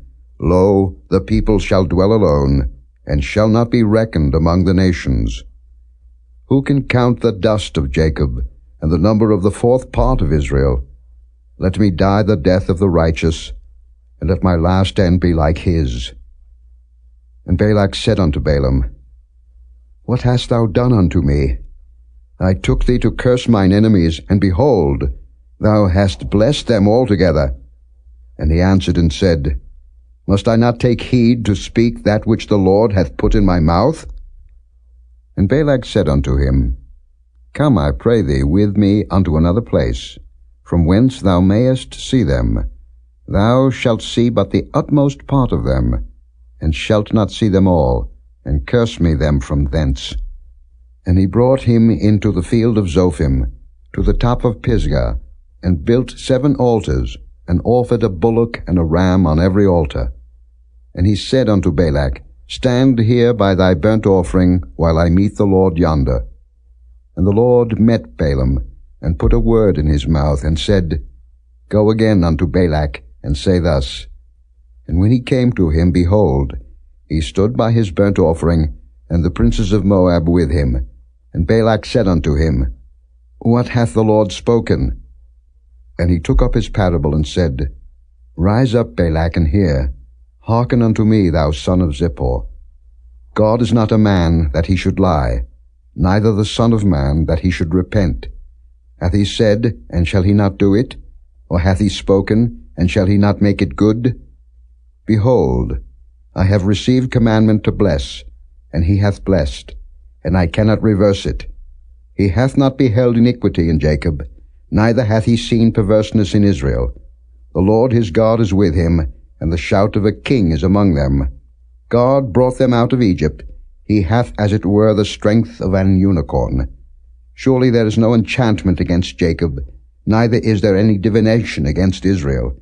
According to this time it shall be said of Jacob and of Israel, What hath God wrought? Behold, the people shall rise up as a great lion, and lift up himself as a young lion. He shall not lie down until he eat of the prey, and drink the blood of the slain. And Balak said unto Balaam, Neither curse them at all, nor bless them at all. But Balaam answered and said unto Balak, Told not I thee, saying, All that the Lord speaketh, that I must do? And Balak said unto Balaam, Come, I pray thee, I will bring thee unto another place. Peradventure it will please God that thou mayest curse me them from thence. And Balak brought Balaam unto the top of Peor, that looketh toward Jeshimon. And Balaam said unto Balak, Build me here 7 altars, and prepare me here 7 bullocks and 7 rams. And Balak did as Balaam had said, and offered a bullock and a ram on every altar. Chapter 24. And when Balaam saw that it pleased the Lord to bless Israel, he went not, as at other times, to seek for enchantments, but he set his face toward the wilderness. And Balaam lifted up his eyes, and he saw Israel abiding in his tents according to their tribes, and the Spirit of God came upon him. And he took up his parable, and said, Balaam the son of Beor hath said, and the man whose eyes are opened hath said, He hath said, which heard the words of God, which saw the vision of the Almighty, falling into a trance, but having his eyes open, How goodly are thy tents, O Jacob, and thy tabernacles, O Israel! As the valleys are they spread forth, as gardens by the river's side, as the trees of lign aloes which the Lord hath planted, and as cedar trees beside the waters. He shall pour the water out of his buckets, and his seed shall be in many waters, and his king shall be higher than Agag, and his kingdom shall be exalted. God brought him forth out of Egypt. He hath as it were the strength of an unicorn. He shall eat up the nations his enemies, and shall break their bones, and pierce them through with his arrows. He couched, he lay down as a lion, and as a great lion. Who shall stir him up? Blessed is he that blesseth thee, and cursed is he that curseth thee. And Balak's anger was kindled against Balaam, and he smote his hands together. And Balak said unto Balaam, I called thee to curse mine enemies, and behold, thou hast altogether blessed them these 3 times. Therefore now flee thou to thy place. I thought to promote thee unto great honor, but lo, the Lord hath kept thee back from honor. And Balaam said unto Balak, Spake I not also to thy messengers, which thou sentest unto me, saying, If Balak would give me his house full of silver and gold, I cannot go beyond the commandment of the Lord, to do either good or bad of mine own mind, but what the Lord saith, that will I speak. And now, behold, I go unto my people. Come therefore, and I will advertise thee what this people shall do to thy people in the latter days. And he took up his parable, and said, Balaam the son of Beor hath said, and the man whose eyes are open hath said. He hath said, which heard the words of God, and knew the knowledge of the Most High, which saw the vision of the Almighty falling into a trance, but having his eyes open, I shall see him, but not now. I shall behold him, but not nigh. There shall come a star out of Jacob, and a scepter shall rise out of Israel, and shall smite the corners of Moab, and destroy all the children of Sheth. And Edom shall be a possession. Seir also shall be a possession for his enemies, and Israel shall do valiantly. Out of Jacob shall come he that shall have dominion, and shall destroy him that remaineth of the city. And when he looked on Amalek, he took up his parable, and said, Amalek was the first of the nations, but his latter end shall be that he perish for ever. And he looked on the Kenites, and took up his parable, and said, Strong is thy dwelling place, and thou puttest thy nest in a rock. Nevertheless the Kenite shall be wasted, until Asher shall carry thee away captive. And he took up his parable, and said, Alas, who shall live when God doeth this? And ships shall come from the coast of Chittim, and shall afflict Asher, and shall afflict Eber, and he also shall perish for ever. And Balaam rose up, and went and returned to his place, and Balak also went his way.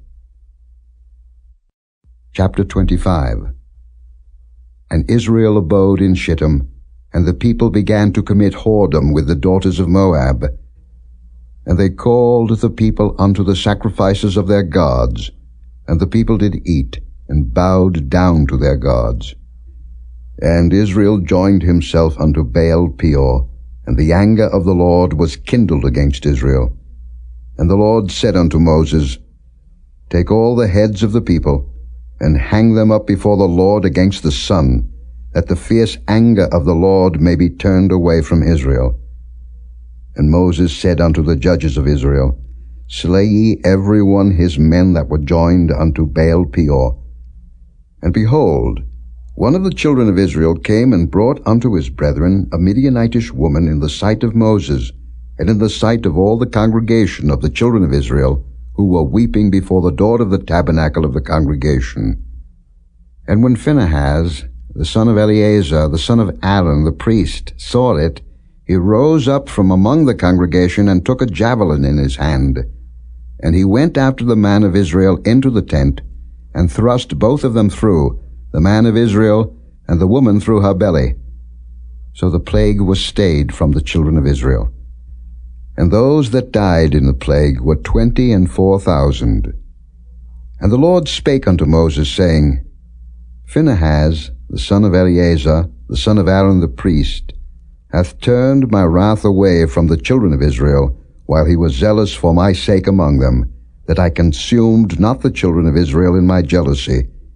Wherefore say, Behold, I give unto him my covenant of peace, and he shall have it, and his seed after him, even the covenant of an everlasting priesthood, because he was zealous for his God, and made an atonement for the children of Israel. Now the name of the Israelite that was slain, even that was slain with the Midianitish woman, was Zimri, the son of Salu, a prince of a chief house among the Simeonites. And the name of the Midianitish woman that was slain was Cosbi, the daughter of Zer. He was head over a people, and of a chief house in Midian. And the Lord spake unto Moses, saying, Vex the Midianites, and smite them, for they vex you with their wiles, wherewith they have beguiled you in the matter of Peor, and in the matter of Cosbi, the daughter of a prince of Midian, their sister, which was slain in the day of the plague for Peor's sake. Chapter 26. And it came to pass after the plague, that the Lord spake unto Moses and unto Eleazar the son of Aaron the priest, saying, Take the sum of all the congregation of the children of Israel, from 20 years old and upward, throughout their father's house, all that are able to go to war in Israel. And Moses and Eleazar the priest spake with them in the plains of Moab by Jordan near Jericho, saying, Take the sum of the people, from 20 years old and upward, as the Lord commanded Moses and the children of Israel, which went forth out of the land of Egypt. Reuben, the eldest son of Israel, the children of Reuben. Hanok, of whom cometh the family of the Hanokites. Of Palu, the family of the Paluites. Of Hezron, the family of the Hezronites. Of Carmi, the family of the Carmites. These are the families of the Reubenites, and they that were numbered of them were 43,730. And the sons of Palu, Eliab. And the sons of Eliab, Nemuel, and Dathan, and Abiram. This is that Dathan and Abiram which were famous in the congregation, who strove against Moses and against Aaron in the company of Korah, when they strove against the Lord. And the earth opened her mouth and swallowed them up together with Korah, when that company died, what time the fire devoured 250 men, and they became a sign. Notwithstanding the children of Korah died not. The sons of Simeon after their families. Of Nemuel, the family of the Nemuelites. Of Jamin, the family of the Jaminites. Of Jachin, the family of the Jachinites. Of Zerah, the family of the Zarhites. Of Shaul, the family of the Shaulites. These are the families of the Simeonites, 22,200. The children of Gad after their families. Of Zephon, the family of the Zephonites. Of Haggai, the family of the Haggites. Of Shuni, the family of the Shunites. Of Ozni, the family of the Oznites. Of Eri, the family of the Erites. Of Arad, the family of the Arodites. Of Areli, the family of the Arelites. These are the families of the children of Gad, according to those that were numbered of them, 40,500. The sons of Judah were and Onan, and and Onan died in the land of Canaan. And the sons of Judah after their families were, of Shelah, the family of the Shilanites. Of Pharez, the family of the Pharzites. Of Zerah, the family of the Zarhites. And the sons of Pharez were, of Hezron, the family of the Hezronites. Of Hamul, the family of the Hamulites. These are the families of Judah according to those that were numbered of them, 16,500. Of the sons of Issachar after their families. Of Tola, the family of the Tolaites. Of Pua, the family of the Punites. Of Jashub, the family of the Jashubites. Of Shimron, the family of the Shimronites. These are the families of Issachar according to those that were numbered of them, 64,300. Of the sons of Zebulun after their families. Of Sered, the family of the Sardites. Of Elon, the family of the Elonites. Of Jaleel, the family of the Jaleelites. These are the families of the Zebulunites according to those that were numbered of them, 70,500. The sons of Joseph after their families were Manasseh and Ephraim. Of the sons of Manasseh, of Machir, the family of the Machirites. And Machir begat Gilead. Of Gilead come the family of the Gileadites. These are the sons of Gilead. Of Jeezer, the family of the Jeezerites. Of Helek, the family of the Helekites. And of Azriel, the family of the Azrielites. And of Shechem, the family of the Shechemites. And of Shemida, the family of the Shemidaites. And of Hepher, the family of the Hepherites. And Zelophehad the son of Hepher had no sons but daughters. And the names of the daughters of Zelophehad were Mahlah, and Noah, Hoglah, Milcah, and Tirzah. These are the families of Manasseh, and those that were numbered of them, 52,700. These are the sons of Ephraim after their families. Of Shuthelah, the family of the Shuthalites. Of Becher, the family of the Bachrites. Of Tahan, the family of the Tahanites.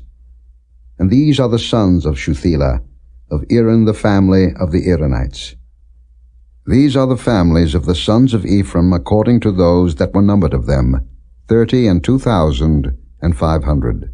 These are the sons of Joseph after their families. The sons of Benjamin after their families. Of Bela, the family of the Belaites. Of Ashbel, the family of the Ashbelites. Of Ahiram, the family of the Ahiramites. Of Shupham, the family of the Shuphamites. Of Upham, the family of the Uphamites. And the sons of Bela were Ard and Naaman. Of Ard, the family of the Ardites. And of Naaman, the family of the Naamites. These are the sons of Benjamin after their families, and they that were numbered of them were 45,600. These are the sons of Dan after their families. Of Shuham, the family of the Shuhamites. These are the families of Dan after their families. All the families of the Shuhamites according to those that were numbered of them were 64,400. Of the children of Asher after their families. Of Jimnah, the family of the Jimnites. Of Jesui, the family of the Jesuites. Of Beriah, the family of the Beriites. Of the sons of Beriah, of Heber, the family of the Heberites. Of Malchiel, the family of the Malchielites. And the name of the daughter of Asher was Sarah. These are the families of the sons of Asher according to those that were numbered of them, who were 53,400. Of the sons of Naphtali after their families. Of Jaziel, the family of the Jazielites. Of Guni, the family of the Gunites. Of Jezer, the family of the Jezerites. Of Shillem, the family of the Shillemites. These are the families of Naphtali according to their families, and they that were numbered of them were 45,400. These were the numbered of the children of Israel, 600,1,730. And the Lord spake unto Moses, saying, Unto these the land shall be divided for an inheritance according to the number of names. To many thou shalt give the more inheritance, and to few thou shalt give the less inheritance. To every one shall his inheritance be given according to those that were numbered of him. Notwithstanding the land shall be divided by lot. According to the names of the tribes of their fathers they shall inherit. According to the lot shall the possession thereof be divided between many and few. And these are they that were numbered of the Levites after their families. Of Gershon, the family of the Gershonites. Of Kohath, the family of the Kohathites. Of Merari, the family of the Merarites. These are the families of the Levites. The family of the Libnites, the family of the Hebronites, the family of the Mahlites, the family of the Mushites, the family of the Korathites. And Kohath begat Amram. And the name of Amram's wife was Jochebed, the daughter of Levi, whom her mother bare to Levi in Egypt. And she bare unto Amram Aaron and Moses and Miriam their sister. And unto Aaron was born Nadab, and Abihu, Eleazar, and Ithamar. And Nadab and Abihu died, when they offered strange fire before the Lord. And those that were numbered of them were 23,000, all males from a month old and upward, for they were not numbered among the children of Israel, because there was no inheritance given them among the children of Israel. These are they that were numbered by Moses and Eleazar the priest, who numbered the children of Israel in the plains of Moab by Jordan near Jericho. But among these there was not a man of them whom Moses and Aaron the priest numbered, when they numbered the children of Israel in the wilderness of Sinai.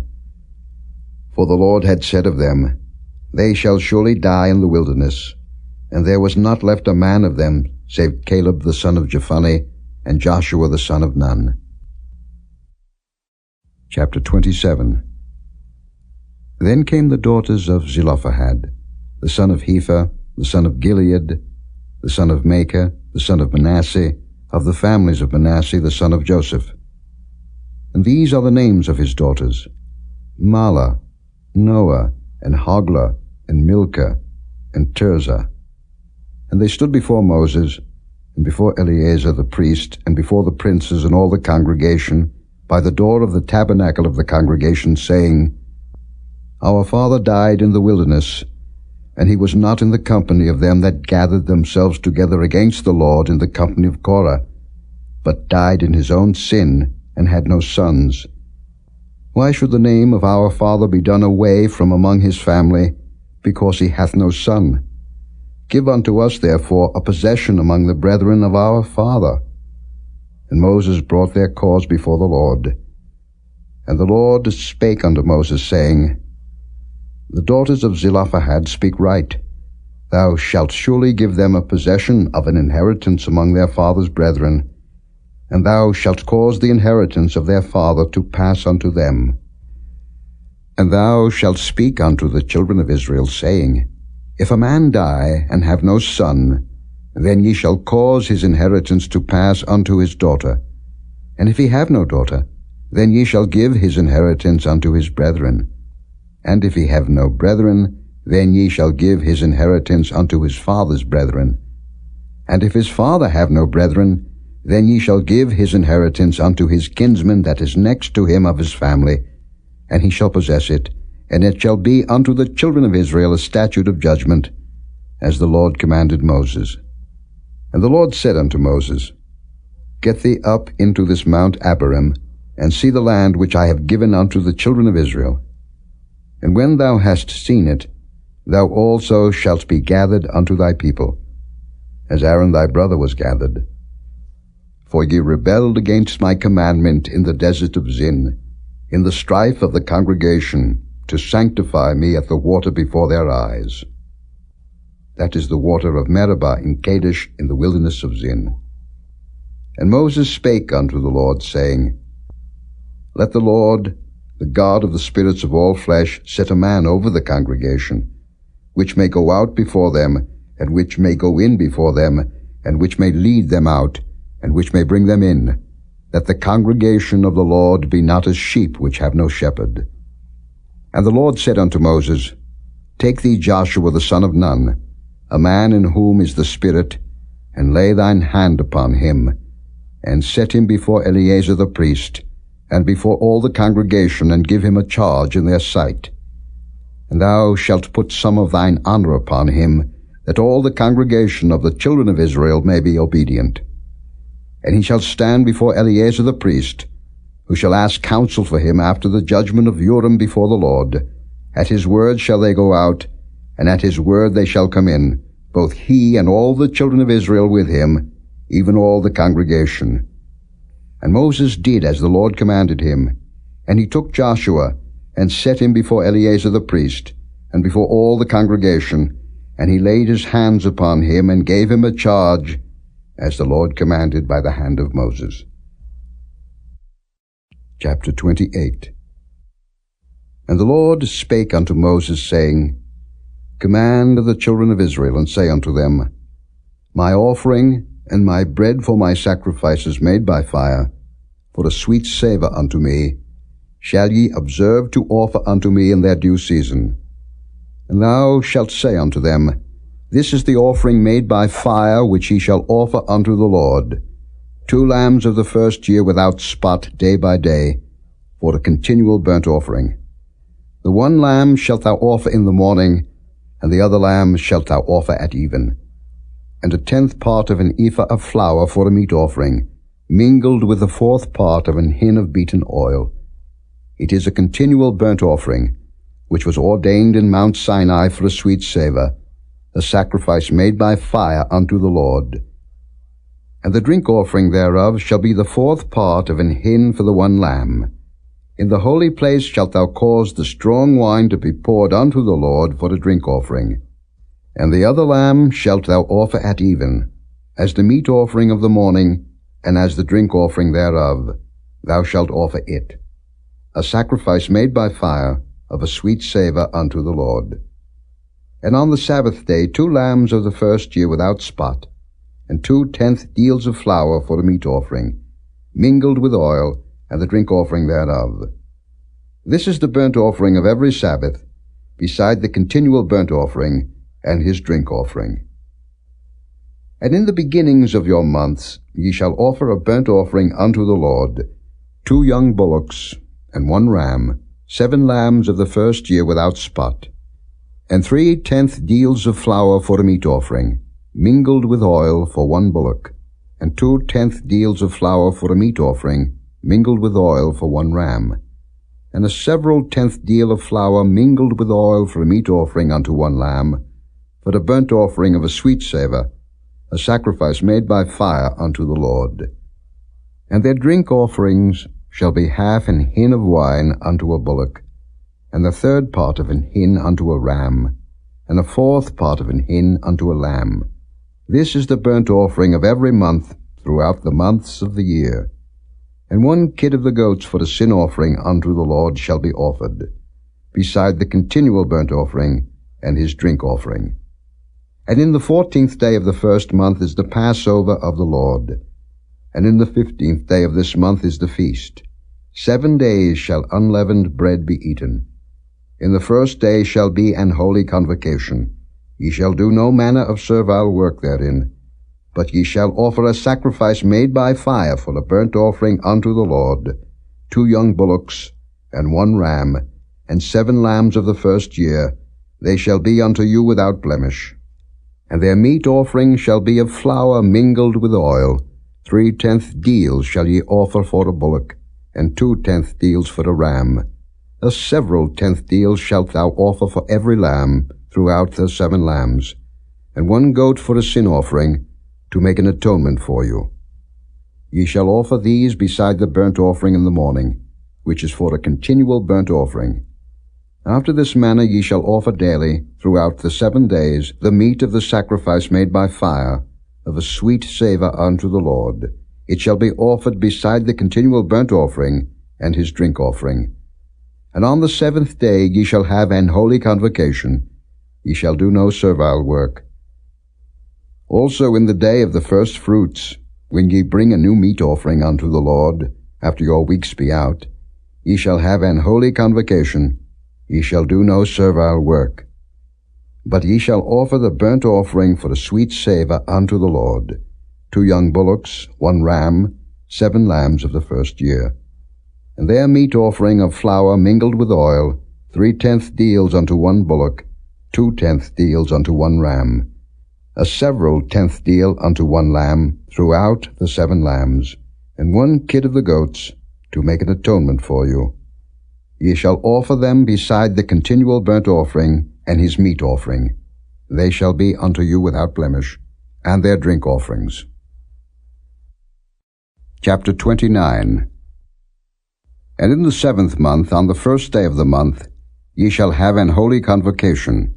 Ye shall do no servile work. It is a day of blowing the trumpets unto you.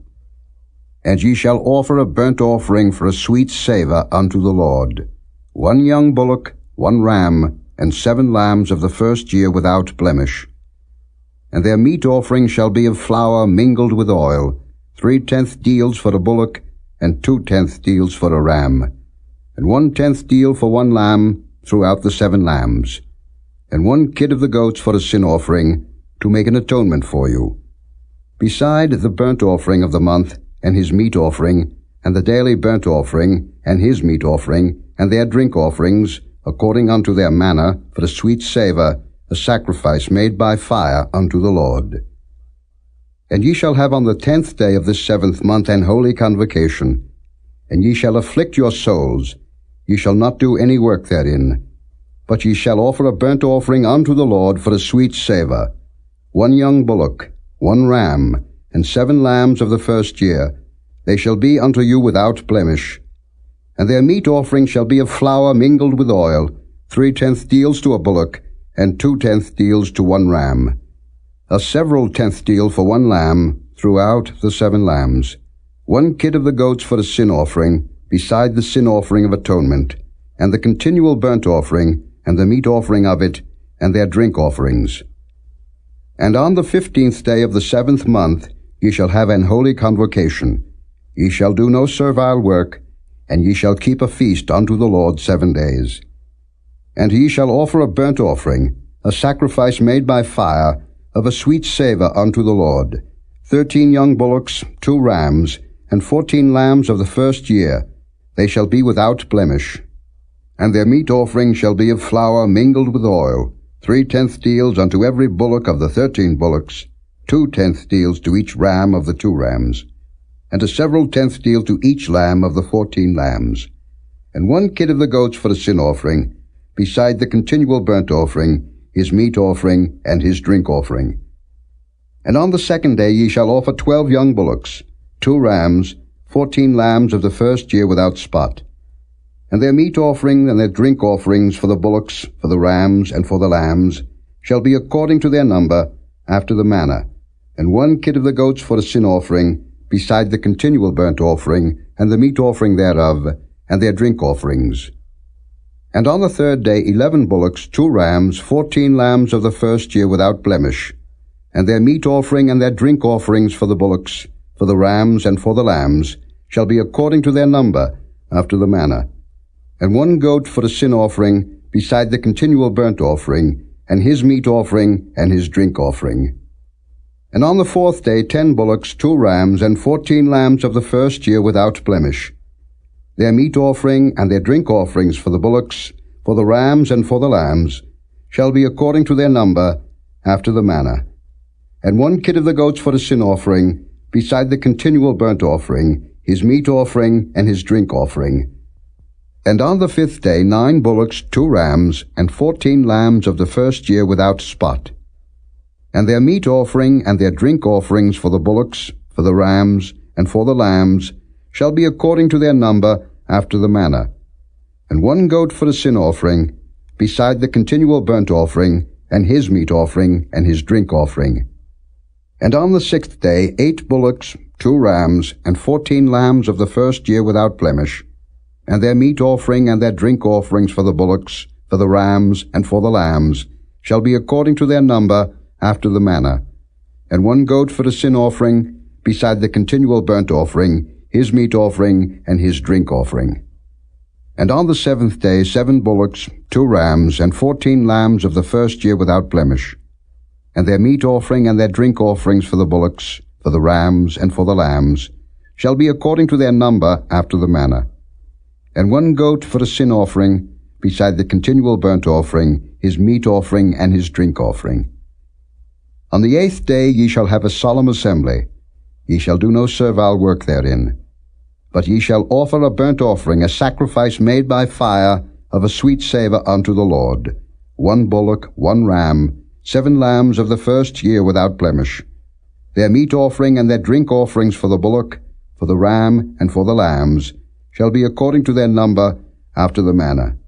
And 1 goat for a sin offering, beside the continual burnt offering, and his meat offering and his drink offering.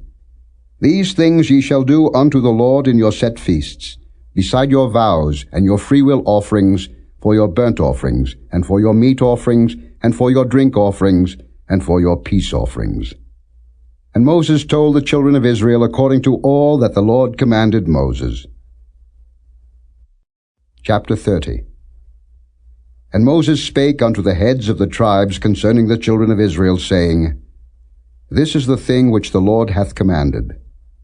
If a man vow a vow unto the Lord, or swear an oath to bind his soul with a bond, he shall not break his word. He shall do according to all that proceedeth out of his mouth. If a woman also vow a vow unto the Lord, and bind herself by a bond, being in her father's house in her youth, and her father hear her vow, and her bond wherewith she hath bound her soul, and her father shall hold his peace at her, then all her vows shall stand, and every bond wherewith she hath bound her soul shall stand. But if her father disallow her in the day that he heareth, not any of her vows, or of her bonds wherewith she hath bound her soul, shall stand. And the Lord shall forgive her, because her father disallowed her. And if she had at all an husband when she vowed, or uttered aught out of her lips wherewith she bound her soul, and her husband heard it, and held his peace at her in the day that he heard it, then her vows shall stand, and her bonds wherewith she bound her soul shall stand. But if her husband disallowed her on the day that he heard it, then he shall make her vow which she vowed, and that which she uttered with her lips wherewith she bound her soul of none effect, and the Lord shall forgive her. But every vow of a widow, and of her that is divorced, wherewith they have bound their souls, shall stand against her.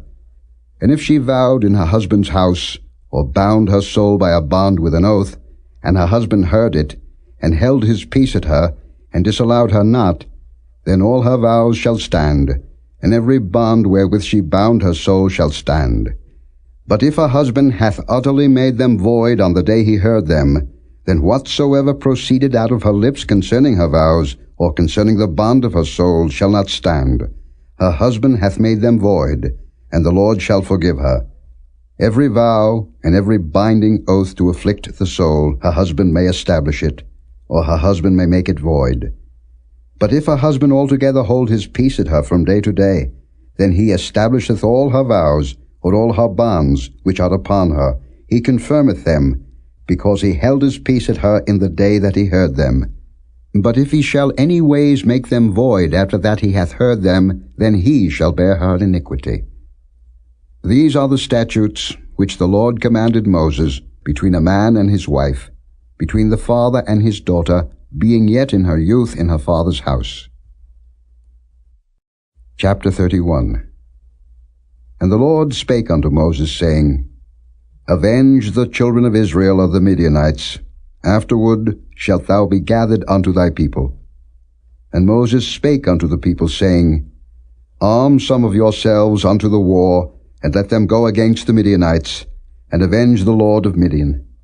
Of every tribe 1,000, throughout all the tribes of Israel, shall ye send to the war. So there were delivered out of the thousands of Israel 1,000 of every tribe, 12,000 armed for war. And Moses sent them to the war, 1,000 of every tribe, them and Phinehas the son of Eleazar the priest to the war, with the holy instruments and the trumpets to blow in his hand. And they warred against the Midianites as the Lord commanded Moses, and they slew all the males. And they slew the kings of Midian, beside the rest of them that were slain, namely Evi, and Rechem, and Zer, and Hur, and Reba, 5 kings of Midian. Balaam also the son of Beor they slew with the sword. And the children of Israel took all the women of Midian captives, and their little ones, and took the spoil of all their cattle, and all their flocks, and all their goods. And they burnt all their cities wherein they dwelt, and all their goodly castles with fire. And they took all the spoil, and all the prey, both of men and of beasts. And they brought the captives, and the prey, and the spoil unto Moses, and Eleazar the priest, and unto the congregation of the children of Israel, unto the camp at the plains of Moab, which are by Jordan near Jericho. And Moses and Eleazar the priest, and all the princes of the congregation, went forth to meet them without the camp. And Moses was wroth with the officers of the host, with the captains over thousands, and captains over hundreds, which came from the battle. And Moses said unto them, Have ye saved all the women alive? Behold, these caused the children of Israel, through the counsel of Balaam, to commit trespass against the Lord in the matter of Peor, and there was a plague among the congregation of the Lord. Now therefore kill every male among the little ones, and kill every woman that hath known man by lying with him. But all the women children that have not known a man by lying with him, keep alive for yourselves. And do ye abide without the camp 7 days. Whosoever hath killed any person, and whosoever hath touched any slain, purify both yourselves and your captives on the 3rd day, and on the 7th day. And purify all your raiment, and all that is made of skins, and all work of goat's hair, and all things made of wood. And Eleazar the priest said unto the men of war which went to the battle, This is the ordinance of the law which the Lord commanded Moses. Only the gold, and the silver, the brass, the iron, the tin, and the lead, everything that may abide the fire, ye shall make it go through the fire, and it shall be clean. Nevertheless it shall be purified with the water of separation, and all that abideth not the fire ye shall make go through the water. And ye shall wash your clothes on the 7th day, and ye shall be clean, and afterward ye shall come into the camp. And the Lord spake unto Moses, saying, Take the sum of the prey that was taken, both of man and of beast, thou and Eleazar the priest, and the chief fathers of the congregation, and divide the prey into 2 parts, between them that took the war upon them who went out to battle, and between all the congregation. And levy a tribute unto the Lord of the men of war which went out to battle, 1 soul of 500, both of the persons, and of the beeves, and of the asses, and of the sheep. Take it of their half, and give it unto Eleazar the priest, for an heave offering of the Lord. And of the children of Israel's half, thou shalt take 1 portion of 50 of the persons, of the beeves, of the asses, and of the flocks, of all manner of beasts, and give them unto the Levites, which keep the charge of the tabernacle of the Lord. And Moses and Eleazar the priest did as the Lord commanded Moses. And the booty, being the rest of the prey which the men of war had caught, was 600,000, and 70,000, and 5,000 sheep, and threescore and 12,000 beeves, and 1,000 asses, and 32,000 persons in all, of women that had not known man by lying with him. And the half, which was the portion of them that went out to war, was in number 300,000, and 30,500 sheep. And the Lord's tribute of the sheep was 615, and the beeves were 36,000, of which the Lord's tribute was 12. And the asses were 30,500, of which the Lord's tribute was 1. And the persons were 16,000, of which the Lord's tribute was 32 persons. And Moses gave the tribute, which was the Lord's heave offering, unto Eleazar the priest, as the Lord commanded Moses. And of the children of Israel's half, which Moses divided from the men that warred, now the half that pertained unto the congregation was 300,000, and 30,000, and 7,500 sheep, and 36,000 beeves, and 30,000 asses, and 500, and 16,000 persons. Even of the children of Israel's half, Moses took 1 portion of 50, both of man and of beast, and gave them unto the Levites, which kept the charge of the tabernacle of the Lord, as the Lord commanded Moses. And the officers which were over thousands of the host, the captains of thousands and captains of hundreds, came near unto Moses. And they said unto Moses, Thy servants have taken the sum of the men of war which are under our charge, and there lacketh not 1 man of us. We have therefore brought an oblation for the Lord, what every man hath gotten, of jewels of gold, chains and bracelets, rings, earrings, and tablets, to make an atonement for our souls before the Lord. And Moses and Eleazar the priest took the gold of them, even all wrought jewels. And all the gold of the offering that they offered up to the Lord, of the captains of thousands and of the captains of hundreds, was 16,750 shekels. For the men of war had taken spoil, every man for himself. And Moses and Eleazar the priest took the gold of the captains of thousands and of hundreds, and brought it into the tabernacle of the congregation, for a memorial for the children of Israel before the Lord. Chapter 32. Now the children of Reuben and the children of Gad had a very great multitude of cattle. And when they saw the land of Jazer and the land of Gilead, that behold, the place was a place for cattle, the children of Gad and the children of Reuben came and spake unto Moses and to Eleazar the priest, and unto the princes of the congregation, saying, Ataroth and Dibon, and Jazer, and Nimrah, and Heshbon, and Elealeh, and Shebam, and Nebo, and Bean, even the country which the Lord smote before the congregation of Israel, is a land for cattle, and thy servants have cattle. Wherefore, said they, if we have found grace in thy sight, let this land be given unto thy servants for a possession, and bring us not over Jordan. And Moses said unto the children of Gad and to the children of Reuben, Shall your brethren go to war, and shall ye sit here? And wherefore discourage ye the heart of the children of Israel from going over into the land which the Lord hath given them? Thus did your fathers, when I sent them from Kadesh Barnea to see the land. For when they went up unto the valley of Eshcol, and saw the land, they discouraged the heart of the children of Israel, that they should not go into the land which the Lord had given them. And the Lord's anger was kindled the same time, and he sware, saying, Surely none of the men that came up out of Egypt, from 20 years old and upward, shall see the land which I swear unto Abraham, unto Isaac, and unto Jacob, because they have not wholly followed me, save Caleb the son of Jephunneh the Kenizzite, and Joshua the son of Nun, for they have wholly followed the Lord.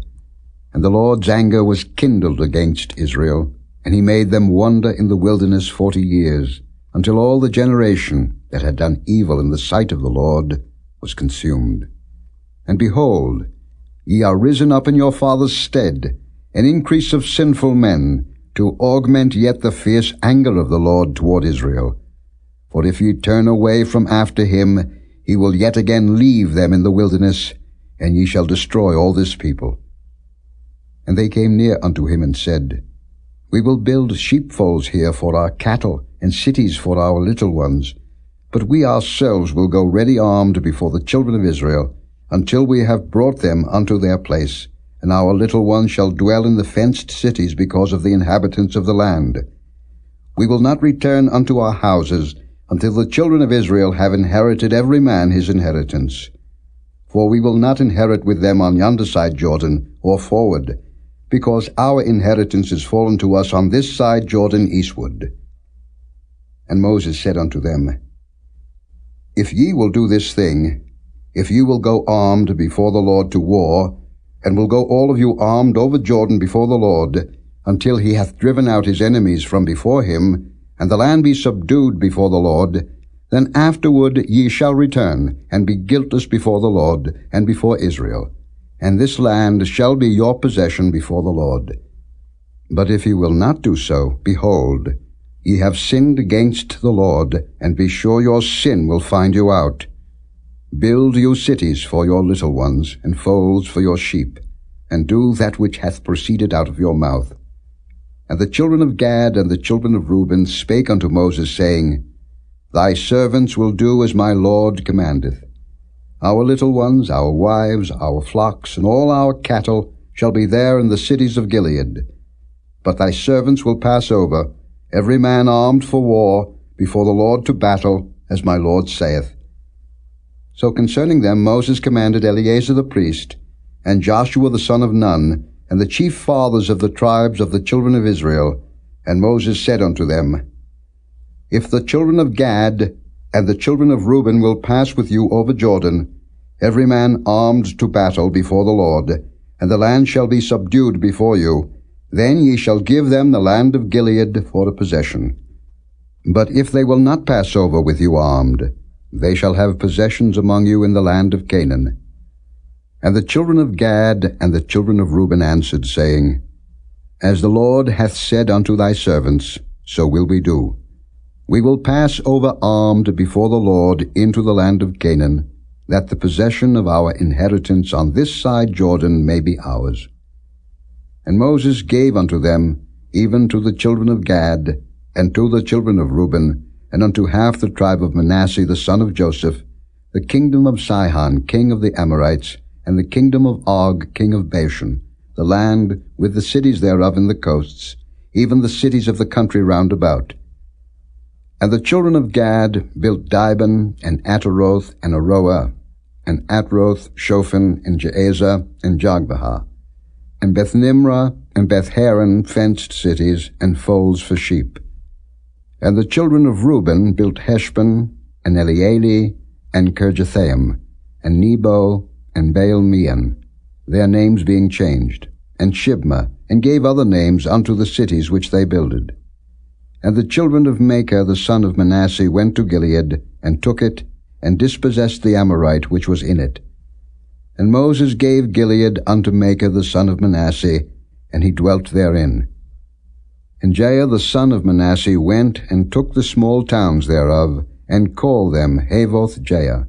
And Nobah went and took Kenath, and the villages thereof, and called it Nobah, after his own name.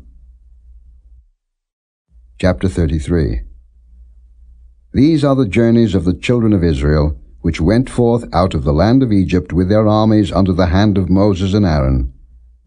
And Moses wrote their goings out according to their journeys by the commandment of the Lord. And these are their journeys according to their goings out. And they departed from Ramesses in the 1st month, on the 15th day of the 1st month.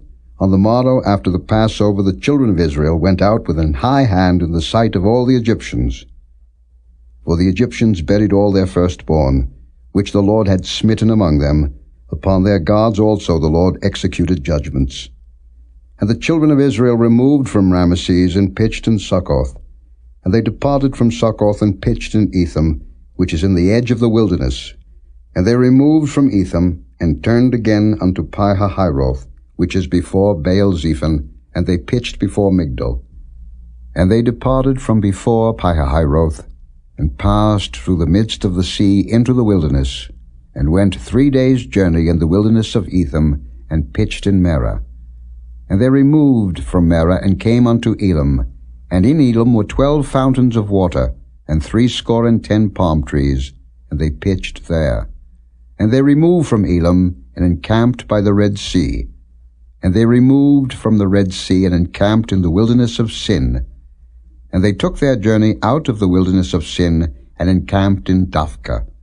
And they departed from Daphka, and encamped in Alush. And they removed from Alush, and encamped at Rephidim, where was no water for the people to drink. And they departed from Rephidim, and pitched in the wilderness of Sinai. And they removed from the desert of Sinai, and pitched at Kibroth-hattaavah. And they departed from Kibroth-hattaavah, and encamped at Hazeroth. And they departed from Hazeroth, and pitched in Rithmah. And they departed from Rithmah, and pitched at Rimmon-Perez. And they departed from Rimmon-Perez, and pitched in Libnah. And they removed from Libnah, and pitched at Rissah. And they journeyed from Rissah, and pitched at Kehelatha. And they went from Kehelatha, and pitched in Mount Shapha. And they removed from Mount Shapha, and encamped in Harada. And they removed from Harada, and pitched in Makheloth. And they removed from Makheloth, and encamped at Tahath. And they departed from Tahath, and pitched at Terah. And they removed from Terah, and pitched in Mithkah. And they went from Mithkah, and pitched in Hashmonah. And they departed from Hashmonah, and encamped at Moseroth. And they departed from Moseroth, and pitched in Bene-Jaakan. And they removed from Bene-Jaakan, and encamped at Horhar-Gidgad. And they went from Horhar-Gidgad, and pitched in Jotbathah. And they removed from Jotbathah, and encamped at Abrona. And they departed from Abrona, and encamped at Ezion-Geber. And they removed from Ezion-Geber, and pitched in the wilderness of Zin, which is Kadesh. And they removed from Kadesh, and pitched in Mount Hor, in the edge of the land of Edom. And Aaron the priest went up into Mount Hor at the commandment of the Lord, and died there, in the 40th year after the children of Israel were come out of the land of Egypt, in the 1st day of the 5th month. And Aaron was 123 years old, when he died in Mount Hor. And King Arad the Canaanite, which dwelt in the south in the land of Canaan, heard of the coming of the children of Israel. And they departed from Mount Hor, and pitched in Zalmonah. And they departed from Zalmonah, and pitched in Punon. And they departed from Punon, and pitched in Oboth. And they departed from Oboth, and pitched in Ijeabarim, in the border of Moab. And they departed from Iam, and pitched in Dibengad. And they removed from Dibengad, and encamped in Almon-Diblathaim. And they removed from Almon-Diblathaim, and pitched in the mountains of Abarim before Nebo. And they departed from the mountains of Abarim, and pitched in the plains of Moab by Jordan near Jericho. And they pitched by Jordan, from Beth-Jesimoth even unto Abel-Shittim in the plains of Moab. And the Lord spake unto Moses in the plains of Moab by Jordan near Jericho, saying, Speak unto the children of Israel, and say unto them, When ye are passed over Jordan into the land of Canaan, then ye shall drive out all the inhabitants of the land from before you, and destroy all their pictures, and destroy all their molten images, and quite pluck down all their high places. And ye shall dispossess the inhabitants of the land, and dwell therein, for I have given you the land to possess it. And ye shall divide the land by lot for an inheritance among your families, and to the more ye shall give the more inheritance, and to the fewer ye shall give the less inheritance. Every man's inheritance shall be in the place where his lot falleth, according to the tribes of your fathers ye shall inherit. But if ye will not drive out the inhabitants of the land from before you, then it shall come to pass that those which ye let remain of them shall be pricks in your eyes, and thorns in your sides, and shall vex you in the land wherein ye dwell. Moreover, it shall come to pass that I shall do unto you as I thought to do unto them. Chapter 34. And the Lord spake unto Moses, saying, Command the children of Israel, and say unto them, When ye come into the land of Canaan, this is the land that shall fall unto you for an inheritance, even the land of Canaan, with the coasts thereof. Then your south quarter shall be from the wilderness of Zin along by the coast of Edom, and your south border shall be the outmost coast of the salt sea eastward. And your border shall turn from the south to the ascent of Akrabbim, and pass on to Zin, and the going forth thereof shall be from the south to Kadesh Barnea, and shall go on to Hazar Adda, and pass on to Asmon. And the border shall fetch a compass from Asmon unto the river of Egypt, and the goings out of it shall be at the sea. And as for the western border, ye shall even have the great sea for a border. This shall be your west border. And this shall be your north border. From the great sea ye shall point out for you Mount Hor. From Mount Hor ye shall point out your border unto the entrance of Hamath, and the goings forth of the border shall be to Zedad. And the border shall go on to Ziphron, and the goings out of it shall be at Hazar Enan. This shall be your north border. And ye shall point out your east border from Hazar Enan to Shepham. And the coast shall go down from Shepham to Riblah on the east side of Ain, and the border shall descend, and shall reach unto the side of the sea of Chinnereth eastward. And the border shall go down to Jordan, and the goings out of it shall be at the salt sea. This shall be your land, with the coasts thereof round about. And Moses commanded the children of Israel, saying, This is the land which ye shall inherit by lot, which the Lord commanded to give unto the 9 tribes, and to the half-tribe. For the tribe of the children of Reuben according to the house of their fathers, and the tribe of the children of Gad according to the house of their fathers, have received their inheritance, and half the tribe of Manasseh have received their inheritance. The 2 tribes and the half-tribe have received their inheritance on this side Jordan, near Jericho eastward, toward the sunrising. And the Lord spake unto Moses, saying, These are the names of the men which shall divide the land unto you, Eleazar the priest, and Joshua the son of Nun. And ye shall take 1 prince of every tribe, to divide the land by inheritance. And the names of the men are these: of the tribe of Judah, Caleb the son of Jephunneh. And of the tribe of the children of Simeon, Shemuel the son of Ammihud. Of the tribe of Benjamin, Elidad the son of Chislon. And the prince of the tribe of the children of Dan, Buckai the son of Joglai. The prince of the children of Joseph, for the tribe of the children of Manasseh, Haniel the son of Ephod. And the prince of the tribe of the children of Ephraim, Kemuel the son of Shifton, and the prince of the tribe of the children of Zebulun, Elizaphan the son of Parnach, and the prince of the tribe of the children of Issachar, Paltiel the son of Azan, and the prince of the tribe of the children of Asher, Ahihud the son of Shalomai, and the prince of the tribe of the children of Naphtali, Pedal the son of Ammihud. These are they whom the Lord commanded to divide the inheritance unto the children of Israel in the land of Canaan. Chapter 35. And the Lord spake unto Moses in the plains of Moab by Jordan near Jericho, saying, Command the children of Israel, that they give unto the Levites of the inheritance of their possession cities to dwell in, and ye shall give also unto the Levites suburbs for the cities round about them. And the cities shall they have to dwell in, and the suburbs of them shall be for their cattle, and for their goods, and for all their beasts. And the suburbs of the cities, which ye shall give unto the Levites, shall reach from the wall of the city and outward 1,000 cubits round about. And ye shall measure from without the city on the east side 2,000 cubits, and on the south side 2,000 cubits, and on the west side 2,000 cubits, and on the north side 2,000 cubits. And the city shall be in the midst. This shall be to them the suburbs of the cities. And among the cities which ye shall give unto the Levites there shall be 6 cities for refuge, which ye shall appoint for the manslayer, that he may flee thither, and to them ye shall add 42 cities. So all the cities which ye shall give to the Levites shall be 48 cities, them shall ye give with their suburbs. And the cities which ye shall give shall be of the possession of the children of Israel. From them that have many ye shall give many, but from them that have few ye shall give few. Every one shall give of his cities unto the Levites, according to his inheritance which he inheriteth.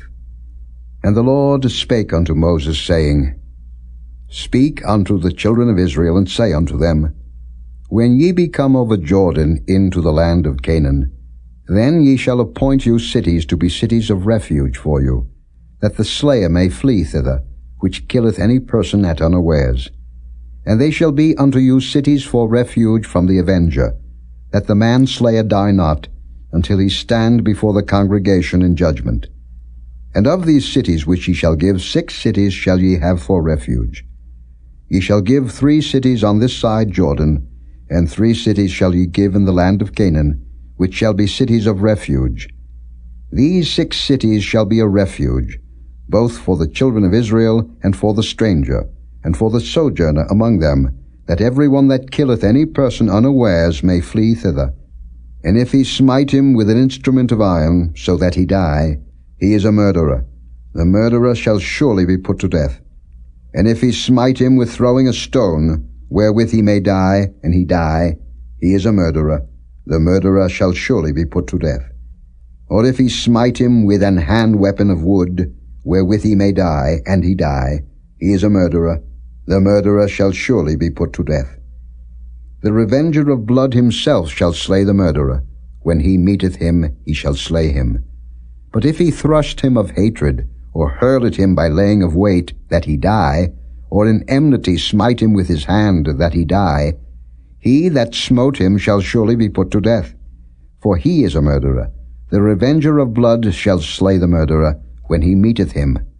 But if he thrust him suddenly without enmity, or have cast upon him anything without laying of weight, or with any stone, wherewith a man may die, seeing him not, and cast it upon him that he die, and was not his enemy, neither sought his harm, then the congregation shall judge between the slayer and the revenger of blood, according to these judgments.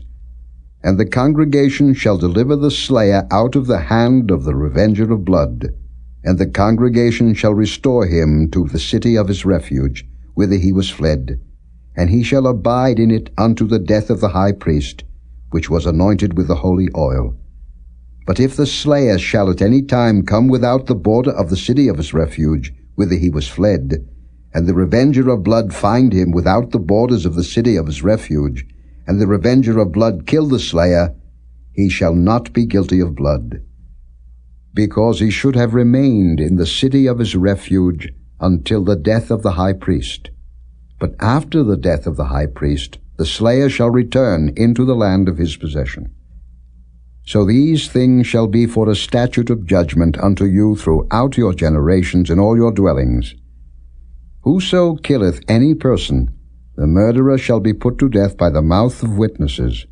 But one witness shall not testify against any person to cause him to die.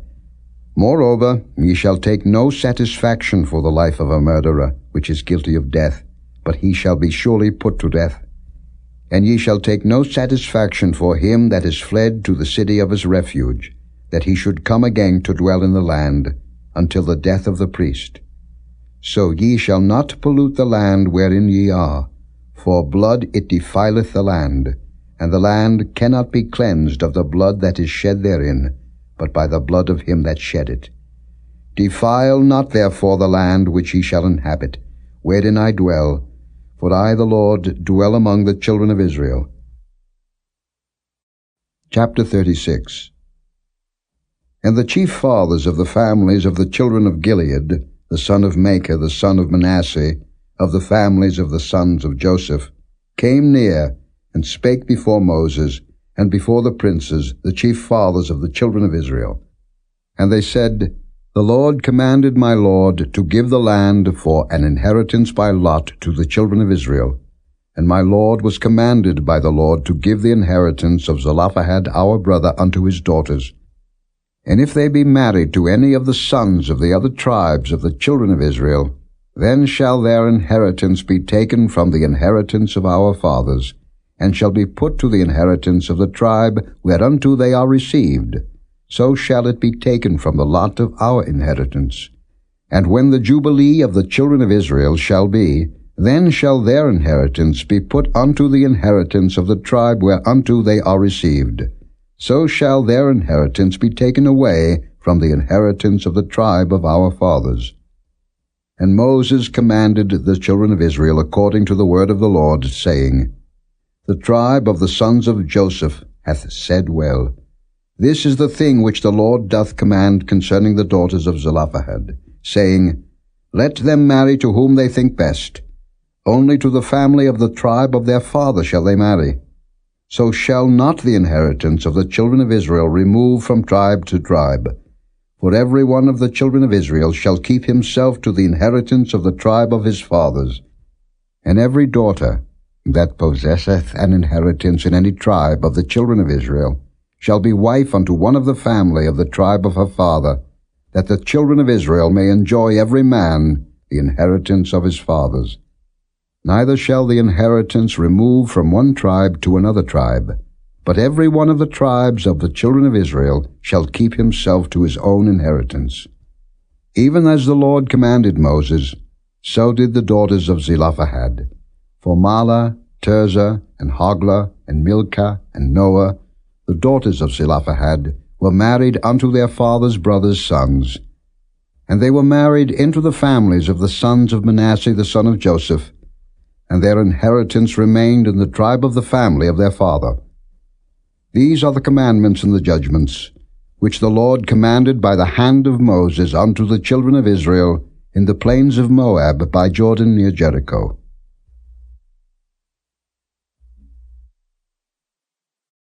The fifth book of Moses, called Deuteronomy. Chapter 1. These be the words which Moses spake unto all Israel on this side Jordan in the wilderness, in the plain over against the Red Sea, between Paran and Tophel, and Laban, and Hazeroth, and Dizahab. There are 11 days' journey from Horeb by the way of Mount Seir unto Kadesh Barnea. And it came to pass in the 40th year, in the 11th month, on the first day of the month, that Moses spake unto the children of Israel, according unto all that the Lord had given him in commandment unto them. After he had slain Sihon the king of the Amorites, which dwelt in Heshbon, and Og the king of Bashan, which dwelt at Ashtaroth in Edrei, on this side Jordan, in the land of Moab, began Moses to declare this law, saying, The Lord our God spake unto us in Horeb, saying, Ye have dwelt long enough in this mount. Turn you, and take your journey, and go to the mount of the Amorites, and unto all the places nigh thereunto, in the plain, in the hills, and in the vale, and in the south, and by the seaside, to the land of the Canaanites, and unto Lebanon, unto the great river, the river Euphrates. Behold, I have set the land before you. Go in and possess the land which the Lord sware unto your fathers, Abraham, Isaac, and Jacob, to give unto them and to their seed after them. And I spake unto you at that time, saying, I am not able to bear you myself alone. The Lord your God hath multiplied you, and behold, ye are this day as the stars of heaven for multitude. The Lord God of your fathers make you 1,000 times so many more as ye are, and bless you, as he hath promised you. How can I myself alone bear your cumbrance, and your burden, and your strife? Take you wise men, and understanding, and known among your tribes, and I will make them rulers over you. And ye answered me and said, The thing which thou hast spoken is good for us to do. So I took the chief of your tribes, wise men, and known, and made them heads over you, captains over thousands, and captains over hundreds, and captains over 50s, and captains over 10s, and officers among your tribes. And I charged your judges at that time, saying, Hear the causes between your brethren, and judge righteously between every man and his brother, and the stranger that is with him. Ye shall not respect persons in judgment, but ye shall hear the small as well as the great. Ye shall not be afraid of the face of man, for the judgment is God's, and the cause that is too hard for you, bring it unto me, and I will hear it. And I commanded you at that time all the things which ye should do. And when we departed from Horeb, we went through all that great and terrible wilderness, which ye saw by the way of the mountain of the Amorites, as the Lord our God commanded us, and we came to Kadesh Barnea. And I said unto you, Ye are come unto the mountain of the Amorites, which the Lord our God doth give unto us. Behold, the Lord thy God hath set the land before thee. Go up and possess it, as the Lord God of thy fathers hath said unto thee, Fear not, neither be discouraged. And ye came near unto me, every one of you, and said, We will send men before us, and they shall search us out the land, and bring us word again by what way we must go up, and into what cities we shall come. And the saying pleased me well. And I took 12 men of you, one of a tribe, and they turned and went up into the mountain, and came into the valley of Eshcol, and searched it out. And they took of the fruit of the land in their hands, and brought it down unto us, and brought us word again, and said, It is a good land which the Lord our God doth give us. Notwithstanding, ye would not go up, but rebelled against the commandment of the Lord your God. And ye murmured in your tents, and said, Because the Lord hated us, he hath brought us forth out of the land of Egypt, to deliver us into the hand of the Amorites, to destroy us. Whither shall we go up? Our brethren have discouraged our heart, saying, The people is greater and taller than we. The cities are great and walled up to heaven, and moreover we have seen the sons of the Anakims there. Then I said unto you, Dread not, neither be afraid of them. The Lord your God, which goeth before you, he shall fight for you, according to all that he did for you in Egypt before your eyes, and in the wilderness, where thou hast seen how that the Lord thy God bare thee, as a man doth bear his son, in all the way that ye went, until ye came into this place. Yet in this thing ye did not believe the Lord your God, who went in the way before you, to search you out a place to pitch your tents in fire by night, to show you by what way ye should go, and in a cloud by day. And the Lord heard the voice of your words, and was wroth, and sware, saying, Surely there shall not one of these men of this evil generation see that good land, which I swear to give unto your fathers. Save Caleb the son of Jephunneh, he shall see it, and to him will I give the land that he hath trodden upon, and to his children, because he hath wholly followed the Lord.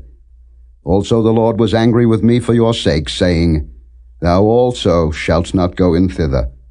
But Joshua the son of Nun, which standeth before thee, he shall go in thither. Encourage him, for he shall cause Israel to inherit it.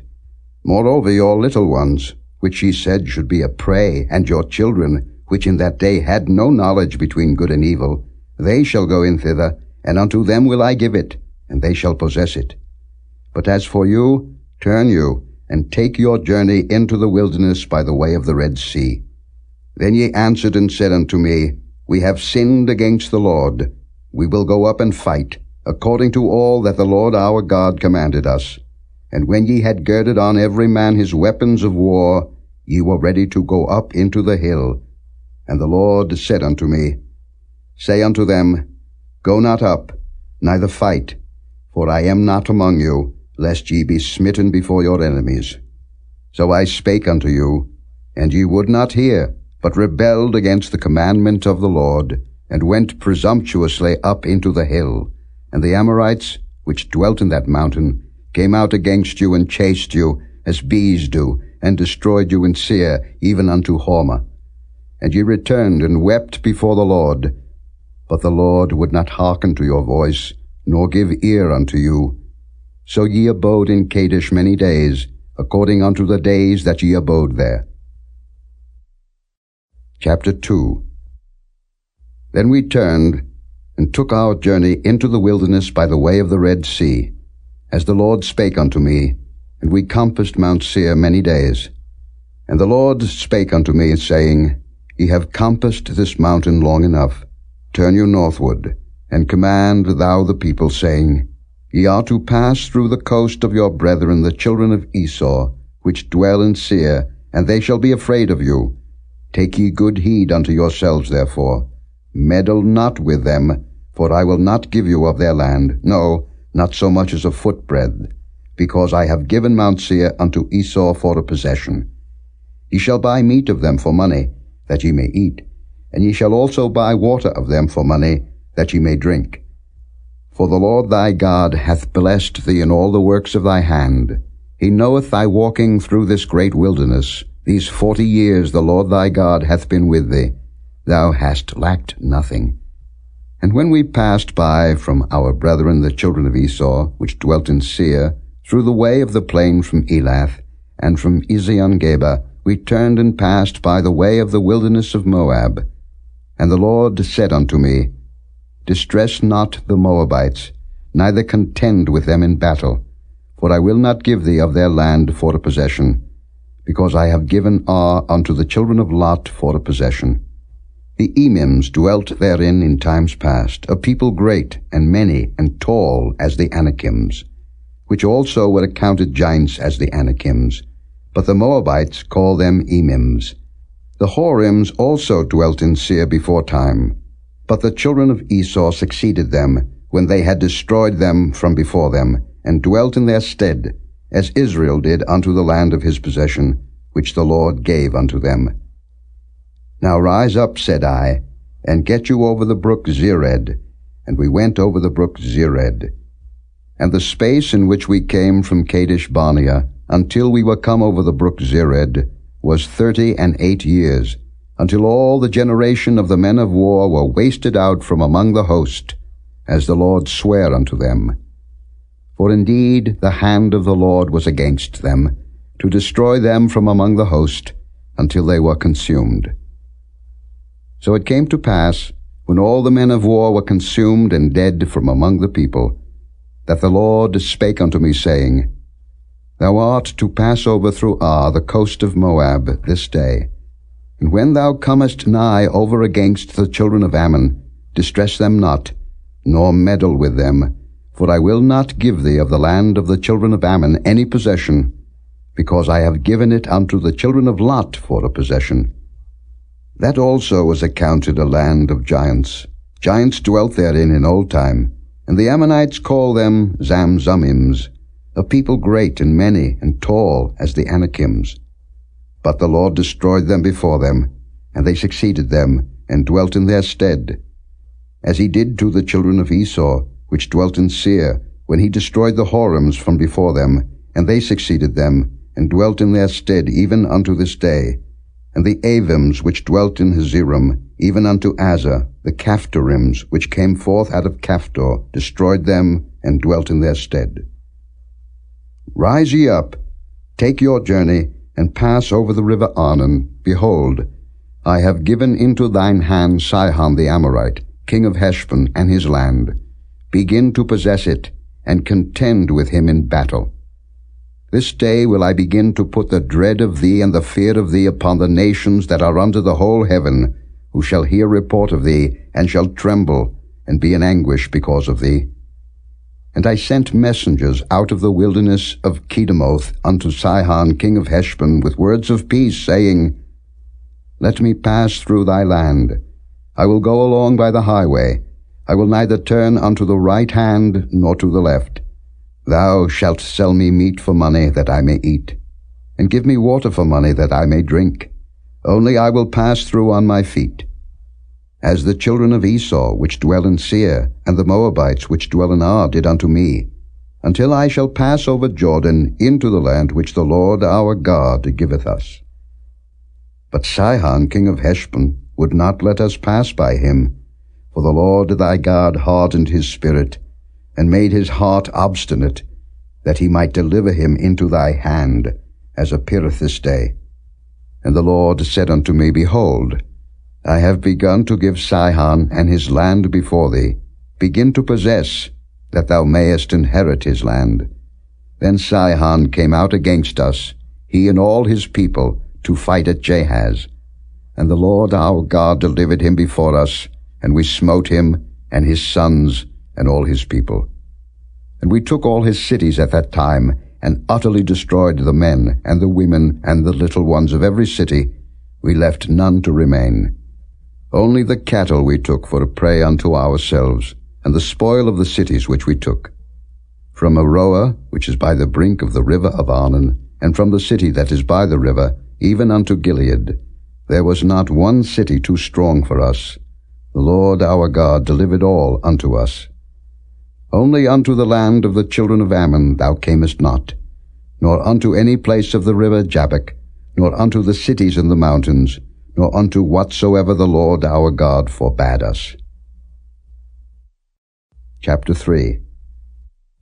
Then we turned, and went up the way to Bashan, and Og the king of Bashan came out against us, he and all his people, to battle at Edrei. And the Lord said unto me, Fear him not, for I will deliver him and all his people and his land into thy hand. And thou shalt do unto him as thou didst unto Sihon king of the Amorites, which dwelt at Heshbon. So the Lord our God delivered into our hands Og also, the king of Bashan, and all his people, and we smote him until none was left to him remaining. And we took all his cities at that time. There was not a city which we took not from them, 80 cities, all the region of Argob, the kingdom of Og and Bashan. All these cities were fenced with high walls, gates, and bars, beside unwalled towns a great many. And we utterly destroyed them, as we did unto Sihon king of Heshbon, utterly destroying the men, women, and children of every city. But all the cattle and the spoil of the cities we took for a prey to ourselves. And we took at that time out of the hand of the 2 kings of the Amorites the land that was on this side Jordan, from the river of Arnon unto Mount Hermon, which Hermon the Zidonians call Syrian, and the Amorites call it Shinar. All the cities of the plain, and all Gilead, and all Bashan, unto Salcah and Edrei, cities of the kingdom of Og and Bashan. For only Og, king of Bashan, remained of the remnant of giants. Behold, his bedstead was a bedstead of iron. Is it not in Rabbath of the children of Ammon? 9 cubits was the length thereof, and 4 cubits the breadth of it, after the cubit of a man. And this land, which we possessed at that time, from Aroer, which is by the river Arnon, and half Mount Gilead, and the cities thereof, gave I unto the Reubenites, and to the Gadites. And the rest of Gilead, and all Bashan, being the kingdom of Og, gave I unto the half-tribe of Manasseh, all the region of Argob, with all Bashan, which was called the land of giants. Jair the son of Manasseh took all the country of Argob unto the coasts of Geshurai and Maacathi, and called them after his own name, Bashan Havoth Jair, unto this day. And I gave Gilead unto Machir. And unto the Reubenites and unto the Gadites I gave from Gilead even unto the river Arnon half the valley, and the border even unto the river Jabbok, which is the border of the children of Ammon, the plain also, and Jordan, and the coast thereof, from Chinnereth even unto the sea of the plain, even the salt sea, unto Ashdoth Pisgah eastward. And I commanded you at that time, saying, The Lord your God hath given you this land to possess it. Ye shall pass over armed before your brethren the children of Israel, all that are meet for the war.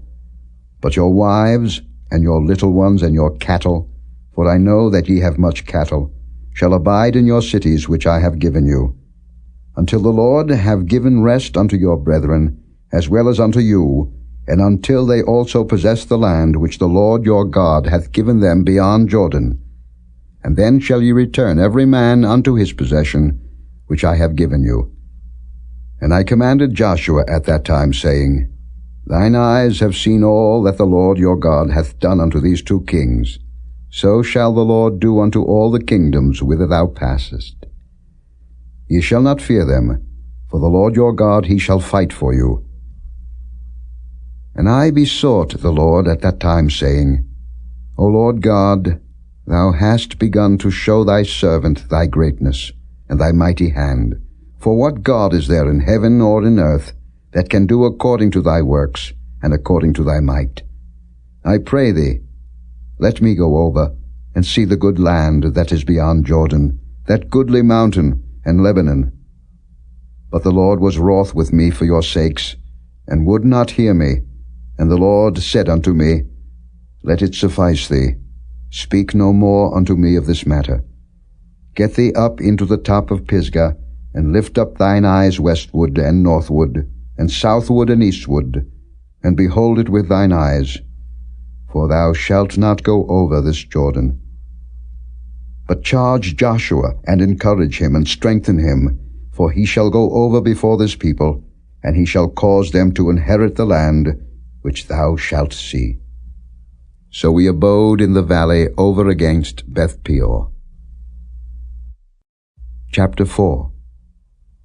Now therefore hearken, O Israel, unto the statutes and unto the judgments, which I teach you, for to do them, that ye may live, and go in and possess the land, which the Lord God of your fathers giveth you. Ye shall not add unto the word which I command you, neither shall ye diminish aught from it, that ye may keep the commandments of the Lord your God which I command you. Your eyes have seen what the Lord did because of Baal Peor. For all the men that followed Baal Peor, the Lord thy God hath destroyed them from among you. But ye that did cleave unto the Lord your God are alive every one of you this day. Behold, I have taught you statutes and judgments, even as the Lord my God commanded me, that ye should do so in the land whither ye go to possess it. Keep therefore and do them, for this is your wisdom and your understanding in the sight of the nations, which shall hear all these statutes and say, Surely this great nation is a wise and understanding people. For what nation is there so great, who hath God so nigh unto them, as the Lord our God is in all things that we call upon him for? And what nation is there so great, that hath statutes and judgments so righteous as all this law, which I set before you this day?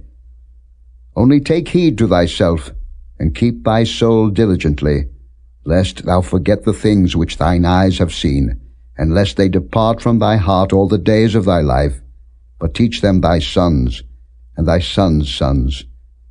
Especially the day that thou stoodest before the Lord thy God in Horeb, when the Lord said unto me, Gather me the people together, and I will make them hear my words, that they may learn to fear me all the days that they shall live upon the earth, and that they may teach their children. And ye came near and stood unto the mountain, and the mountain burned with fire unto the midst of heaven, with darkness, clouds, and thick darkness. And the Lord spake unto you out of the midst of the fire. Ye heard the voice of the words, but saw no similitude, only ye heard a voice. And he declared unto you his covenant, which he commanded you to perform, even 10 commandments, and he wrote them upon 2 tables of stone. And the Lord commanded me at that time to teach you statutes and judgments, that ye might do them in the land whither ye go over to possess it. Take ye therefore good heed unto yourselves, For ye saw no manner of similitude on the day that the Lord spake unto you in Horeb, out of the midst of the fire, lest ye corrupt yourselves, and make you a graven image, the similitude of any figure, the likeness of male or female, the likeness of any beast that is on the earth, the likeness of any winged fowl that flieth in the air, the likeness of anything that creepeth on the ground, the likeness of any fish that is in the waters beneath the earth. And lest thou lift up thine eyes unto heaven, and when thou seest the sun and the moon and the stars, even all the host of heaven, shouldest be driven to worship them and serve them, which the Lord thy God hath divided unto all nations unto the whole heaven. But the Lord hath taken you, and brought you forth out of the iron furnace, even out of Egypt, to be unto him a people of inheritance, as ye are this day. Furthermore, the Lord was angry with me for your sakes, and sware that I should not go over Jordan, and that I should not go in unto that good land, which the Lord thy God giveth thee for an inheritance. But I must die in this land. I must not go over Jordan, but ye shall go over, and possess that good land. Take heed unto yourselves, lest ye forget the covenant of the Lord your God, which he made with you, and make you a graven image, or the likeness of any thing which the Lord thy God hath forbidden thee. For the Lord thy God is a consuming fire, even a jealous God.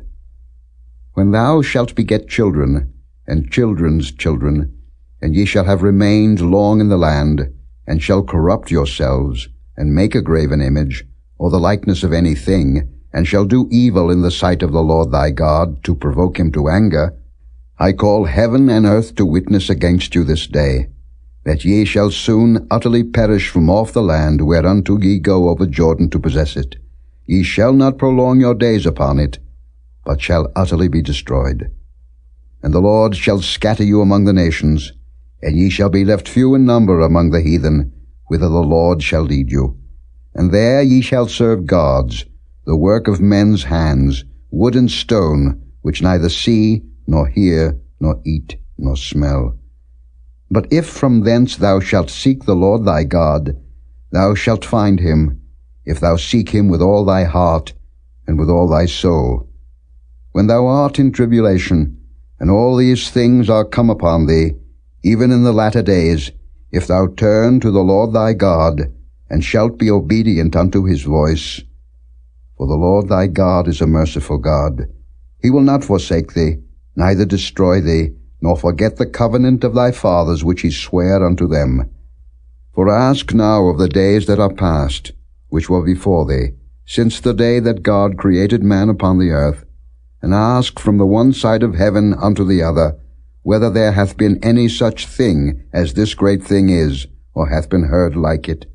Did ever people hear the voice of God speaking out of the midst of the fire, as thou hast heard, and live? Or hath God assayed to go and take him a nation from the midst of another nation, by temptations, by signs, and by wonders, and by war, and by a mighty hand, and by a stretched out arm, and by great terrors, according to all that the Lord your God did for you in Egypt before your eyes? Unto thee it was showed, that thou mightest know that the Lord he is God, there is none else beside him. Out of heaven he made thee to hear his voice, that he might instruct thee, and upon earth he showed thee his great fire, and thou heardest his words out of the midst of the fire. And because he loved thy fathers, therefore he chose their seed after them, and brought thee out in his sight with his mighty power out of Egypt, to drive out nations from before thee greater and mightier than thou art, to bring thee in, to give thee their land for an inheritance, as it is this day. Know therefore this day, and consider it in thine heart, that the Lord he is God